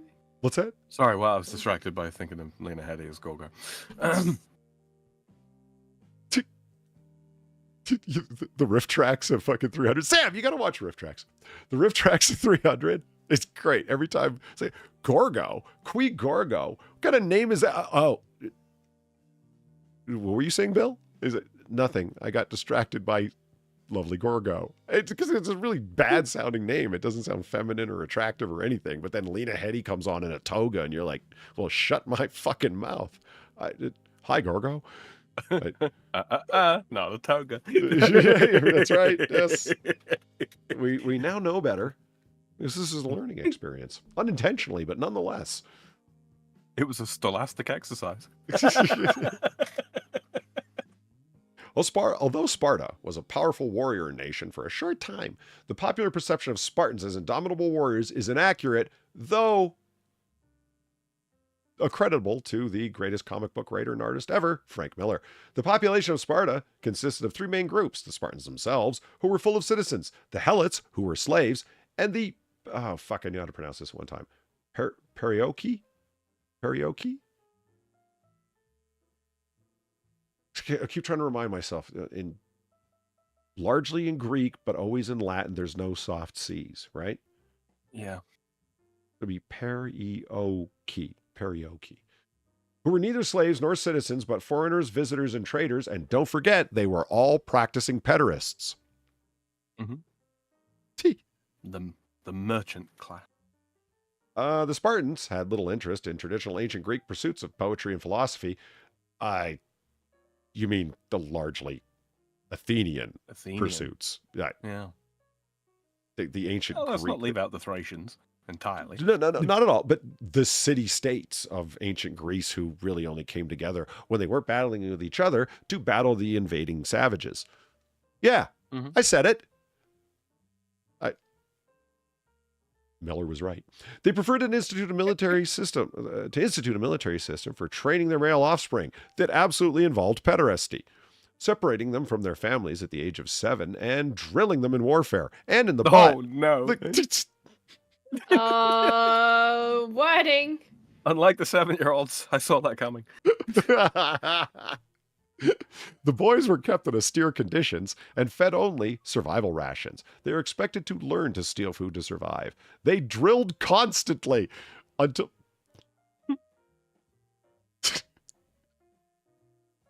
Oh, jeez. I'm supposed to be cracking the jokes and adding stuff in. You're doing my work because... What the fuck? They drilled constantly until the age of 20 when they learned to drill the others. Oh, God. They drilled constantly until at the age of 20, they became full-time soldiers and remained soldiers until they were allowed to retire at 60, assuming they lived that long. Bravery in battle was expected of all soldiers. And on the eve of war, mothers were said to hand their sons their shields with the swords, either with this or upon this, thus exhorting them to either carry their shield home as victors or to be carried home dead upon it, which would be stupid indeed, considering their shields were rather large, extremely heavy, and why not just carry the body on some poles? The Spartans were not known for being maternal. The Spartans... Look at number 8. Not all Greeks were pederasts. Oh my God. But I find it a little weird though that they're I'm sorry, that was priceless. mentioning Shit. mentioning all the Spartans' military shit, right? But they started off with, it's inaccurate to say they were all warriors, like indomitable warriors. It's inaccurate. But let me just describe in detail how they, conducted their military training. Like, and you their couldn't entire think of society literally was... anything else. I should say that I guess it depends on how you look at it. I was about to say their entire society was set up to maintain their, to use a very modern anachronistic term, battle readiness. their warrior class. But Mhm. was it? Or was it, I guess it depends on perspective, and you'd have to be there. Was their entire society set up to maintain their governing class and their patrician class, to use another term from another society, right? And the military was just a massively overfunded part of that. I don't know. They all supported each other, the various strata of their society. I mean, they were I suppose. largely slave, but then everywhere in the ancient world was. I mean, that's not a particular claim that's upon the Spartans. The Thracians and I was gonna Athenians say, certainly had half their population as those in indentured servitude of one sort or another. It sort of, in a sense, it sort of doesn't beg the question in the debating sense, but it invites the question that how big was their warrior class? Because they had the slave class, they had the merchant class, they had the patrician class, I suppose, and then you've got the warrior class, which ostensibly consists of free men, right? Yeah. In much the same way as the Roman armies were made up for a long time solely from landowning men, yeah, Or men that were slaves, men that were legally able to own land. Because a lot of the legions were free men. We're waiting for their payment of land, which is what a lot of them were offered with for military service in a legion, right? Especially with Julius Caesar, right? Holy shit, the amount of stuff he owed his legions by the time it was all over. My God. Land, and some more land. But yeah, legally capable of owning land, obviously. Mm-hmm. So, and I mean, let's not forget that this was also a period of time where selling oneself into slavery was not an uncommon thing. I know it sounds family. harsh, and I'm not trying to do a one-to-one comparison, but it's like, how could a world possibly work like that? Okay, well, history's full of really ugly shit. Number one, get used to that because it's totally the way that it is. But number two, if you go work for the forestry department, you work on an oil rig, you go anywhere where you're not returning to your house every night. Okay, have you not sold yourself into kind of a form of indentured servitude? Yes. Yeah. Yes, I would say absolutely. Do you see what I mean? Like, it's not so beyond the imagination is what I'm not trying to do a one-to-one comparison. It's just, I can't even imagine that. Yeah, actually you can. There's modern examples just put it under a different term, like FIFO. To fly in, fly out. Yeah, to be clear as well, sort of like, not every slavery was created fucking equally. At certain points throughout Roman history, for example, being a slave was not, you were literally considered to be subhuman, as it were. No, you were a valuable member of households and businesses and family businesses, and they literally couldn't do it without people like you. That kind of thing. You would be beaten if you stepped outside the social outside of what the social paradigm dictated was your place. Sure, and you had no recourse if you were beaten, even unfairly. But but that didn't mean that. Is that not true for lots of people today? I mean, come on. It's not so, again, not so beyond the imagination is my point. Yeah, go talk smack to a cop, see what happens. Good luck getting recourse for that. Maybe slavery, like in this context, probably isn't the best term for it. Then, just the thought, like if you do have all these rights, right? Like it's still slavery. I'm not saying it's not. You were not like entitled. In the ancient world, but it's not. Yeah, but it's not like quite the same as what you think of slavery to be. Yeah, it's like, more a case of you were not entitled to the product of your own labor in any regard. You were fed and you were housed and you were clothed, and that was the most that would be guaranteed. Which for a lot of people was probably a damn sight better than what they would have gotten being free men out in the fucking boonies. And one thing I remember, another really good historian that I took classes from. I shouldn't say I know, like I was friends of. No, I was in his class. That's it. So when you think about the ancient world and you think about slavery and people like selling themselves into it, because you always keep in mind everything is, and as he liked to say, mammal powered. There's no steam power, there's no nuclear power, there's no etc. And everything that we think of as like every kind of hydrocarbon, coal, oil, olive oil even, they're all just for illumination. They're all illuminants. Things that can be burned to create light. That's it. Candles and lanterns and whatnot. There's every bit of power to accomplish something is either by a beast of burden like an ox or a horse or whatever the fuck, or people. That makes people a very valuable commodity. You try to not kill people in battle because you wanted to capture the opponent to sell them into slavery. That's why I always hear about people selling someone into slavery. It's like, why is it not valuable to do that today? Because we have other power sources. Everything was built and everything operated and funded by mammal effort, like as you said, mammal powered, whether it be a horse or a person or whatever. You needed slaves for fucking everything because everything was people powered to be able to do stuff. Because there was no machines to get anything done. You need some people running over here, running over there, doing this, doing that. I'm like, that's a very interesting point that I've tried to keep in mind, but it's easy to let slip away because we have so many sources of power that aren't mammal based. Right. You know what I mean? Well, there's just not a requirement for endless amounts of people to do shit. Like you said, you're not entitled to the fruits of your labors. Yeah, because what they need you for is the labor itself. That is what you're there for, particularly. Mm-hmm. It's sort of if you kind of want to get a kind of a good imagining for what it would be like. Take all of the things that we are currently concerned about, like AI taking over and automation taking over and all that kind of thing, and then just keep expanding that outwards recursively. And you get to kind of where it was. Transport, mammal powered. Traveling around a city as a wealthy person, if you didn't want to fucking walk yourself, you'd have to find somebody who could pull you along in a fucking rickshaw, palanquin, whatever the fuck, right? Yeah. That's right. It's a generalization because somebody said, if you're lucky, you got water power. Indeed. And there's other examples of ancient machinery. I mean, you weren't always throwing rocks. You had trebuchets. And so there's tech, impressive tech. But it's, as Mike Savage says, like muscle power because the horse collar made slaves less valuable for work. Absolutely, points well taken. My point of bringing up slavery, and I think all of ours, is not so much that slavery in the ancient world wasn't as bad as we make it seem. It's more like it wasn't invented in America the 1700s, because when slavery comes up in a modern context, especially in the English-speaking world, it's particular and peculiar to a particular place, a particular time, visited upon a particular people by a particular people.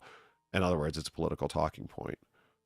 It's a social issue as opposed to a long-standing ugliness that's there, and I'm happy that it's not around, and I don't want it to be the case, and I'm very happy that I live now and not then. And that doesn't have anything to do with miscasting the way that it worked and how long it worked like that for. You know what I mean? Anyway.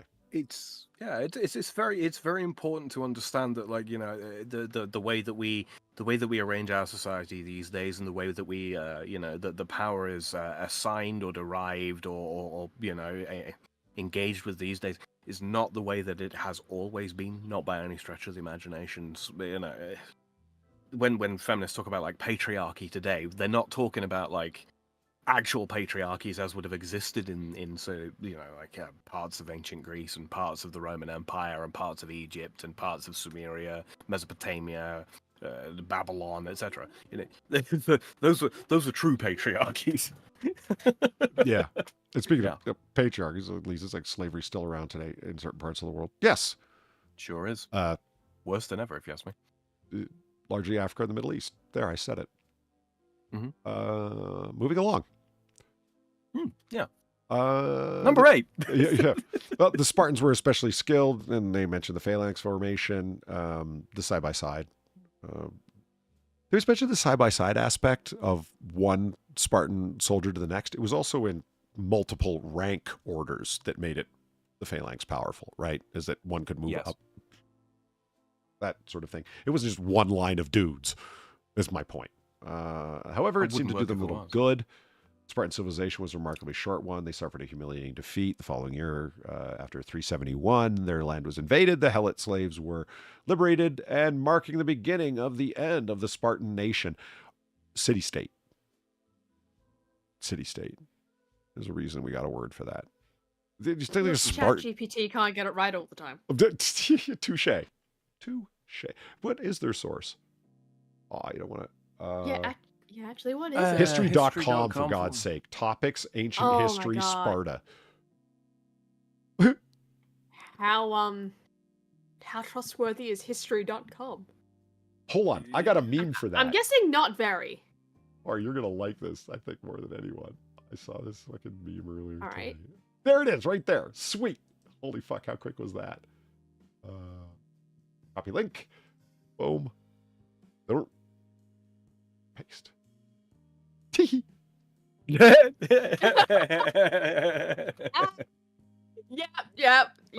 Right. Fucking fantastic. There's nothing about that picture that I don't like. Everything. The poses are fucking epic. The Powerball plasma fists. Everything. Ollie, those are key blasts. Come on. You know this. That is fantastically well done art too. Whoever did it did a great job. It looks really good. Look, I love that so now much. you just need like a Mao Zedong in the background doing a Kamehana, right? And it'd be perfect. The Mao truth Zedong's about the World War Popo in II. all of this. Thank you, History Channel.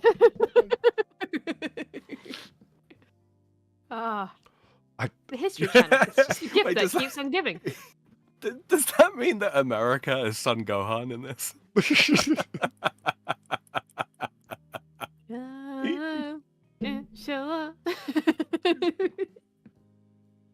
Oh. Oh, okay.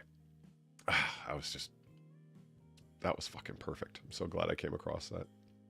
Oh, yeah, that's fantastic. Yeah, you can thank Zelthor. He's the one who posted that. Okay. Not all Greeks were pederasts.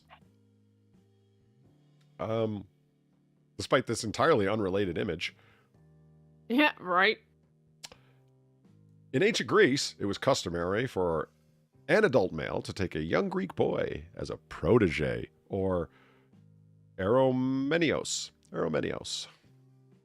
Formal education did not exist, and in order for a young Greek citizen to progress in society, it was necessary to have a mentor. Uh-huh.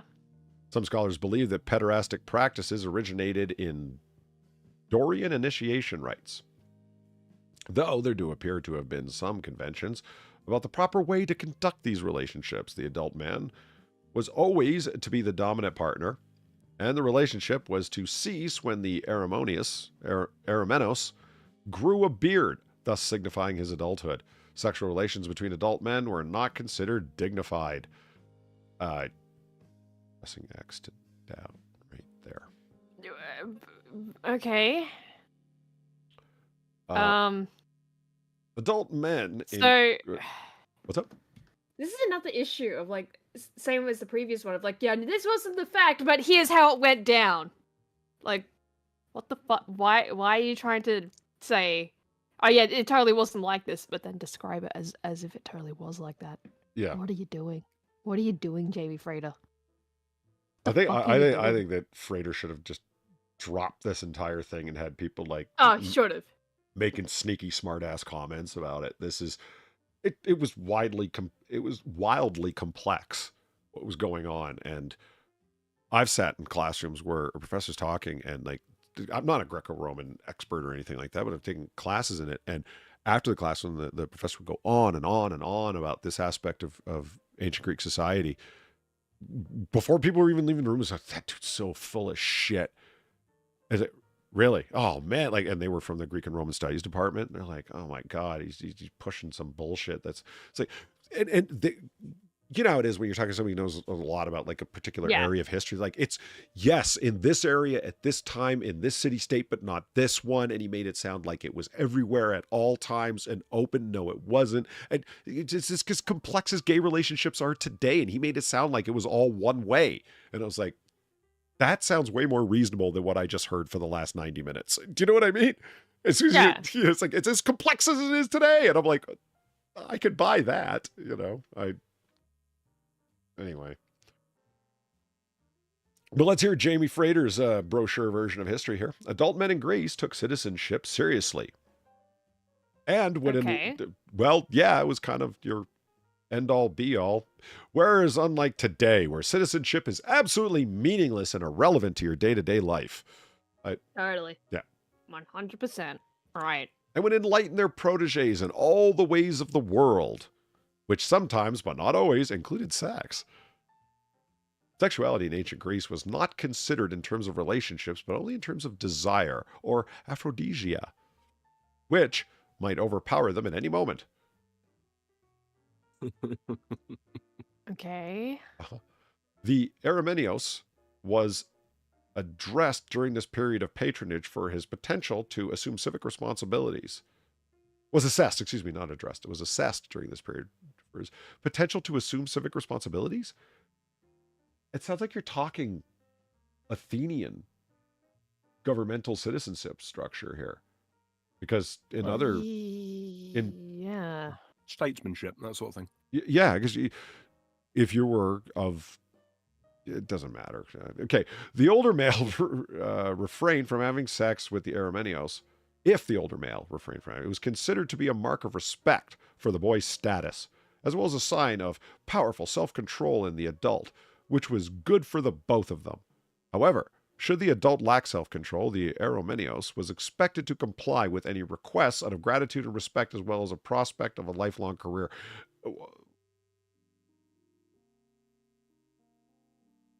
From Stimio History Media. .org. .org. Ancient Greek pederasty education or exploitation. So somebody's half-ass online published essay at some website. Okay. Okay, I'll admit, I don't know a lot about this different city structures of different ancient Greek societies, but at the same time, don't worry. but at the same time, it's kind of like, well, even I understand that ancient Greece wasn't just this massive country that it is today, right? Like, it was city-states. Yeah. Like, they kind of did things differently depending on the city-state.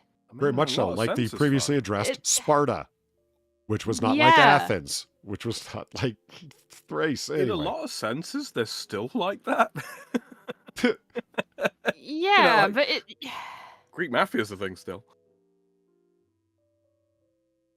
But Allegedly. it's a little weird that they're just going, oh yeah, this is how all of Greece was. When it's like, no. Where are you getting this from? Yeah, Toby's got a point. He's like, I live in California and citizenship doesn't matter that much. Stop it with your sensible statements of fact. The only thing the citizenship guarantees in California is service. Yeah. What bugs me about this is the specificity of it. Like, okay, it very well might be the case that if the older male refrained with having sex with his mentee, it was considered a mark of respect for the boy's status as well as a sign of powerful self-control. If he should lack self-control, he's expected to comply. That's extreme. Based on what? Where are you getting that from? Something tells me that you're pulling it from a single indication and wildly generalizing to the whole society off of it. Yeah. But it also means that you're leaving this part unsaid, right? So if you don't touch the kid, it's a sign of, oh, I really respect this child. Well, not Doesn't that necessarily mean that if they child. did, but here's the thing: if let's say, like, the person in charge did touch the kid, does that mean that it's a massive sign of disrespect? Because it doesn't sound like it the way that they're putting it there. Yeah, it's like you only bugger those that you don't respect or that are of a low Yeah. enough class that you don't respect their status, as it's a respect for the boy's status. What kind of status? Social status or whatever? This is just bad. This whole paragraph Yeah, is like, trash, man. Poorly Like, constructed. What the fuck? I always sort of had a kind of a loose understanding of ancient Greek pederasty as kind of being like, prison gay. Okay. Not an awful lot of women around and all that kind of thing, and constrained society and all that kind of that kind of thing. Yeah. Yeah. And yeah, moral degeneracy. I mean, one thing that social history is very good at pointing out, like, don't get me wrong, I'm a great man theorist in historiographical terms, but social history has been really good at pointing out that you can't generalize from history's not meant to record and not made to record the practices of people that didn't spend all their time thinking about themselves. Who doesn't record? The wealthy people who had the time to spend all their time thinking about themselves and recording the events of other people. The day-to-day lives of the regular people, meaning the vast extreme majority of them, of everyone that's there, they're not very well recorded. So it's I'm sorry?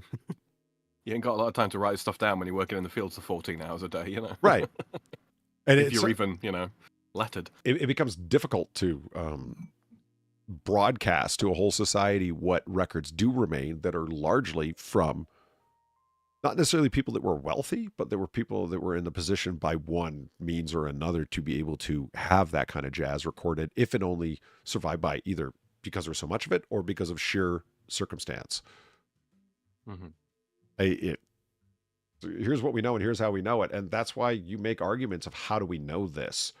And let's be careful about making sure that this is only speaking to this particular segment as opposed to, we have this record where this relationship occurred between this man and this boy. And so he refrained, and you have a record of him saying, well, it's because of the boy's status. This makes it, I don't know. Why don't I generalize the way that you are? So you have an ancient record of some guy who didn't want to bugger his best friend's kid that he was menteeing because that family was really wealthy, and you don't want to be known for fucking your best friend who's rich, his kid in the ass.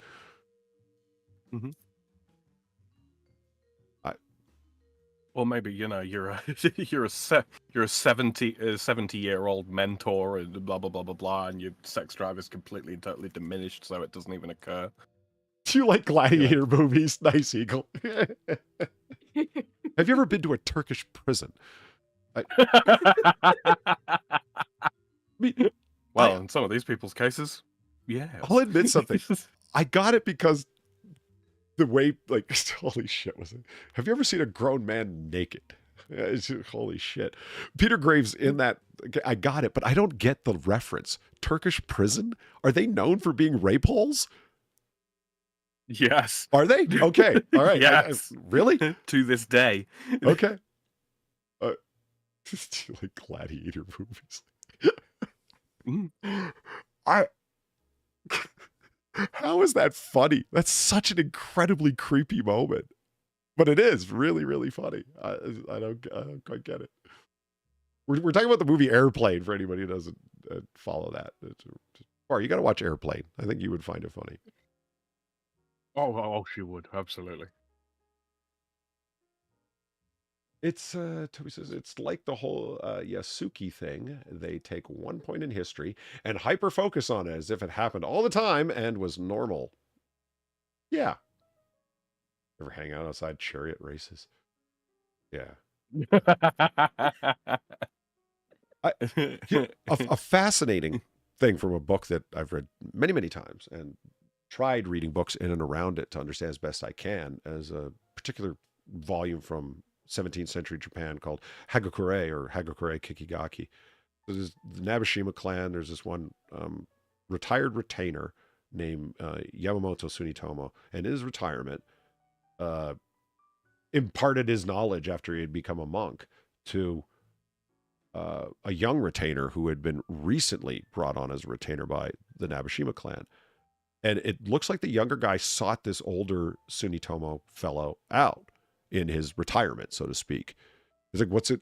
And what follows is a really fascinating volume of bit pieces where the longest entry is probably 3 paragraphs and the shortest one is 1 sentence.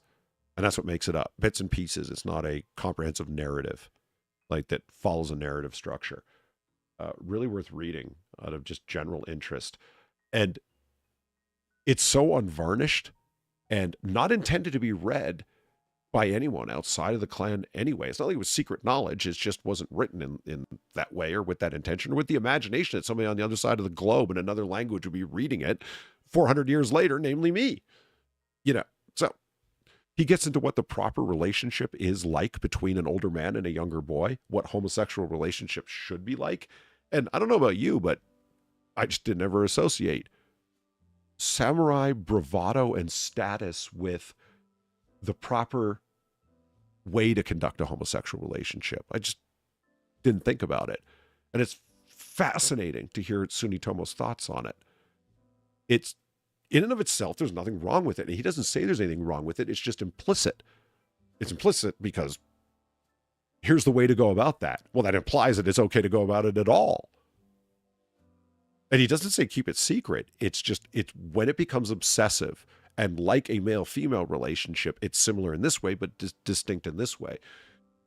But one shouldn't ever, oh, well, here's this rare, unvarnished example of homosexuality in 17th century Japan, and say, this is what it was like then. Okay, first of all, only in the far south islands of Japan, under the rule of one clan, according to one guy. You can't broadcast that large. This could be the rantings of a madman, for all you know, on this subject. Yeah. Doesn't mean you Maybe should he read was it, and just it's not like a really one of cool few. thing to have, but still. Oh no, absolutely. Get your hands on a copy of it. I picked it up as not really as a part of a recommendation from Polly, but you know, we were just discussing it, and yeah, they're fascinating, absolutely fascinating. There's the If you- name of it. Oh, it's Hagakure. I believe I'm saying that right. I think I am. I always assume so. Mhm. And if you ever want a cheap laugh, watch a film called Ghost Dog. What? I know. What the hell's that got to do with anything? Okay. What?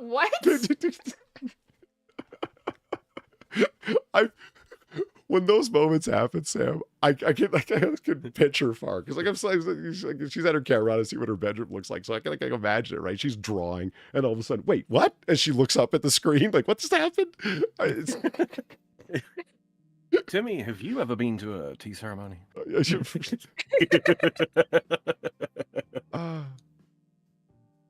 Ghost Dog is a film that has, in part, a lot to do with Hagakure. Okay, I didn't think that was going to happen. What? It's a ghost dog. Look. It's kind of adorable. I meant the film starring Forrest Whitaker, Ghost Dog, The Way of the Samurai. What the fuck is that? Okay, so Yasukure. What the fuck is this? this is actually what happens in this film. None of it is comedic. This is all presented deadpan drama, like high drama. Okay. Right. So Forrest Whitaker is a young man, maybe 12, 13. He looks like he's in the film, the young actor they get to play him. Is getting beaten up and nearly gets killed by some marauding street youth, right? And this Right. older Italian man, like in his late 30s, saves his ass. Okay, that guy's a mobster, a made man in the Italian mafia. So he saved this young black kid's life. This black kid goes on to study Hagakure and becomes his samurai, his retainer. I owe you my life. You are my lord. In like, if you read Hagakure, it's all about like the way of Bushido, which in part Right. largely means loyalty unto death and even past in a particular, very particular way. That's radically oversimplifying it. But anyway, so yeah, he studies Hagakure daily, and he's this mob guy's hitman is the short version of the story. The film is ridiculous. It's just an excellent example of human failure on film. And Forrest Whitaker is Okay. far too gifted of an actor to have been in this. But you have Forrest Whitaker, starring in it, a bunch of B actors that you've seen in mob films that are in it. RZA from Wu-Tang Clan does the soundtrack and is even in the movie for a second. Inexplicably, he just walks down the street and bows to Ghost Dog and says, "Peace and respect, Ghost Dog," and then keeps walking. And it's like, what the fuck was that in there for, other than to have RZA walk by? So anyway, when they're doing like cuts, it's like years forward and then 2 years ahead and then 2 years ahead. It keeps going ahead with different sequences of excerpts from Hagakure as Forrest Whitaker is reading them off, because he's forever studying this book and attempting to understand the way of Bushido, to be loyal to the Italian mobster who saved his life in New York. Yeah, what the... I feel like we're going to end up watching this at some point, and it's just going to be even more confusing than what you're explaining here. I just, like, he walks up to, like, this happens in the film. He walks up to a dog and he's like, "You're a dog like I'm a dog." What? What's up, dog? Yeah. And he's got the, the hoodie on, and it's supposed to look like a samurai, a cloak that a warrior might wear on a rainy day or whatever. They're always trying to present it in that way. And it's, again, it's that it's presented that you're supposed to take it seriously. And then there's a mobster at one point in the film. There's a story from Japanese legend about an assassin that showed up, and he was the dogged assassin that will always get his man. And as a sign of how, like, willing he was and how indomitable his will to complete the mission was, he stayed in the lower compartment of an outhouse, so where all the urine and feces end up, right? He just stayed down there for 2 days waiting for his target to come by, and then when he sat down, arrow up the ass. Oh, Shinobi style. Yeah. So it's the classic story, and it gets attributed to in different times and places in Japanese history. It doesn't matter. It's a classic story. So you have Ghost Dog, of course, going into the basement of this mobster's house and undoing the piping to his sink and waiting for the mobster to lean over the sink so he can shoot up through the pipe and hit him in the face. There's like a variation on that story, but the whole time that's happening, and you're supposed to be taking it as this hitman moment. That's like all like, oh shit, is he gonna get him? Is Ghost Dog gonna, this mobster in silk pajamas, and he's like 70 years old, is dancing around to an old Public Enemy track that's all Flavor Flav called "Cold Lampin'." It's like, yeah, cold lamping, cold lamping, but it's a 70-year-old Italian man jumping around to this 1980s pop hip hop track. And you're supposed to take that seriously. Oh. So yeah, Far, you're right. We probably should watch this movie. I don't know why it hasn't occurred to me until now. Yeah, what the fuck? Real quick, guys, my migraine's giving me hell. Oh, is so it? I think I'm gonna have to dip. No, ain't no problem. Okay. Sam's we had a migraine before coming in, and he's gonna dip out now. So thanks for sticking around till now, Sam. We'll see you later. It's all good. Yeah. Like I say, I look forward to this every week. I really do, and I've stuck it out as long as I can, guys. So apologies for dipping out early, but it's been a good time. So real quick, I want to thank everybody that's throwing money my way. Greatly appreciated it as always. And stick around to the end of this one. It's gonna be good. I know Polly's got some. He's got some Zillow stuff that he's excited to show off. I will be listening. I will keep the stream going, and I'll be watching. And I'll catch you all next time. Laters. Have fun. Okay. Later. Ciao for now.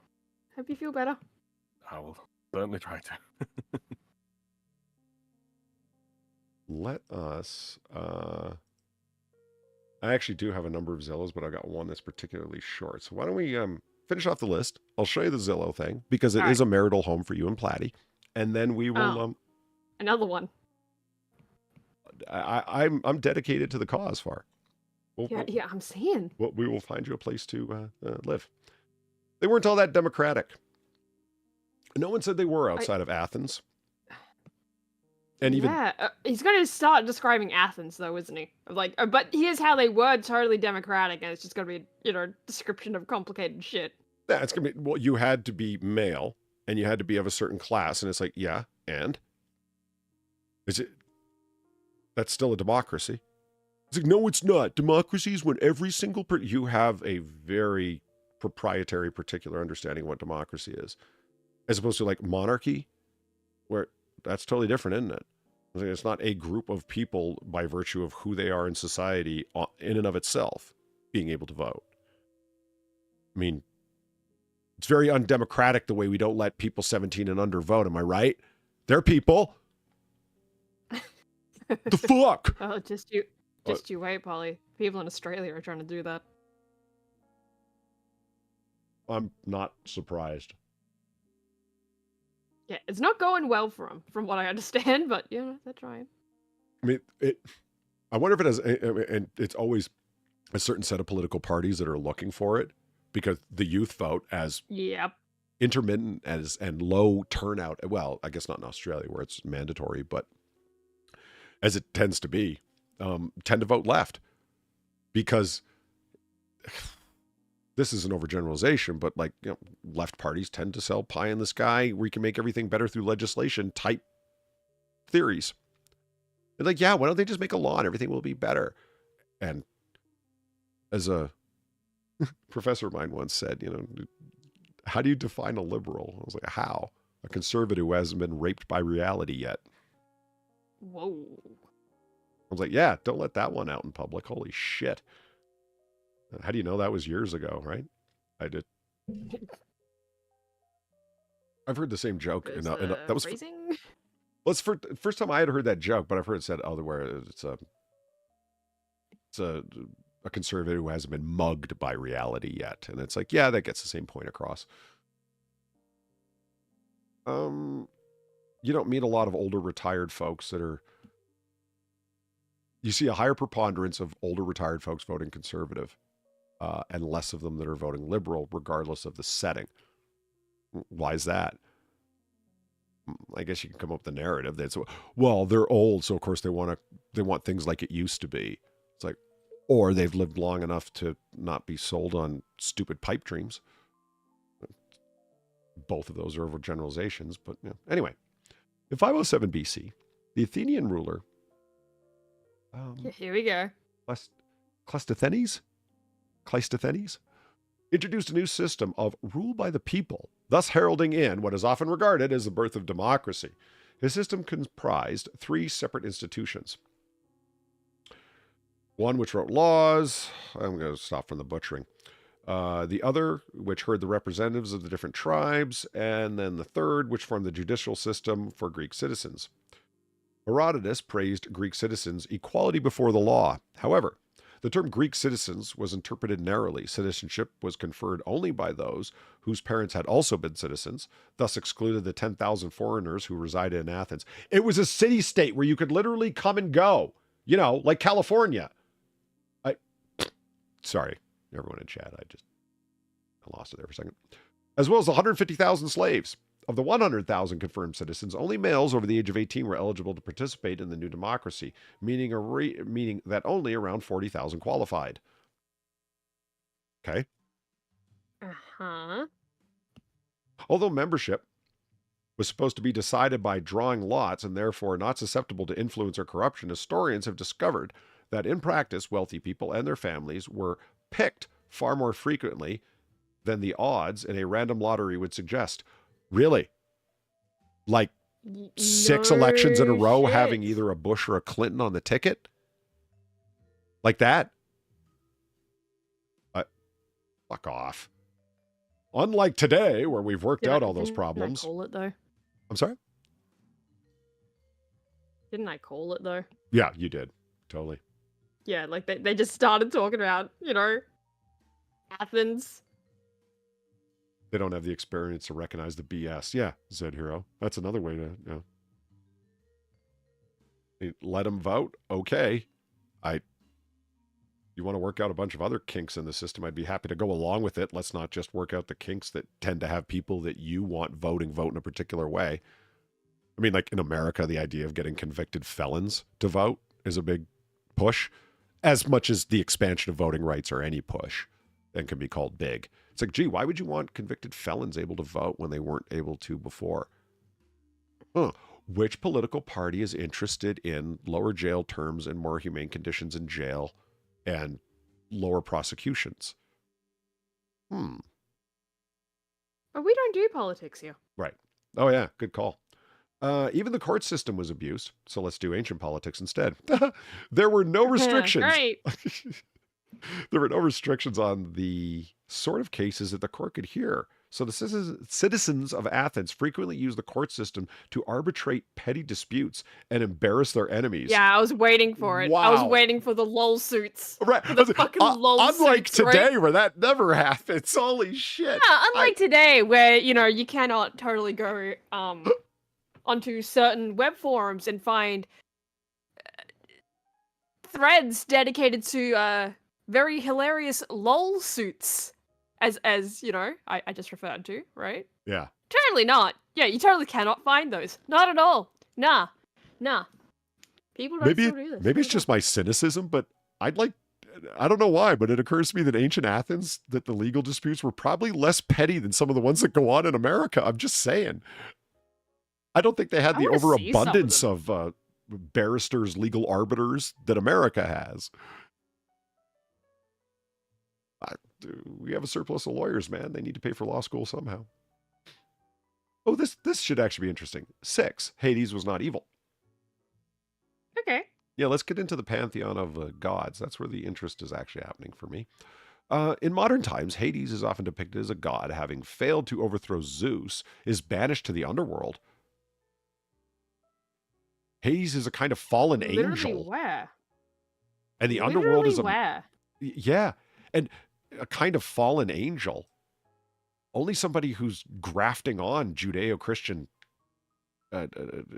cosmology. A kind of fallen angel? Wow, that was weak, dude. If you think this, you're a fool. Like, meaning, like, if you think this is who Hades was in ancient Greece, is what I'm saying. You know. In fact, the Yeah, you're kind of an idiot. Yeah. In fact, the underworld was seen as a place where all human souls go after death. Those parts of the underworld were considered a place for punishment for sinners that also included the Elysian fields, where heroes were bound, and the, how do you say that? The Asphodel Meadows, where the majority of souls ended up. Hades was, in fact, the ruler of the invisible world, and his kingdom included all the secret places of the world. He was the brother of Poseidon and Zeus, and all three cast lots to divide the world between them. So this was my understanding for as long as I can remember having any understanding, is that Poseidon, Zeus, and Hades were all wildly powerful, like in their own rights, and no one was a god of good or evil. It just didn't work that way in Greek myth. Yeah, they just kind of are. They are. They just kind of exist. They're all evil. What do you mean? That's what I love about the Greek and Roman gods, man. They're petty as shit. It's hilarious. I mean, it's like a soap opera on Olympus, you know? Yeah, James Woods as Hades was, yeah. I've never seen the movie, but I've seen enough clips. I should probably watch the movie. I bet you I'd like it. Hades stayed mostly in his underworld kingdom and rarely bothered those living elsewhere, except, of course, that's like saying Poseidon hung out in the sea. Yeah. Yeah, no shit. It's kind of their thing. Wait a minute. Kind of just, you know, where they chill. He rarely bothered those living elsewhere, except, of course, when he abducted Persephone. Did he leave Hades to abduct Persephone, or would he just not let her go from Hades? I'm not actually that familiar with that one, to be quite honest, so I don't know.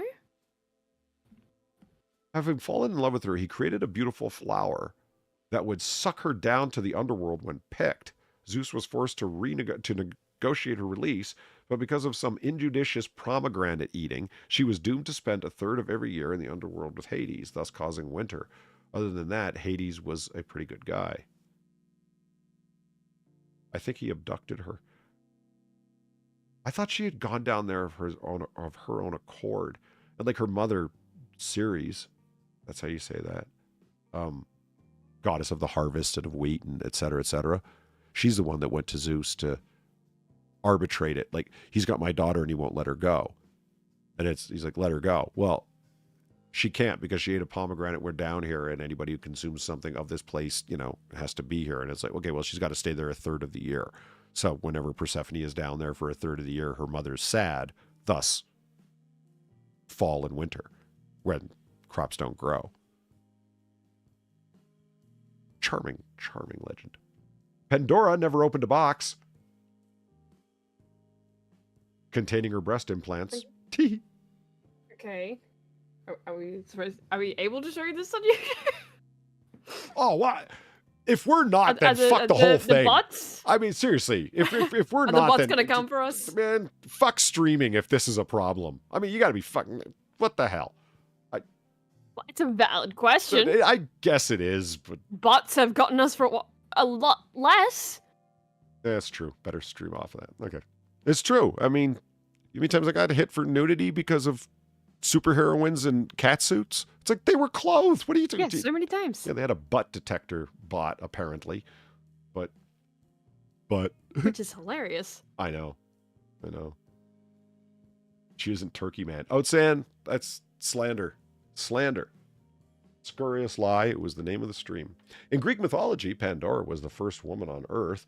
The gods bestowed a number of gifts on Pandora, including the gift of the beauty from Aphrodite, music from Apollo, and somewhat prosaically, clothes from Athena. Zeus, however... Well, she's not wearing them. Yeah. No, they're across her lap there.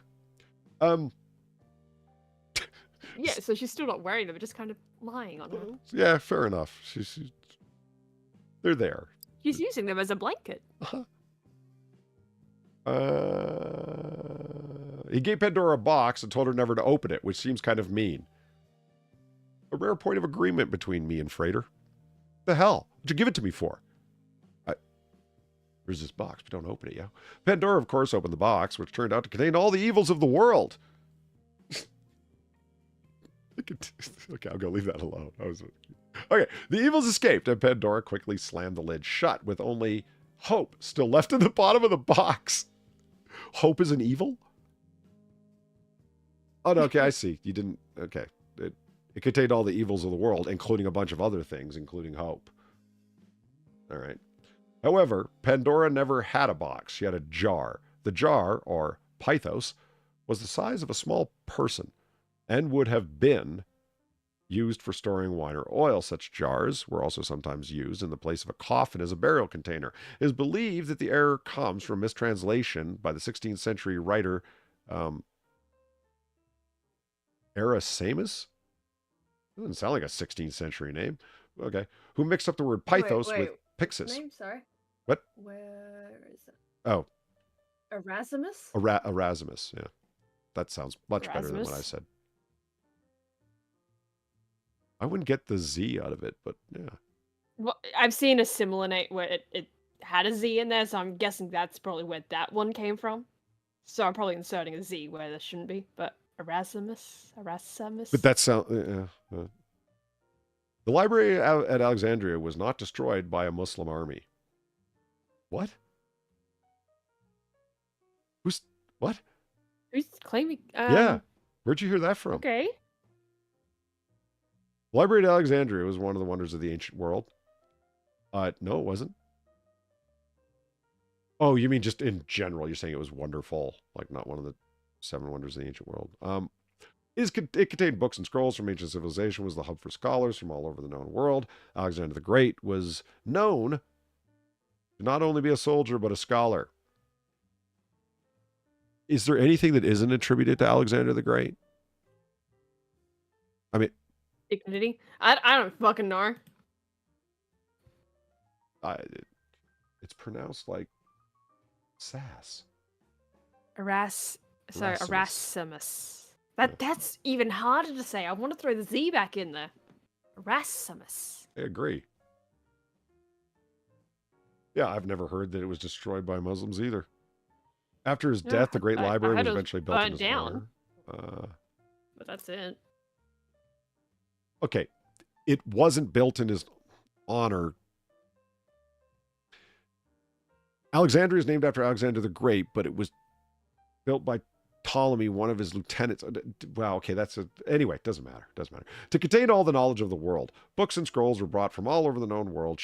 This is like Fisher Price, My First History Lesson. Fuck, this is bad. The books were taken. You're not wrong. I 100% agree. It's a funny way of phrasing it. Fisher Price's First History. Like, we're gonna build a library, and we're gonna bring scrolls from all over. Like, it's so you know. Are you kidding me? Like, Alexandria was always. It's look where it is. It's at a major crossroads. It has a huge harbor. It's places like that always have places like that. Alexandria, particularly so, and was always this way before it was Alexandria, and indeed long afterwards as well. You know, up until the Muslims came in. Maybe that's where the rumor's coming from. I don't. Okay, anyway. The books were taken to the library, but they were copied. The copies were returned to the ships, and the originals kept in the library. Do you believe that far? Ships from all over the ancient world moving with the trade winds. Not the trade winds particularly, but moving with the winds as they could sail just to bring scrolls so they could be copied in Alexandria, and then they went back home with the originals. Does that sound right? No, absolutely not. Doesn't sound like the ancient world I've heard of. Yeah, no fucking way that they're doing it like that. I don't trust anything of what this hippie says, said hero. I mean, I could easily believe that bringing copies, like, maybe they bring copies in of the originals and then copying them into the library, right? Yes, but this back and forthness. If there's going to be copies anywhere. Yeah. Or, like, they bring the original and they're making a copy in the library, but not the back and forth. There would be no fucking reason for that. So then he estimates how many were there. It's not like blah, blah, nowadays where you do library loans and you're getting cookbooks from fucking Hawaii. Like, it's not like that. There'd be no reason to do that in the ancient world. The library was filled with scribes, which is ironic since the fate of the library itself was never properly documented. That doesn't make any sense. No, that's not really ironic. It's just, it is what it is. And it's not like it wasn't documented. It's just, just fell into disuse. If you're a scribe in a library, and let's just say an invading army destroys it. Okay. Just for the sake of argument. So you're a scribe in here, and then an invading army comes in. Quick, break out your ink quill and write down this army coming in and make sure to properly index and place your scroll to describe the fate of the place. Like, why would there be the record of the destruction of the place in the place? Elsewhere, sure. But there? Yeah, you'd typically go look for that somewhere else. Right, somewhere else. Why would it be there? No. I don't understand. And what do you think they're doing? They're going to be leaving a little, like... They're going to be leaving, like, a stone that has the fate of the Library of Alexandria written on it. Like, here lies the Library of Alexandria. We burnt this fucker to the ground because fuck you and your history. We don't give a shit. We are your rulers now. Fuck you. Is that what they were expecting to find? Like the people that destroy the library or whatever the fuck happened to it to leave a little landmark? Yeah. I mean, describing the fate. Like that doesn't typically happen. This is the classic story that's laid down when Julius Caesar arrives there during a civil war, found himself trapped in Alexandria, and set fire to his enemy's ships, burning them in large parts of the town. Some scholars suggest that part of the library may have been destroyed at that time, while others maintain that it remained untouched. And then there's a big gap here. And if you remember one of the stories that came out about Mark Antony's last stand with Cleopatra in Alexandria, and oh god, hanging from the ceiling and all that shit. Yeah, remember? Yeah, I still want to know. That's so detailed. What the hell? See, once you go in, the door closes behind you and you can't get up. Remember that whole thing? No, I remember. Yeah, and like it's Cleopatra looking up at him and going like, this is whatever the fuck it was. I can't even remember specifically, but there was like a bit where she's looking at him and going like, yes, this is our final stand, or like, it's too late, or something along those lines. And he was injured, and they had to bring him up in a basket, like, remember? Yeah, it's like written so weirdly detailed, where it's like, who the fuck wrote this? Where are you getting this information? There's no fucking way that is... This is like a ancient historian fan fiction going on. Right? This is the Wattpad of Alexandria. And then what happened was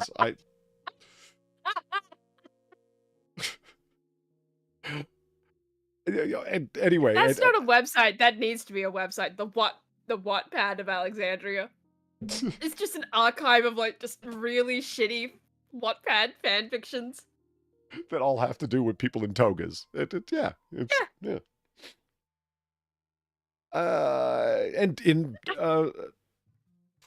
Octavian's attack on, because it was, the forces of Caesar, led by Octavian. Caesar was dead by that point, but he claimed the name, against Mark Antony. And in their last stand there, and one of the things, it got burned down then when he caught them during their last stand. But as it goes on here, it was still in existence in 391 when the Roman Emperor Theodosius declared paganism illegal and burned down any temple which did not worship Christ, including the Serapeum, where the library was held. It is not known whether the books were inside the building when the torches were lit. However, by the time the Muslim army invaded in 641, the library had long been destroyed. Many medieval tales surfaced about how the infidels, oh, now you're putting it in quotes, let's be careful not to hurt their feelings, had destroyed the center of learning and civilization, but they were largely a fabrication and propaganda. It was known that large collections of books from the Great Library had been traded all over Europe for hundreds of years before the Muslim army arrived. Current scholars tend to favor the theory that the library suffered from a slow decline rather than a catastrophic destruction, and that its fortune was tied to that of Egypt. As Egypt ceased to be a major power, scholars stopped making the trip to the greatest library in the world. I mean, that makes sense. Yeah. Hell of a lot more sense than, leaving a stone saying, "Here lies the Library of Alexandria. We fucking killed it, dude." Yeah. Fucking Christ. Okay. Achilles' heel was not his heel. Really? Okay. Okay. Achilles, the great warrior, who looked remarkably like Brad Pitt, was the son of a king and a sea goddess and was raised by a centaur. His birth... I hadn't heard that part. Really? A centaur? He wants to be raised by a horse. His birth was preceded by a prophecy that he would be stronger than either Zeus or Poseidon. Consequently, he was a marked man. And in a scenario that sounds like the plot of a Terminator movie, his mother decided to train him to be a fearless warrior. In order to make him immortal, she dipped him in the waters of the river Styx, thereby making his whole body invulnerable, except for the heel, by which she had held him. Later, Achilles was killed by being shot in the heel with a poisoned arrow by a man named Paris. I just thought it was weird that somebody in the ancient world had the name Paris. It made me think that it wasn't being pronounced properly. But anyway, moving on. However, Achilles' heel was not his actual heel. His Achilles' heel was his pride, and the whole heel thing was actually just a metaphor. Okay. Hearing that Achilles had been prophesied to die in Troy, his mother, who was more of a hindrance than a help, commissioned a sword and shield to be made for him by the blacksmith of the gods. I've never known how to say this. That guy. Right here. Hephaestus? Is that how you say that? I'm taking a big guess here. Hephaestus? Yeah, I never know how to say it. God of the Forge. Let's see. And while they were super strong, they were also extremely distinctive and marked Achilles out for his enemies. In the Iliad, Homer describes Achilles as proud and vengeful and led his army into battle against Troy. He didn't lead the army. He just went along with the Greeks. What are you talking about? But when Agamemnon and his brother, the king of Sparta, gave away Achilles' wife as part of the peace deal, Achilles refused to fight anymore. Later, he killed Hector, who had killed Patroclus, with whom Achilles was quite close, putting it mildly, at the gates of Troy, and stabbed him in the throat, denying his pleas that Achilles allow him to be buried inside the gates of Troy. Hold on, here we go. Zed heroes. Hephaestus. Okay. Hephaestus. So it is how I said it. Hephaestus. Yeah, okay. Instead, he was said to have shown his contempt by dragging the body behind his chariot and tossing it into a rubbish heap. Homer does not describe his Achilles' death in the Iliad, but later legends embellish the tales by saying it was Hector's brother Paris avenged by his death by shooting Achilles in the heel, with Apollo guiding the arrow to the one vulnerable spot on his otherwise invulnerable body. So he caught it in the throat, apparently, according to what's his nuts here, the hippie. Yes. ChatGPT. Yeah. Aphrodite was not always lovable. Okay, like, who's the cuck off to the side? I don't know. I love this guy. He's like, oh yeah. Like the guy's like looking at the camera here. It's just... Everyone knows that Aphrodite is the goddess of love and sexual desire. Aphrodite was born from the white foam produced by the severed genitals of Uranus. I should really just say it differently and avoid all the jokes. after his son threw them in the sea. Wow. Just get rid of these because you want to hold on to them. Despite this, she was beautiful and was widely worshipped as the goddess of love and fertility. I thought you said sexual desire right here. ChatGPT forgets what it wrote just lines before. Although probably not by Uranus. Aphrodite was said to have had a number of lovers, both mortal and divine, including Ares, the Olympian god of war. Ares, who represents destruction and brutality, was beloved by no one except Aphrodite. Oh. Cock was probably Hephaestus, actually. He was married to her, but she was a hoe. Oh, then Eve in with the detail. Thank you very much. Aphrodite, however, saw something in him and had many children with him, despite being married to his brother, blacksmith guy. Yeah, there we go. Hephaestus. Hephaestus laid a trap for the two lovers who were caught in an invisible net which had been laid over her bed. Aphrodite was partly responsible for the outbreak of the Trojan War, offering Paris the most beautiful woman in the world if he named her the most beautiful goddess. He did, and she chose Helen, the queen of Sparta, thus precipitating a 10-year war. Although Aphrodite is usually depicted naked or nearly naked, she sometimes is shown wearing the armor of Ares. It is said that she wore his armor while she slept and used his highly polished shield as a mirror to admire her beauty. The depiction is also a reminder of her power for good or ill. She was not always lovable. That's just, why did you even include this one at all? Yeah. Did you just like the painting? Why? It is a nice painting. Okay. Eros was not a chubby baby.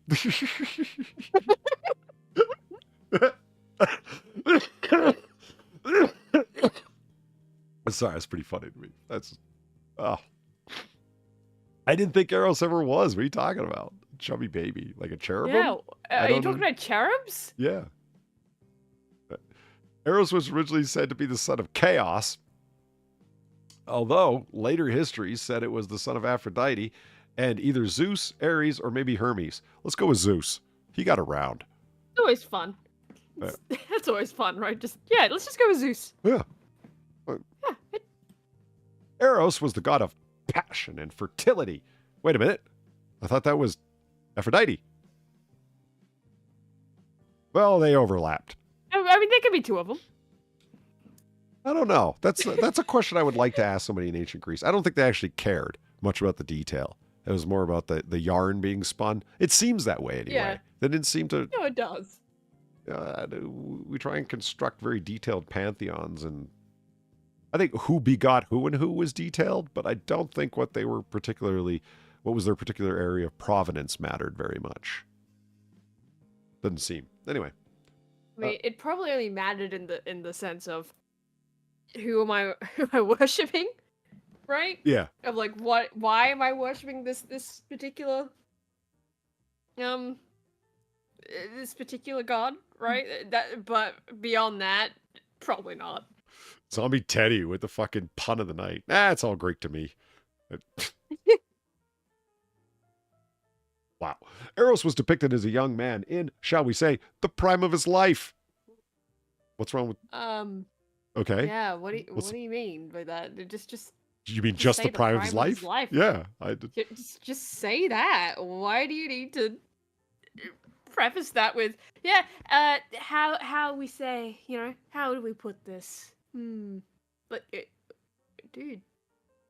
He was strong, handsome, and athletic, unlike the other Greek gods who were fat, slovenly, and ugly. What are you talking about? They were all had bad breath. Right? Like, what the fuck are you talking about? They're all, except for maybe Dionysus, but like they're all fucking. Good point. Yeah. They're all fucking, peak humanity bullshit. And like even Zeus, who's usually like father of the gods or elder guy, even though he's depicted as being like older, like with the big beard and often white hair or gray hair, he's still ripped as fuck. Like, you know what I mean? He's still chasing all the ladies, and at that one time he kidnapped the prince, Well, like he's still doing all that. When you chase as much as him, you're going to catch the wrong target sometimes. It just happens. Yeah. Well, no, that was on purpose. I don't know about Ganymede that was one, on actually. purpose. Really? Yeah, that's Ganymede, yeah. Really? Yeah. Kidnapped a young prince and he became cupbearer to the gods. It's a bit debated whether or not that was a case of, Zeus lusting over someone, but, considering the track record, and that being the only story like that. Yeah, I don't think anyone's going, I don't know, Far. That sounds a little far-fetched. No, I don't think that's far-fetched. Just, you could make a debate whether or not that is a legit one, but at the same time, well, they did name a moon after him. Just putting that one out there. I mean, fair enough. And they, all the Jovian moons, and of course, we talked about Ganymede a number of times, but I never stopped to think about particularly who was he, I remember getting lost trying to determine who Io was, trying to figure that out. Like, there's lots of information about Io, but the details vary so much related to her that it's... Yeah, that is kind of the problem, right? Like, some of the details vary, just wildly so. But, Io was a priestess, carried away by a bull. Europa was... I think she was a queen? She was involved with, like, the Minotaur, I know that. I think she was, anyway. Callisto got turned into a bear. Okay. Because she was I think she had a child with Zeus as well. But, like, she didn't really... there was a whole weird thing with that, but she got turned into a bear, so, like, that's also where I think the Ursa Major constellation comes from. That is also Callisto, right. I think. Really? Yeah. Yeah, then Ganymede was a prince that was abducted by Zeus to become cupbearer to the gods, because he was so beautiful. Oh, it says, wait, cupbearer or cupbearer? Cupbearer! If you will. But, yeah, cupbearer. Yeah. So, you kidnap a prince and you turn him into a servant. That's how it works, right? Cupbearer? That was BG level trolling. Well done. Shut the fuck up. He created a bow and a quiver full of arrows, some tipped with gold and others with lead. The gold-tipped arrows inspired extreme desire, while the lead-tipped ones produced extreme loathing. One day, angry at being mocked by Apollo, Ares shot him with a golden arrow, forcing him to fall in love with the nymph Daphne. At the same time, he shot her with a lead arrow so that she would find his advances revolting. The other tangents included Helen of Troy, who fell in love with Paris, causing all that trouble, and Psyche, who Eros bewitched to fall in love with him. Just saying causing all that trouble. Yeah. Like it's like some gossip just being released, a week ago. And all that trouble. Dude, what the fuck? The whole of the Trojan War and everything, it's fine. He carried Psyche to his secret castle and visited her at the dead of night, refusing to reveal his identity. Psyche fell in love with him, and one night, while he slept beside her, he lit a lantern so that he could see her face, and Eros, on waking, took fright and ran away. Okay. That got weird. Eros is first portrayed as a full-grown man, then a youth, then a child, and finally as a chubby, winged baby shooting indiscriminate arrows of desire, which, considering what he did to Psyche, is a little disturbing. I've never seen Eros depicted that way. Like, no. Yeah, I haven't seen a lot of Eros, but like, I don't know. I don't think I've ever seen him as a cherub. I thought cherubs were separate. Like the idea of like, okay, I've seen cartoons of a flying baby shooting arrows to make people fall in love. Yes, but fucking cartoons in terms of like hundreds of years of history of this. Like, but not like actual historical paintings, like historical in quotation marks there, right? Like, yeah, paintings meaning like it's been a tradition for hundreds of years, as opposed to from modern animation on or on intentionally cartoonish Valentine's cards. You know what I mean? No, absolutely. I think that they're conflating Eros and Cupid. Yeah, seems very much like, sounds right? Like it. And because Cupid, like we've all seen like the Cupid shit, right? Sure. Where like, yeah, that first thing you think of Cupid, it's like, you know, baby with wings shooting arrows, right? Although arrows is Cupid, is that correct? Say what? In chat, like Eve saying Eris is Cupid, different name from. Is that where it's coming from? So they're saying. Okay. So they're saying all this stuff about Eris, but it's like, they're actually thinking of Cupid, but Cupid is the same thing. But it's just yes and okay. Fucking Christ. So wait a minute. Is that a...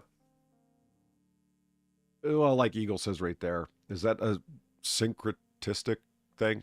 So, aspects of the Greek myth associated with the Roman myth, and those are really coming from the Roman myth. And it also sort of an answer to Monkey Dean's question, why is there no planet named Zeus? Well, there's Jupiter. Well, Jupiter. Yeah. And it's like, so is that the same thing? Like Sam says, yes and no. Yes and no. So that brings that was a twisted. That was once again, God. never ending amount of frustration from Jamie Frater and AI Company. Am I right? Wow. Yeah. Okay. So this is where it probably comes from, right? So this is from Wikipedia. Uh-huh. Okay, and from the article of Cupid. His Greek counterpart is Eros. Although Eros is generally portrayed as a slender... how the fuck did I fuck that up?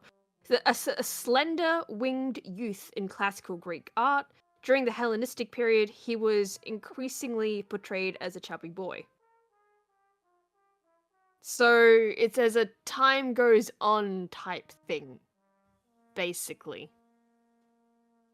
So... Okay...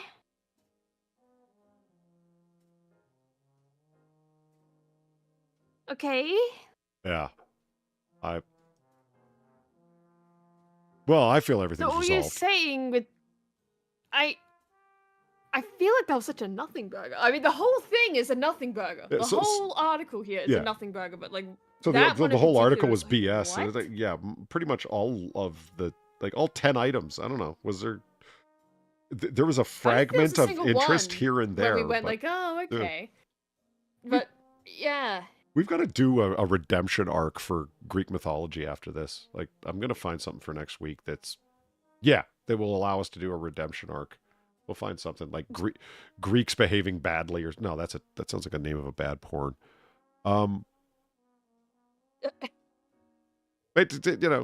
Something Jersey's Shore related. It'll be like I don't know, mischief on Olympus or something. We'll find something. No clock on the mantle yet. Yeah, I know. But I don't want to. There's a bunch of things that have been fixed in the room behind the grandfather clock here. I know nobody can notice any of them, but I can. Okay, it looks totally different.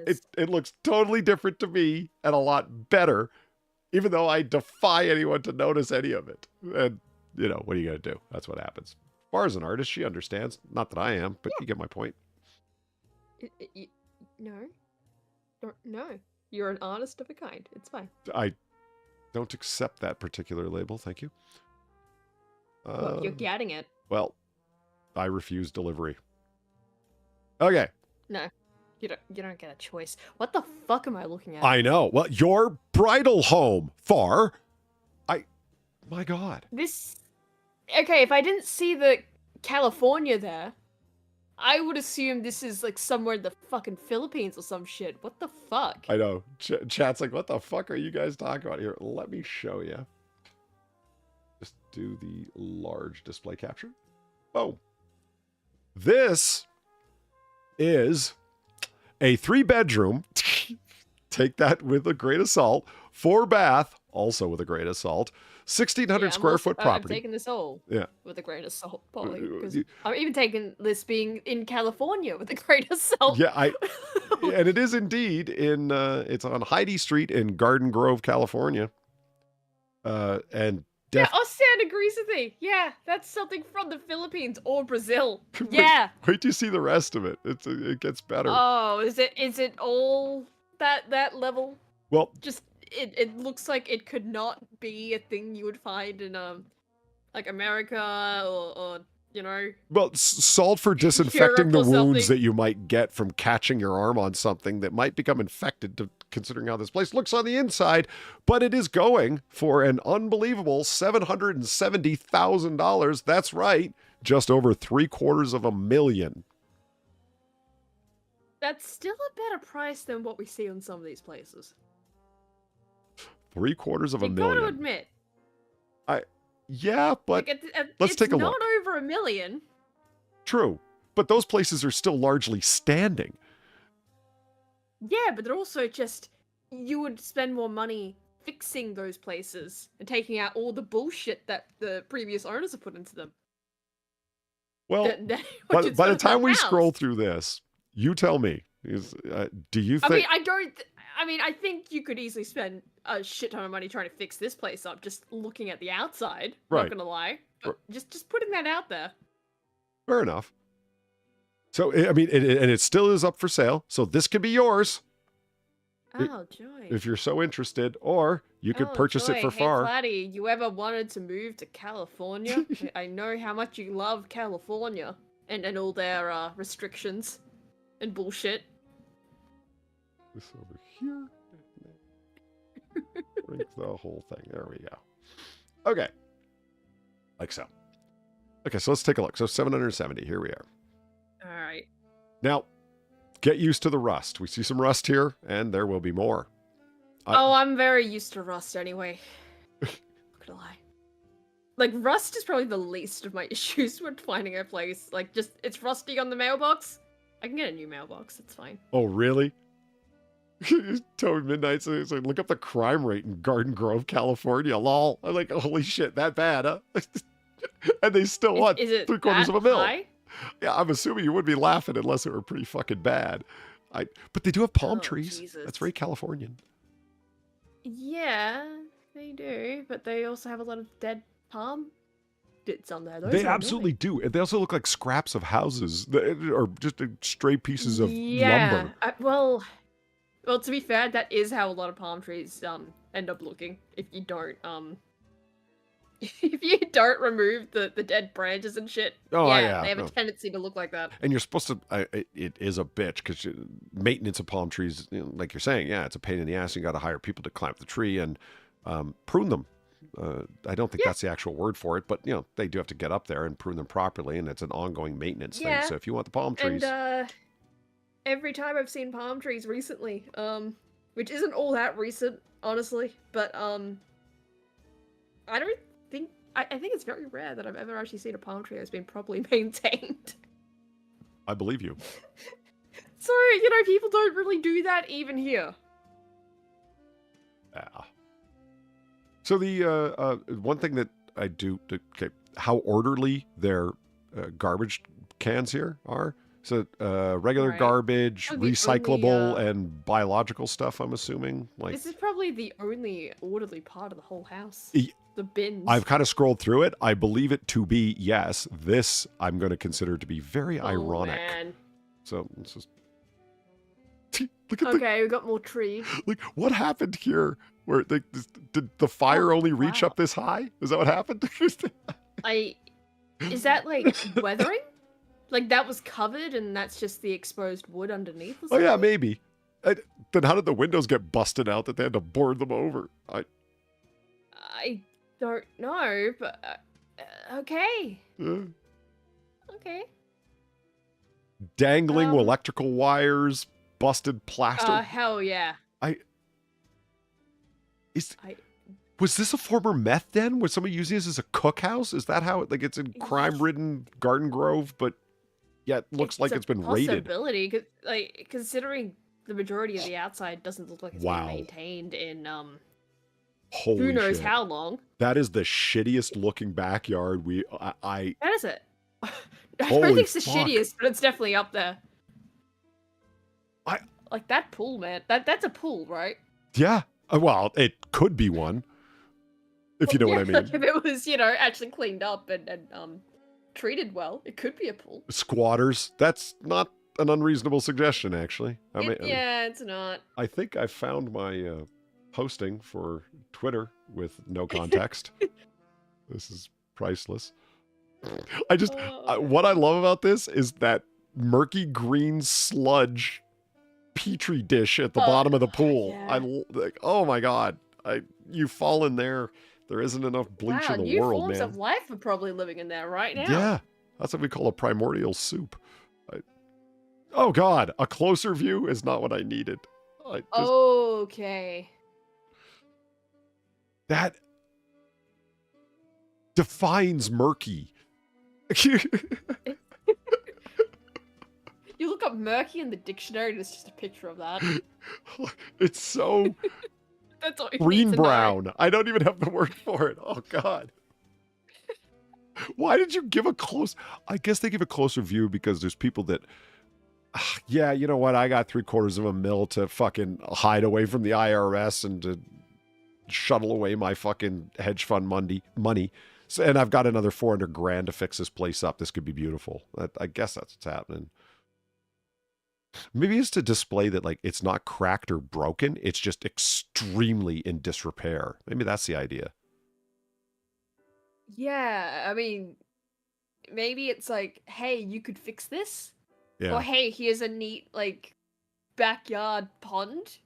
If you don't want to fix it, just toss some water in there. You could have all the wildlife just swimming around in there. Is it? Are those two? Cinder block? Are those two cinder blocks embedded in the wall? Like they seem to be. Like, do you see what I'm like? Like they don't. It doesn't seem like it's resting on anything. It seems like it's projecting out of the wall. I thought that was like a ledge, right? Exactly. There's just like a ledge and it's just sitting on there. But the more I look at it, it's like, actually, is that a ledge or is that just a fucking pipe? You can see the shadow and the space between the blocks. Yeah, they're not touching it. They're just embedded or nailed or whatever. That's fascinating. I wonder if we see like an inside shot of the cinder blocks. We need to see do the we other. Get to see the inside where like you can tell that these are just embedded into the walls. So, Is like, that they satellite have, like, dish on this through them? house? I think it is. Okay. So this is. So you got satellite. This is this area off. Okay. All right. Okay. Yeah, there's the end of that walkway. There's the. So what is this? A carport? I guess. I would assume so. Yeah, It look at has this. to be, Even a right? better shot. They're just embedded, man. Oh my god, they are. Like, what the fuck? Why? I love it. I love it. I don't. Like, why? It's so inexplicable. That's one of the best things we've ever seen. I don't understand it at all. Like, why would you do that? Like, it's just in particle board, the too. point? Yeah, what is the point? Is this in half build? Did somebody. Were those supposed to be sticking through like pigeonholes once they were finished construction and they stopped? No, wait a minute. That doesn't make sense because then why is this one turned the other way? Yeah, like what the fuck is what happened here? What is the story? This is a full build. Okay. Okay. They got the containing wall gardening thing. I forget what those are Right. called. Yeah, with nothing in it. Of course. Cool. Wow. Great backyard. Okay. I'm sure there's That no is some abandoned shit. right. Like, There are creatures You know when lurking in you- there. Be careful. you know when you see those pictures of nature has reclaimed this Yes. yeah, these these houses and shit. That's what this is. Nature is healing. They were the virus. I would not. Thank you, Kent Farr, for posting our Streamlabs. If you feel so inclined, you can go ahead and hit us either one of us up for donations, or if you haven't already, please like the stream, or you can retweet the twit that I sent out on Twitter, X, whatever the fuck earlier. All can help us tickle the algorithm. Or if you're listening in the future, leave a comment below. I would not go in there with a machete or any kind of gardening tool. A flamethrower is called for. Napalm. No, I would pay people to do that for me. I wouldn't go in there myself. Fuck that. I mean, seriously. Just Fuck that. equal mix of diesel and gasoline professionals. and light the fucking thing up, man. Agent Orange You that pay fucker. professionals who know what they're doing to go in there and deal with it for you. I'm not doing that. Do you think there's professionals that do this? Like, there's enough call for Probably. that someone can maintain a business doing just that? De-wildlifing? I mean, it's either they have a profession for it, or it's like, you know, a side hustle. Or it's just, you know, an extension of an already existing business. Thermobarics, right, Eric? Yeah. Smith's landscaping slash de-wildlifing. Man, they are really showing off this. I think they really are trying to demonstrate that it's just complete disrepair, not damage. You know what I mean? Like you said, nature's reclaimed. Yeah. Wow. What was there? Wow. This looks like part of a gazebo entrance, maybe? Like, you know what I mean? It's kind of reminding me of my Nana's backyard, right? Because once she and my step grandfather they got too old, right? I mean, he still lives there, right? They got too old to really be doing gardening shit.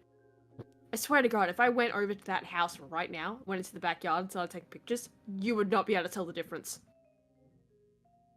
I'm wondering if this was like... It could be drugs, don't get me wrong, but is it also like an old people component of they just couldn't maintain it anymore? Like, just the age got to them a little bit. And so they had this quite nice at one time backyard.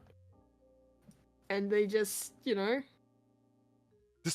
I don't know. I mean, it's probably drugs. It probably is drugs, let's be real. Like, if the crime rate is anything, like what was said in chat. What a fantastic find if you're filming a cheap zombie movie, huh? Like, this is like absolutely. I Am Legend Z grade. Like, you just society has fallen apart. The zombies have taken over. And, like, you know, you just walk around in this backyard and it looks like nature's reclaimed the city.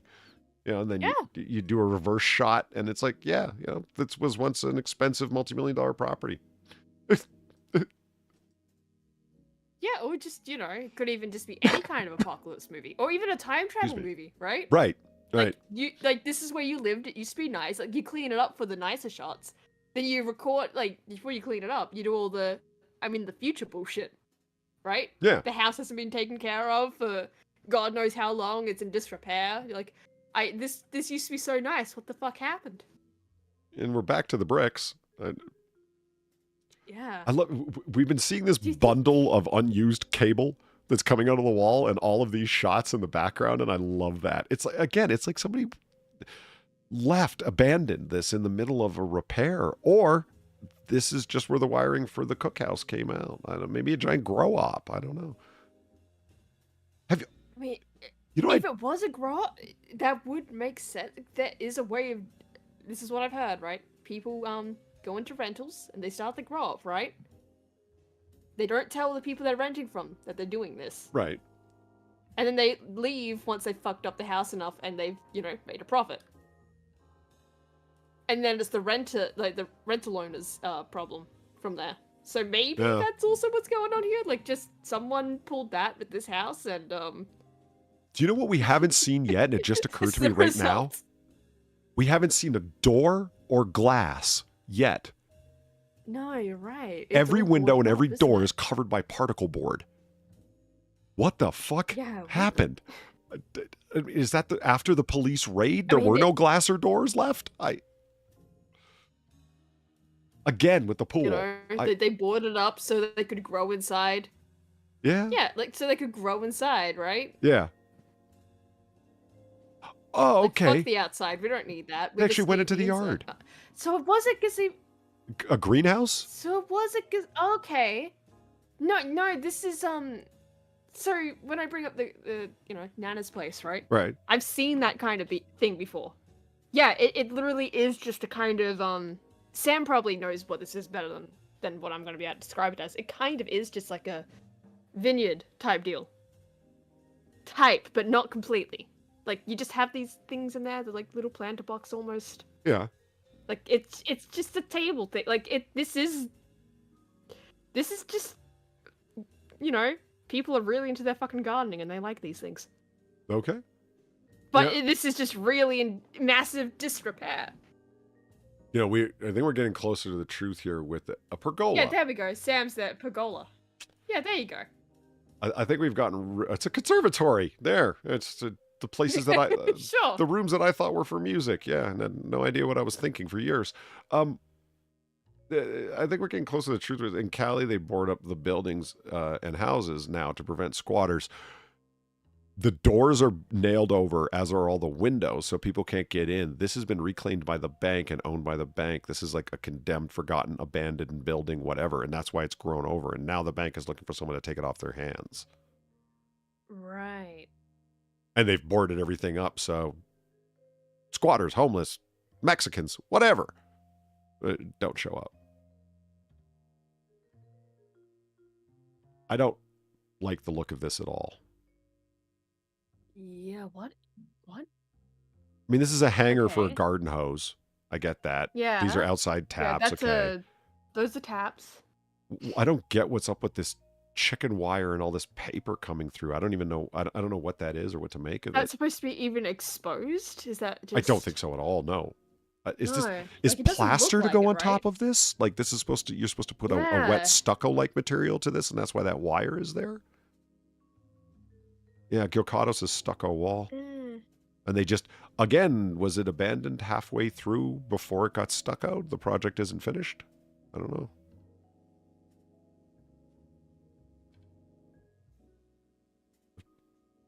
Good God, the wood in some places looks so fucking rotten. Like it's been exposed to water and sun and rotted and... Well, it probably has been. But then another... Okay, yeah, I did... Yeah. A door! Oh, holy shit, we got a door! Oh my God, I just... Nice. Outside. Okay. Where the murder victims were not unable to escape to. What are the metal poles here? I wonder if we can get another shot. Nope. Yeah, what? Oh, no, we get inside where it is just even more, run down. Holy shit. And unfinished or stripped down. Still not sure. I got like linoleum that... Does this look like water damage up against the wall? Do you get flooding in Grove, California? Is this place a result of flood damage? Wow. Not in California. That doesn't make any sense. I don't think. Like they're tearing all the flooring out and then gave up and moved on. Yeah. Wow, everything is just exposed. Yeah. All the drywall's been pulled off as if it had water damage, because this drywall is still on, but then the rest of it is removed. And none of it's been mudded. So this is new drywall. Weird? It's only been screwed to the studs so far. Strange. If that is sheetrock, not just large boards, I'm assuming it's a door. Oh my God. Another one. So Yeah. is this like a sunroom? Because we came in one door and now here's another door. Is this the original front to the house? This looks like an outside door. And this looks I'm like... not really sure what I'm looking at. Because this looks like natural light coming through from above, right? So is this some kind of like sunroom that was built on as an extension to the house, and this was the original outside of the house? It's a kitchen. Oh, that's one hell of a kitchen. But Yeah, I mean, it's hard to tell what the room even is for because it's so gutted. I see what you mean by kitchen because it is a tiled counter Yeah. surface. I get, yeah, okay. Yeah, like that makes sense, but again, it's so hard to tell without. Oh, totally kitchen. Oh yeah, no, that is a kitchen. That is a kitchen. Okay. What the fuck God, that just happened in looks this so much place? worse. Look, like it's Holy the shit, stains look and the at the holes in the stain wall on and the the just. countertop. I mean, I think it was Eric that said, I'm surprised that the wiring's still there and hasn't been stripped for the copper. This place looks like it's been stripped of its copper. It's so completely gutted. Oh man, it's been stripped of the copper, of the tile, of the just everything, of the glass and the windows. I love this lonely wire coming down the wall and plugged into the socket. What is this powering? Fucking Christ. Those are some of the most destroyed Venetian blinds we have ever seen. Look at them. They Oh are. my god. Yeah, those are just... Wow. This was a murder scene, right? Like, what horrors went on in this place? Man, like, yeah, I didn't want to quite say it, near the start, right, where we're starting to see, like, the front gates and like, the disarray of the backyard, but this is giving me murder room vibes. Like, you get what I mean? Yeah. Like, holy fuck. This. And that's giving me back rooms vibes, like, what the fuck? They started renovating an old house and then ran out of money. That's what I'm seeing here, because like all the insulation is being pulled out there, pulled out. But then this whole area looks like it's been renewed. Like this is all new particle board. But the same shitty linoleum, you'll notice, is here too. Yeah. Let's not also ignore that we've got daylight coming through the wall. Is this just exposed to the sky? The cinder block. I don't. Is it? Yeah, I don't. It could be. Would the wood be in that good of a condition? Because this would basically be outside But then. is that in good condition though? Because you can't really tell. The quality is True. a little... Maybe that's why they shot it from so far back. Although they took detailed pictures of the fucking pool. True. Multiples, yeah. So, you know, why would they do that then? Okay. This floor Those has been through some are shit. too- So you see the stovetop, right? I would Yep. not trust that. Just because of the drawers underneath. That would feel too close. Yeah, it doesn't look Whatever like you there's put in there, enough like, depth goodbye. under here, too. Fucking Yeah. goodbye, whatever you put in those drawers. Well, that's why they got the fire extinguisher right there handy, ready to go. It's Yeah. I love how everything is so gutted, right, in this house. It's just in such disrepair that we are debating whether one of these rooms even has a fucking roof over it, right? Yeah. But they left the fire extinguisher in. Yep. Yeah, they left that in, because safety is their top priority. Maybe I'm just not thinking about it right, but this seems very odd to me that So, okay, you've got the overhang with the light and the fan and the venting over top of the stovetop, which doesn't look like it even belongs there because of the drawers. And when are stoves in an island like this? I don't know. This whole arrangement seems very weird. This venting doesn't appear to be going off to anywhere, because usually it needs to go up to an exhaust. But there isn't anything above it. You can see what's going above it. Empty air. Yeah. And you know it goes all the way back, and you would be able to see it if there was something there, because the fire extinguisher goes all the way to the back. So that area is open.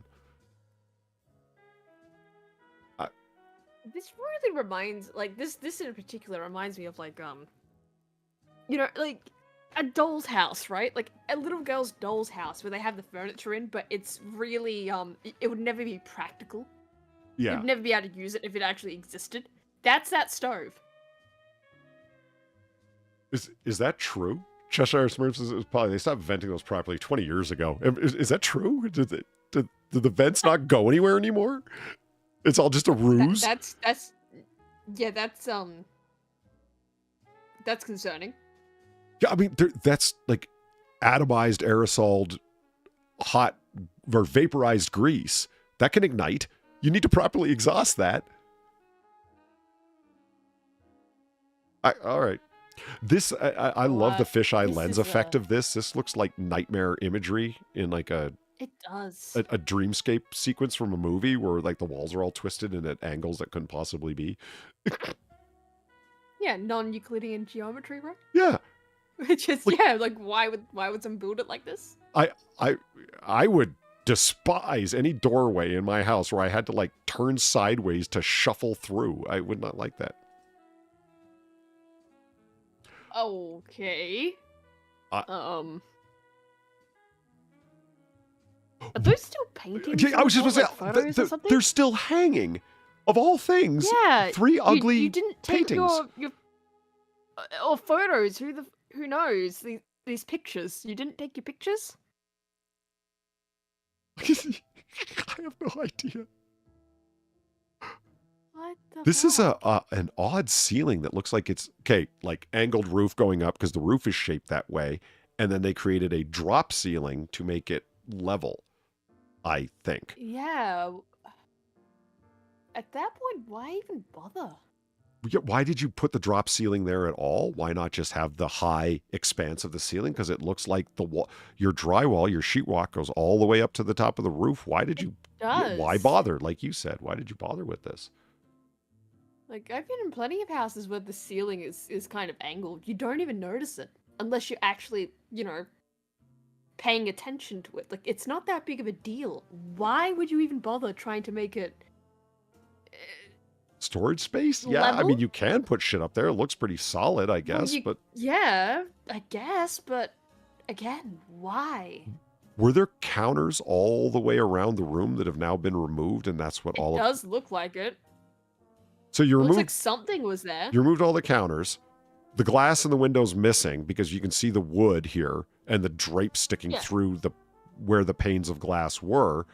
So everything's been taken out of here, including the glass, but you left your pictures. What? The picture's like bolted onto the wall. Whoa. Natural brick. What? Whoa, I think that is just exposed. That the elements sure up as hell there. looks like daylight, and that looks like a license Yeah, plate. I think that is. Holy shit. And look at the spider webs for. How long has this place been abandoned for? Holy shit. Oh, man. I'll never understand Yeah, this interior this- design-tism. This is probably the... Okay, assuming that it wasn't like a wreck or an abandoned crackhead house or whatever the fuck, I like this whole brick thing because I like natural brick, but I don't... Yeah, the brick looks nice. It's just... What is going on? Is this one of those, there's a I don't know what they're called. I know there's a name for them. There's like the open area between like the kitchen and the living room. And there's like usually like a big table that goes across them. Is that what's going on here? I don't know. Yeah. One of like, Yeah, okay, it is. like this is usually isn't a window like outside. It's like a bar top or whatever. And there's the other room on the other side, Yeah. This is, again, very nice. This is all natural brick, everything all around the door. This is, again, and this looks like an outside door. Was this the original outside of another part of the house? Very possible. What are these things? Are those like the pressure jets for like a soda stream gun? Do you understand what I'm saying? Like the Yeah. beer I taps don't and whatnot? know.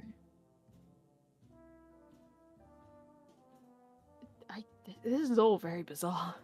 Gas pipes? Platties? Sure. uh, I'll buy guessing? that. Yeah. I'm buying if you're selling, man. I got no idea about any of this. I would have liked to have seen this Yeah, house in its heyday. Yeah, just for a comparison at least. What have you stapled a sheet to the wall to stop the sun Yeah, and the rain? I think they have. Holy shit. Except not over to the left of it. Nope. Nah, not over there.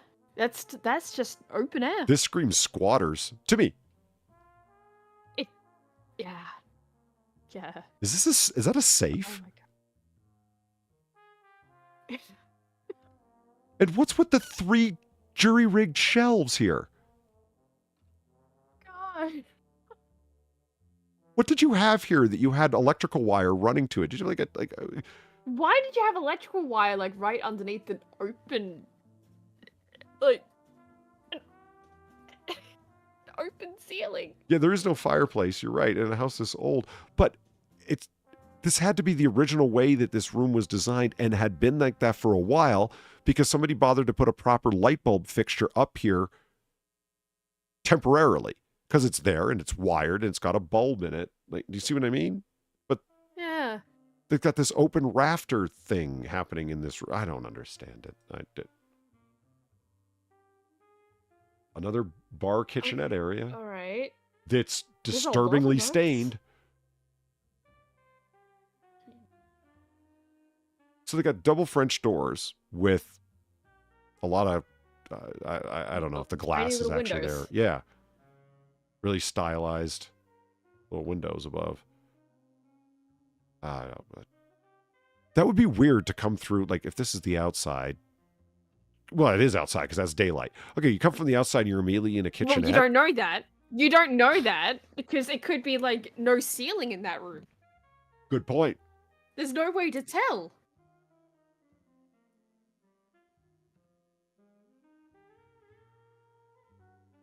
Once it was legalized, they abandoned it and the bank repoed it. Okay. Yeah, the order of criminality, possession, and squattage is... We need an order of events here. Yeah. And We need a history of what the fuck happened here. oh, Lord. Oh my god. Well, there's the toilet. Holy shit. You know, I was looking at the wood in this picture, right? And I'm like, is this... Oops. Is this... They stopped building and this is the way that it's supposed to look and it hasn't been stained? Or is this to strip down what existed underneath it? Because it looks like there's little niches in the wall here, right? 1, 2, 3, Yeah. 4. Is this part of your new construction, or what was left after you pulled all the drywall, Stone sheetrock, stone, whatever, off? Because it's like, did somebody just nail a little ledge to the wall here for this sad little disgusting bacteria toilet? Oh man. God, look at the floor, Far. It looks like somebody I'm spontaneously looking. combusted on the toilet, and this is what remains. Oh my god. Sam, I gotta tell you, man, this would have been a good one for you to have been here for. This is I did not think this was going to turn into shit. Mystery House. I thought we were just going to laugh at the state of decay of this place. I didn't think it was going to present another combustion. Look, Flashpoint Zero. So many. Why do you have a What? tiled counter over in the... Was another toilet here? No. That doesn't make sense. No, maybe you're right that the wood is just what was left underneath the stone. Like they removed the stone stuff, right? Right. And that was just underneath it.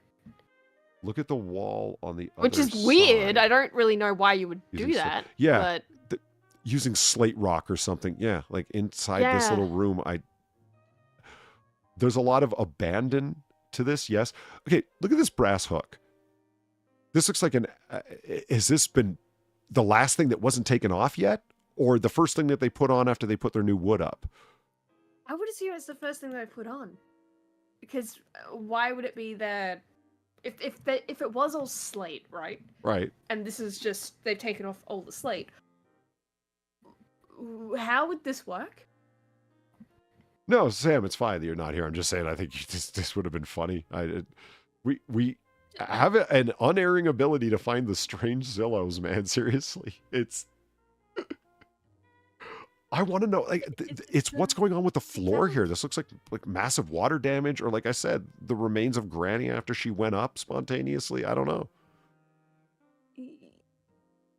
The grow up went wrong? Like, what the fuck happened? And okay, you see this? Is this a window or a door? These panes of glass that we're looking at here. I feel like, considering the other doors we've seen so far, that might be a door. Holy shit, those are a lot of switches. What the fuck are those all for? The grow up? Yeah, maybe? Is that why all the water damage from plant waterings? They had a giant hydro operation and Yeah. the giant water beds I had mean, it leaked? would make sense, right? Like, this is...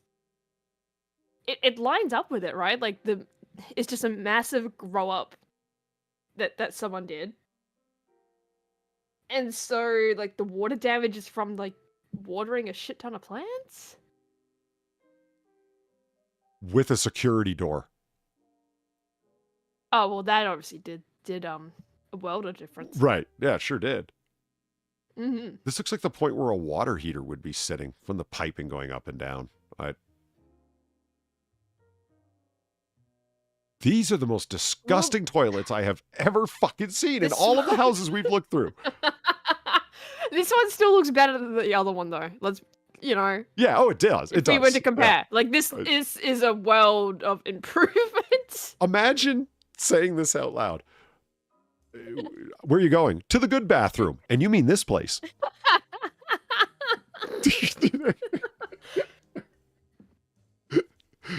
Oh, man. Oh, man. Boom. Okay. Oh, wow. Wow. Look at the corner there. Yeah. The tub. Yeah, that is the Holy shit. fear the black mold, people. I love this sad little soap dish. I love it. It is so sad, isn't it? Look at this sad little triangle shelf they put up there with the little brackets. Yeah. What would you even put on that? Like, that's so high up. Don't know. And it's so tiny, I know. right? What would you put on that? I get nothing. I don't have any suggestions, but this place has been drywalled and mudded. Yeah. Again, varying states of progress of repair or disrepair. But Eagle's absolutely right, and I saw it. Gorgeous black granite countertop. Yeah, that's been kept beautifully. And then you see the rest of the bathroom. With the electrical conduit running just bare wire. Okay. Oh, that's some Brazilian shower shit. Have you ever seen a Brazilian shower? No? I think it's Brazil where they do, like, they just have electrical cords in their showers. Why? I think it regulates, like, the heat of the water or some shit. It's been a while since I saw it, but yeah, apparently that's quite common. Okay. So this room, it's yeah, it's Brazil. Yeah, okay, I'll say it's confirming it. Yeah, they use it to get hot water. Yeah, they just have electrical cords in their showers. It's the most dangerous shit. Yeah, I was about to say, like, that's like childhood safety lesson. Don't. Really? Right? Right? But apparently that's just the reality of Brazil. They just have, you know. All right. That's a first for me. I never heard that before or any indication of it. You know, this is an oddly well-maintained glass piece here, the window, and the Venetian blind appears to be unmolested. Odd. Yes, it does. It's very strange. This is the nicest room so far, I think. Do you think this is like the room that they that's at the front of the house? Right. You mean this is where the squatters slept? People look in. No, so if people looked in, they wouldn't think too badly of the house. They wouldn't think of reporting them or something. Like, this is the one place they kept somewhat nice. Yeah, or maybe. as nice as they possibly could. Just, you Hope know. for another... Wait, no. Different room, right? Yeah. No, different Is time, same room. They lowered the blind. Okay. I think. Hold on. Sorry for the jumping back, guys. I'm just trying to... Yeah, alright. So, have that ceiling bit. Yeah, see, that's what I'm looking at. Like, what are the odds that this appears in two different rooms? Boom.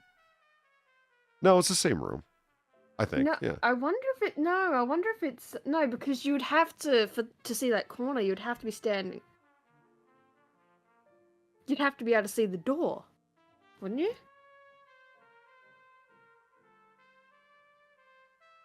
I can't orientate myself. I can't pass it. It's like another. No, I can't. Yeah, I can't figure it out.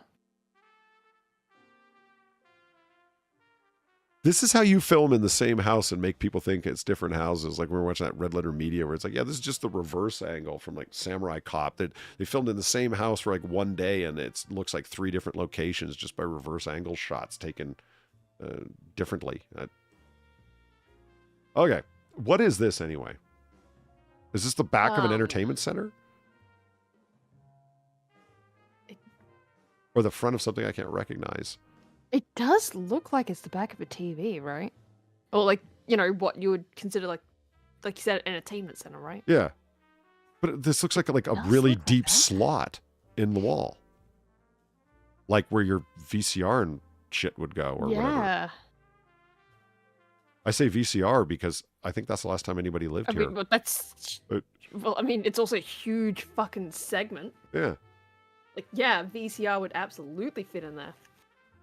Oh, wait. Maybe that's what they hang the TV on, and this is the bracket for the hanging. Yeah. Yeah. Yeah, maybe. Yeah, that makes good sense. And then your cable box and whatnot would fit in here behind the TV. Yeah. Or just below it, whatever.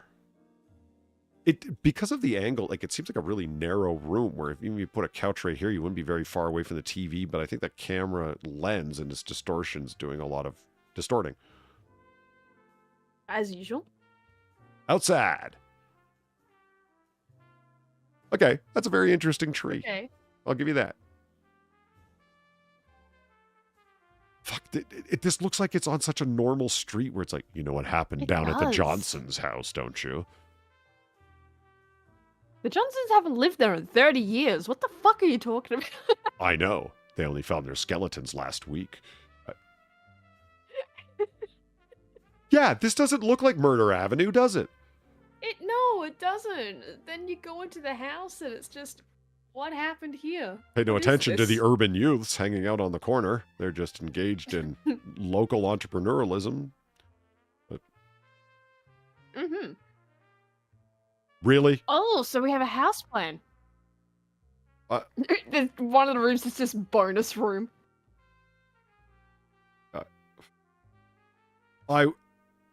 If you buy the house today, you get this free bonus room. Right. So Like, what? I almost wanted to say when I first saw this is like, well, you should have had this as the first picture. I'm actually kind of glad that they didn't, because I would have been trying to understand which room was which room the whole time, and that would have just really not gone well. And it wouldn't have helped anything. I mean, bonus room is actually like yeah, it's a stupid name, but it's a common name for when you have a house that's big enough where you call it like, this is the great room. And it's like, you know, John Sacramone said, it's kind of mediocre to me. I don't know why they call it a great room. I don't know. It's like the master bedroom, that sort of jazz. Yeah, bonus room is the room off of bedrooms that isn't your main living room is a bonus room. It's a bonus. That's really dumb. Yep, I totally agree. Okay, is there any explanation? Oh, Give God, me I one? do hope so. Yeah, like where's the description? Where is it? Holy Oh, shit, that it's one first line. sentence. In need of a serious Holy shit. makeover, this Garden Grove Yeah, no SFR shit. is located on a cul-de-sac with a very nice sized lot, close to restaurants, freeways, entertainment, and much more. And that's it. That's it. That has to be the shortest one we've ever seen. I don't think we've seen one shorter than that. They're usually going on and on about... They usually don't bother if you they're going to know- go that short. Yeah, usually when you see the description, right, it's the whole, you know, oh yeah, buy this place, it'll be perfect for families, and then a basic history of, like, you know, if it was designed by someone in particular, right? Yeah. Like, and describing all the different facilities it has, that's nothing. Holy shit. Has fireplace? No. Good to know. It doesn't seem like a newer house. It seems like an older house, especially with the natural brick and everything. Yeah. I- Oh wow! Look at that! Look at that price drop. $770, and then wait a minute. Yeah, did that drop?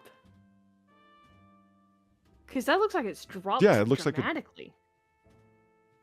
So it was at 770, so I'm trying to hover over where it was at its peak because I kind of wanted to know what its price was at its peak. 1 million. Yeah. For God's sake, somebody wanted $1 million for this fucking place. Okay. Well, I don't think it's that they wanted it for 1 million. It's just that's what it was. That's what it was valued at, right? Yeah. I cannot think of, no offense to any of our California resident bar patrons, but I cannot think of a worse indictment to the California housing market than the house that we just looked through and then this graph to follow it. Oh shit. Well, the Southern California housing market, I guess I should say. Is it the Gilcardo does bring up a good point.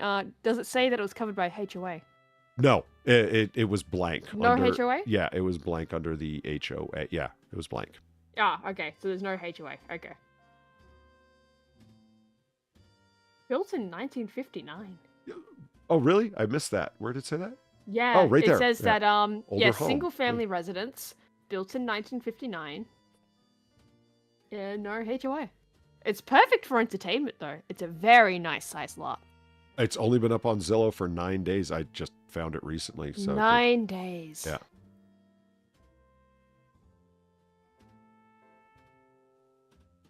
I think there's a lot of comedy to be found in continuing to look at houses in Southern California that just came on the market. I'm going to remember to you want to see what they want for this fucking place? I mean, yeah. I feel... It does feel like an untapped market, right? Yeah, I don't know. I feel like somebody tore the last 20 pages out of a book. I don't know how it ended. What happened? The fuck? Yeah, I am definitely curious as to what happened here. 'Cause I feel like the grow up, that theory is probably the most likely scenario for what occurred. 'Cause, I mean, how else do you explain all the water damage on the floor? I mean, although exposed ceilings, right? The water damage on the floor, just the absolute disrepair of the walls in general, where you have the wires coming out. The water damage on the floor. The closed windows, the boarded up windows and shit like that. That does scream grow up. But at the same time, I don't know, because I would have to squatters are talk to also a somebody possibility. who's somebody who has some more expertise in plumbing, because I'm totally shot in the dark guessing. Would broken pipes or exposed pipes or overflowing sinks possibly result in that much water damage? I don't know. I'm thinking more like the plants were there, right? Right. And that they were just using those rooms to water them and grow them and shit. So that the water damage is coming from the bottom of the pots and stuff. That's more where my thought process is coming from, water damage, because they can't see it, right? Mm-hmm. They don't see the underneath the pots. They're just kind of sitting there. Yeah. So how the fuck would they know? They probably wouldn't care either. I am. I don't know. I would love to know. 'Cause this is weird. Colonia Definitely one of the weirder ones we've Manzanilla. seen. It's on Westminster Avenue. Oh. Ooh. Ooh, fancy. Good. But it's right close to Morningside Elementary School. Oh, that's great. Uh-huh. You are within walking distance of an elementary school. Why do I get a feeling that if I went to Gang Watch California, the website, and this street is run by, the Nutty Block Compton Crips, and this is run by an extension of God, the did you see A-Tray the other one? Gangsters. The other elementary school What's that? that's nearby? Woodbury? Excelsior Oh, Elementary yeah. School? What? There's 3 elementary schools within several blocks of each other. Why is that? What's up with... Yeah, that's really weird. This seems like an But extremely Morningside, Woodbury, and what's the word? Excelsior. Very suburby, in a big way. It's got strip Yeah. malls nearby, a bunch of elementary schools, a garden service center. Well, if this was a grow up, this is the perfect place.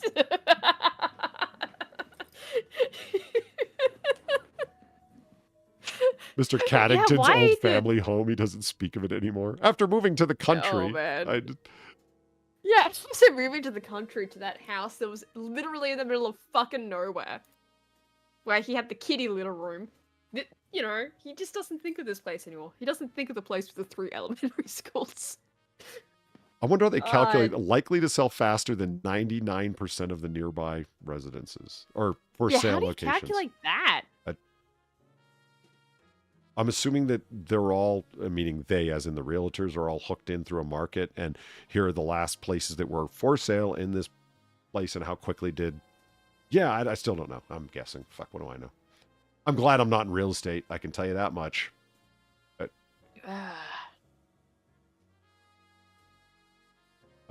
Hey, your boy Pat. How's it going? Yeah. Hello. It is just me and Far. Sam went to lay down. He had a migraine, and I can absolutely understand because things have taken me over before streams, middle of streams, after streams. Yeah, no problem. So yeah, we're just about to start closing up. Actually, I can't let the curiosity go. I got to find out about the crime rates in Garden Grove, California. But I'm just really curious. Yeah, we've got to figure this out. Like, what is going on here? Let's see. Let me switch to frame view. There we go. Yeah, let's get the fuck out of here, ghost dog. I love how he's like, "What are you talking about? What is it? What is this ghost dog?" That was so funny. Don't worry about it. Don't worry about it. Now, where would I get the 15 best things to do in Garden Grove, California? It's from TripAdvisor. Oh boy. Stay out of the way of stray shots. I don't go to the garden center. Fuck, I know. I got crime rates. I'm not sure where to go to look for city crime rates. I don't tend to do that. Let's find out. Remember that time that I found the sex offender registry and I was telling Zelkar how close he was to the sex offender? You know, there's just 8 sex offenders living within several blocks from you, man. Yeah, I remember that because we looked up like a couple of different places, right? That we knew like where people were, kind of, right? And it was just insane the amount of sex offenders you're finding. And it was. This is probably going to be surprising to no one. And again, no offense to any of our California resident bar patrons, but there was a serious concentration of them in California, man. Yeah, there was a shit ton of them. Whew. There was a lot of them. When you zoomed out from the state and saw the map, they were all concentrated in Southern California. And then, like, you know, surrounding states were just nothing. There were no hits. It was just like little pin marks, you know, like your classic like Google you had map. Hits, don't get me wrong, but nothing like what you saw in California. Like, holy fuck, guys. Let's check out neighborhoodscout.com. Crime rates. Is it right over where the houses are? There's 528 violent crimes every year. And 3,723 property crimes.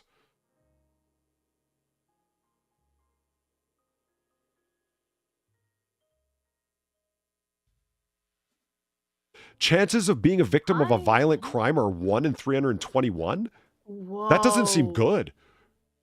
No. And all in California, though, it's Although 1 in 200. 1 in 200. Holy shit. Shit.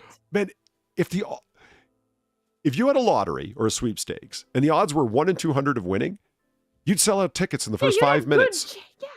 You'd have great fucking chances of that, but like, this is not the chances you want. You do not want that one. I realize that's not a 1-to-1 comparison, but holy shit, man. No, but that's pretty fucking bad. Alan, thank you very much for the $10, and good morning to you, sir. Alan, good to see you're still around. We should do morning noir bars, and we'll call it like brunch, noir brunch, something along those lines. Brunch bar. United brunch bar, yeah.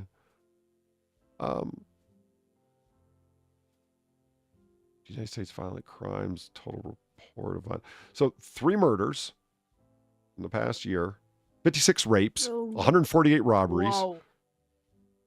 321 assaults. Brunch with an otter, there you go. 321 assaults in total. What's fuck? I think it's important to keep in mind, this place ain't that big. No, it's really not. Holy shit.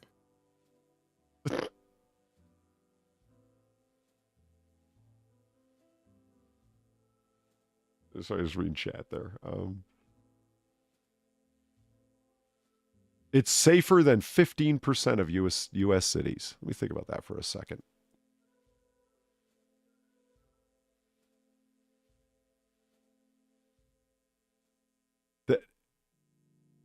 It's an interesting way to run an index. So if 100 is safest, and it is out of 100, and it's going to run as a percentile, this is in the bottom 20% of the safest places in America? This fucking neighborhood? Oh my god. Oh my god! What the fuck? That house, that street didn't look that bad. What the fuck? It didn't! The house looked like garbage, but the street looked fine! What the fuck? That is so funny to me. Oh my god. Oh god! That is a shithole! Holy fuck! Oh fuck! I'd like to know more about their crime index and the way that they it's an odd way of doing it. If they're saying like 100, It is, because that makes it, well, the way they're saying like safer than 15% of US it makes it sound like it's like, you know, a really safe place to be when you phrase it like that, but not really. like I'm thinking If 100 is the safest, right? I'm thinking of it like in broad numbers, the way you would calculate deviations, which would be like quarters, fifths, etc., right? And then deviations from the standard, and then that tends to average out years where, I don't know, a murder spree happens, so it's an aberration. But that's why I say like bottom 20%, because anything like if 100 it is out of 100, and 100 is the safest, so you know, everything 20 and beneath would be the bottom fifth, thus that deviation from the standard. And it's at 15, it would be in that bottom 20%. It's a weird way of saying it. It's safer than 15% of U.S. cities. Yeah, I don't know. but that's what I mean when I was saying that, right? Like the way when you say safer than 15% of U.S. cities, right? Yeah. The phrasing of that, if you're just reading that offhand, you're not thinking too deeply about it. It makes it sound like it's actually safe. Why would you phrase it like that? Yeah.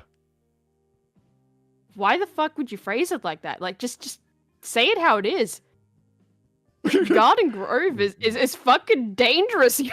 What the fuck is going on? This is not a graph that's helpful for them. Crimes per square No. mile compared to the rest of California. Look at the national median. What the fuck? Fuck. I guess that's because it is such a remarkably small area that it concentrates what is happening there. Like there's a reason it looks so bizarre like that. It's the size of the place, but holy fuck, this does not help anything. It seems like as soon as you Remember- cross like the street into this area, Yeah, you're gonna get mugged. get low, man. Keep your head down. But just remember, this is the same place where we just saw 3 elementary schools. Good point. Not that far away from each other. Yeah. What the fuck? What kind of education are you getting at Excelsior Elementary? Yes. I would like to know. Like, holy fuck. Popular neighborhoods in Garden Grove, one of them is the Brookhurst Triangle or Artist Loft. Oh, well, that checks out. You got crime-ridden city and you got, like, the artist loft. Yeah, checks out. Fucking. And then the Artist Or the Loft Korean East. business. You got the Korean business district. They're not gonna take shit. You have roof Koreans. Right. Yeah. That has to be the safest place in the entirety of Garden Grove, the Korean business district. I didn't realize this was off. I got to reorient the frame to have it capture more of the screen. So, I mean, this is the stereotype supposedly of Korean businesses where it's like they move into black and brown neighborhoods and buy up cheap property because it's a depressed economy because of gentrification tactics, liquor store in every corner. This is the narrative anyway that I myself have heard. Okay. And in this high crime area, there's a Korean business district. What the fuck? It is super high crime area concentrated to this little, like, just like little blocks, little like neighborhood. It's not even that big. You consider 5 square blocks to be, well, I guess you would 5 square blocks to be a neighborhood, but that seems crazy to me. And yet all the properties are $1 million floating right around that. I mean, that's what we saw when we looked at the surrounding properties. They were all like at $1 million. 770,000 was cheap for that area. Well, cheap by like 230 grand at 770. Well, maybe everyone's renting. Okay, right? No fair one's enough. selling, but maybe they're renting. You know what I just... So you got Hare School Park, Edgar Park, Magnolia Park, and Edna Park, all in this The safest. in this crime-ridden area, right? So it's like, okay, Murder Park, Homicide Park, Molestation Park, and Manslaughter Park. Oh my god. Run by the Bloods, the Crips, the fucking... Homicide, arson, robbery, rape. Everyone gets their chance. Let's be careful out there. God. You know what I should do, Far? People are probably dying. Yeah, right? We're talking about people's lives, Far. It's not funny. I got a male This shit isn't Caucasian funny. on the age persuasion.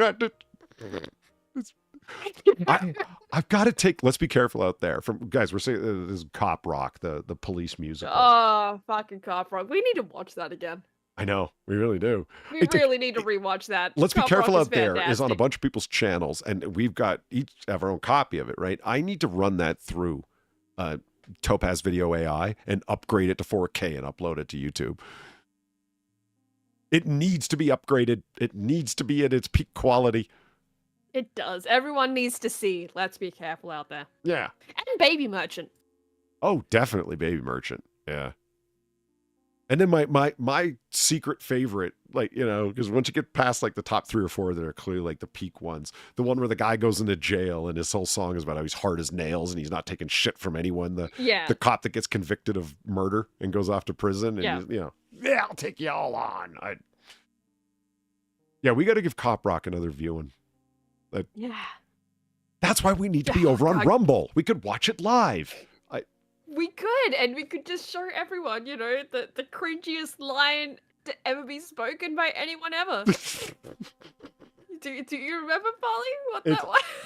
Hold on. It's, but I still want to make love to you, baby. Isn't that it? Yes, yeah. Yes! the